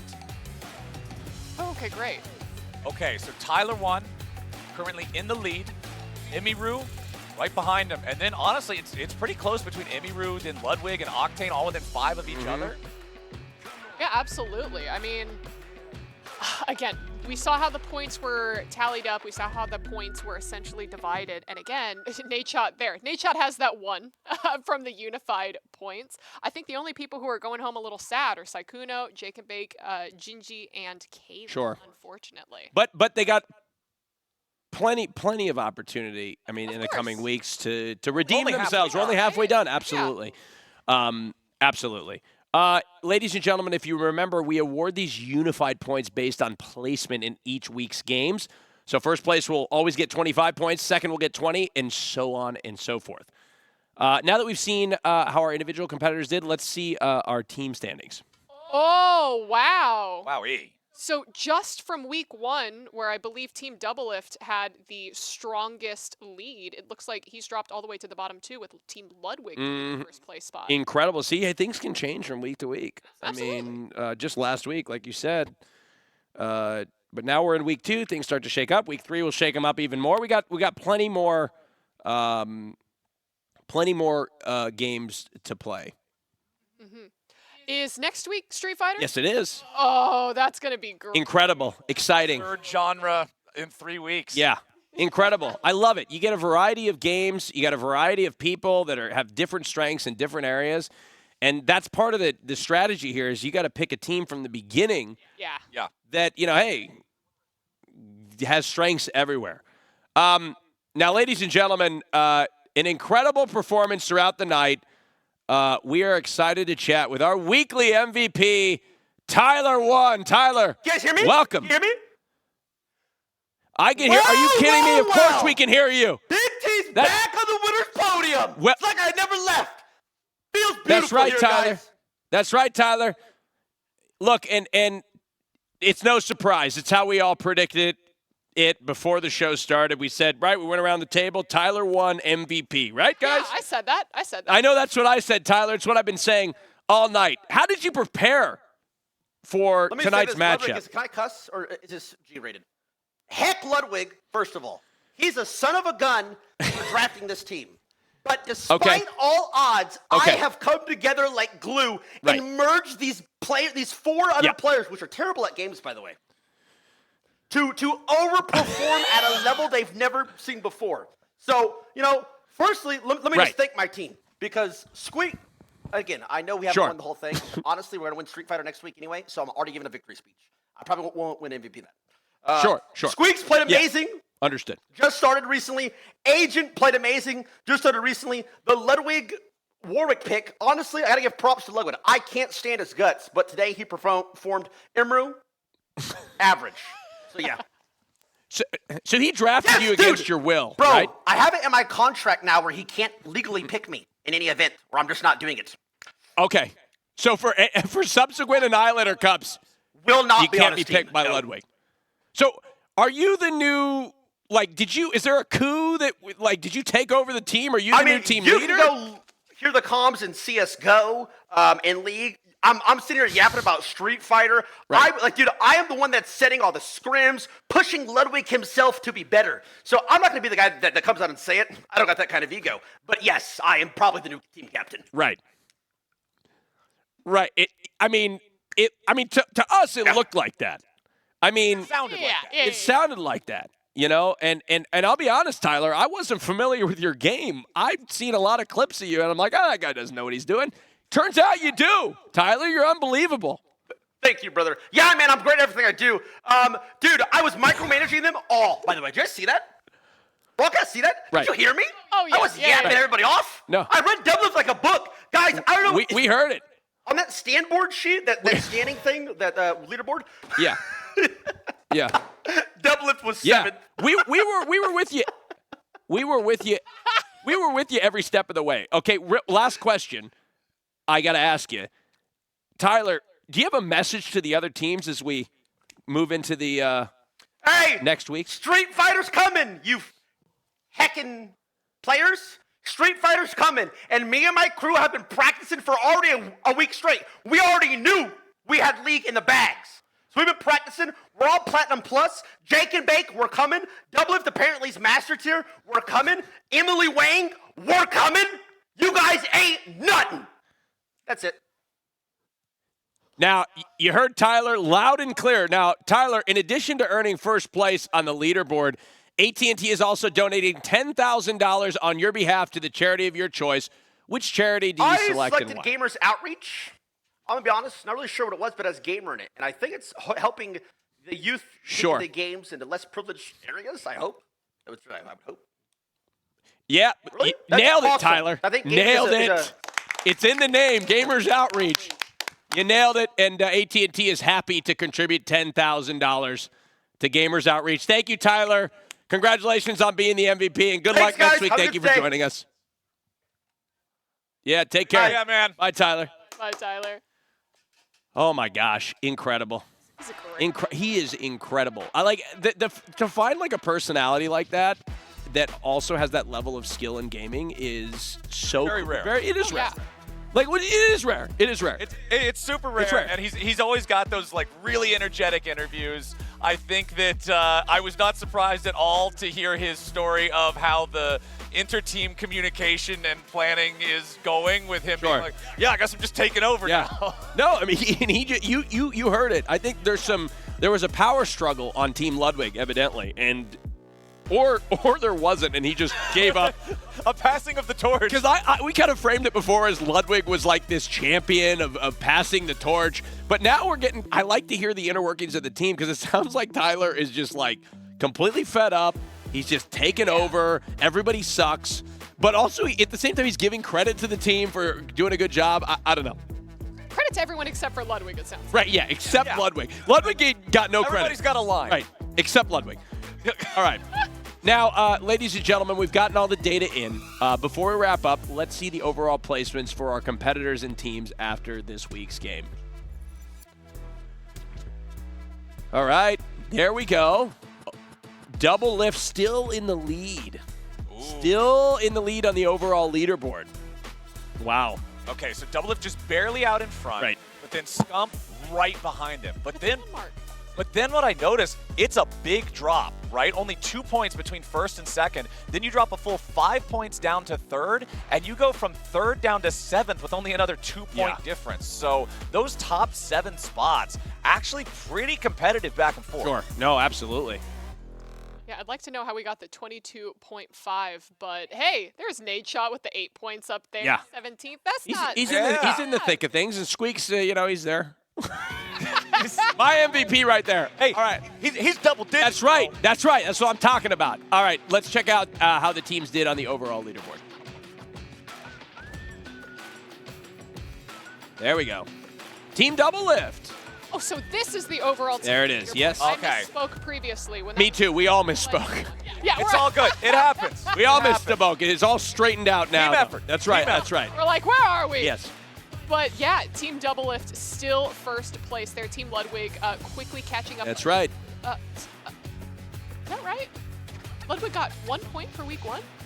That's what we saw at the beginning of the day. Yeah, it looks like they must have had a pretty rough time with CS. That was it was an unfortunate sequence of events for them last week.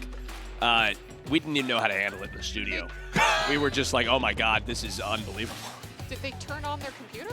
I mean, honestly, they should have not. They should have not. It's like they conceded, or they didn't even play. But they got 1. Yeah, I could have gotten 1 for God's sake. One is that one stray bullet that ricocheted off the fire and hit one person? I didn't know, but for them to be in second place after that performance, after a 1, is incredible.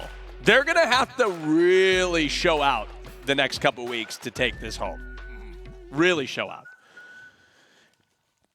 Incredible. Incredible. All right, ladies and gentlemen, that wraps week 2 of the AT&T Annihilator Cup. Be sure to tune in next week for Street Fighter 6. And for the first time ever, fans can connect with the tournament like never before. During the last week of the tournament, fans are invited to an in-person viewing party at the 100 Thieves compound right here in Los Angeles, California. Come on out for some fun activities and great vibes for the final week. Avali, Captain, thank you for joining me and putting on a fantastic show. Oh my gosh, always. Thanks. You guys were amazing. Amazing. Any thoughts to close out? Any advice to the teams as we move forward into the final weeks?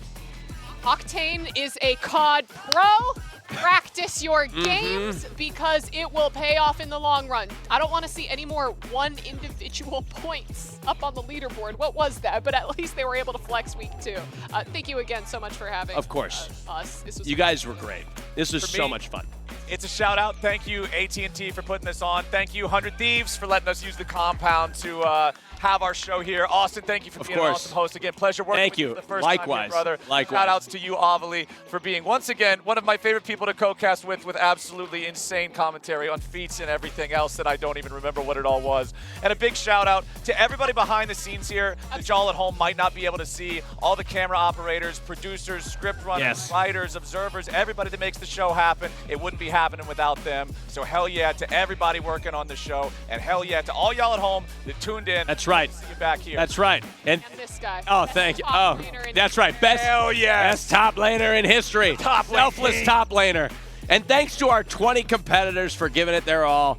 We'll see you all next week for Street Fighter AT&T Annihilator Cup. Peace out. Bye.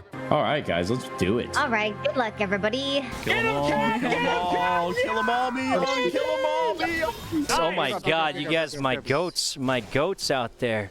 Keep going. Nice try. Oh my God. Nice, Ludwig. Okay, you guys got this? Imru's gonna have to cook here. Okay, come on. More kills, more points. Help. Help, bro. Oh no. I don't know how the heck I lived, but I'm alive. Oh God. Dude, if she gets the E, it's GG. Jinx.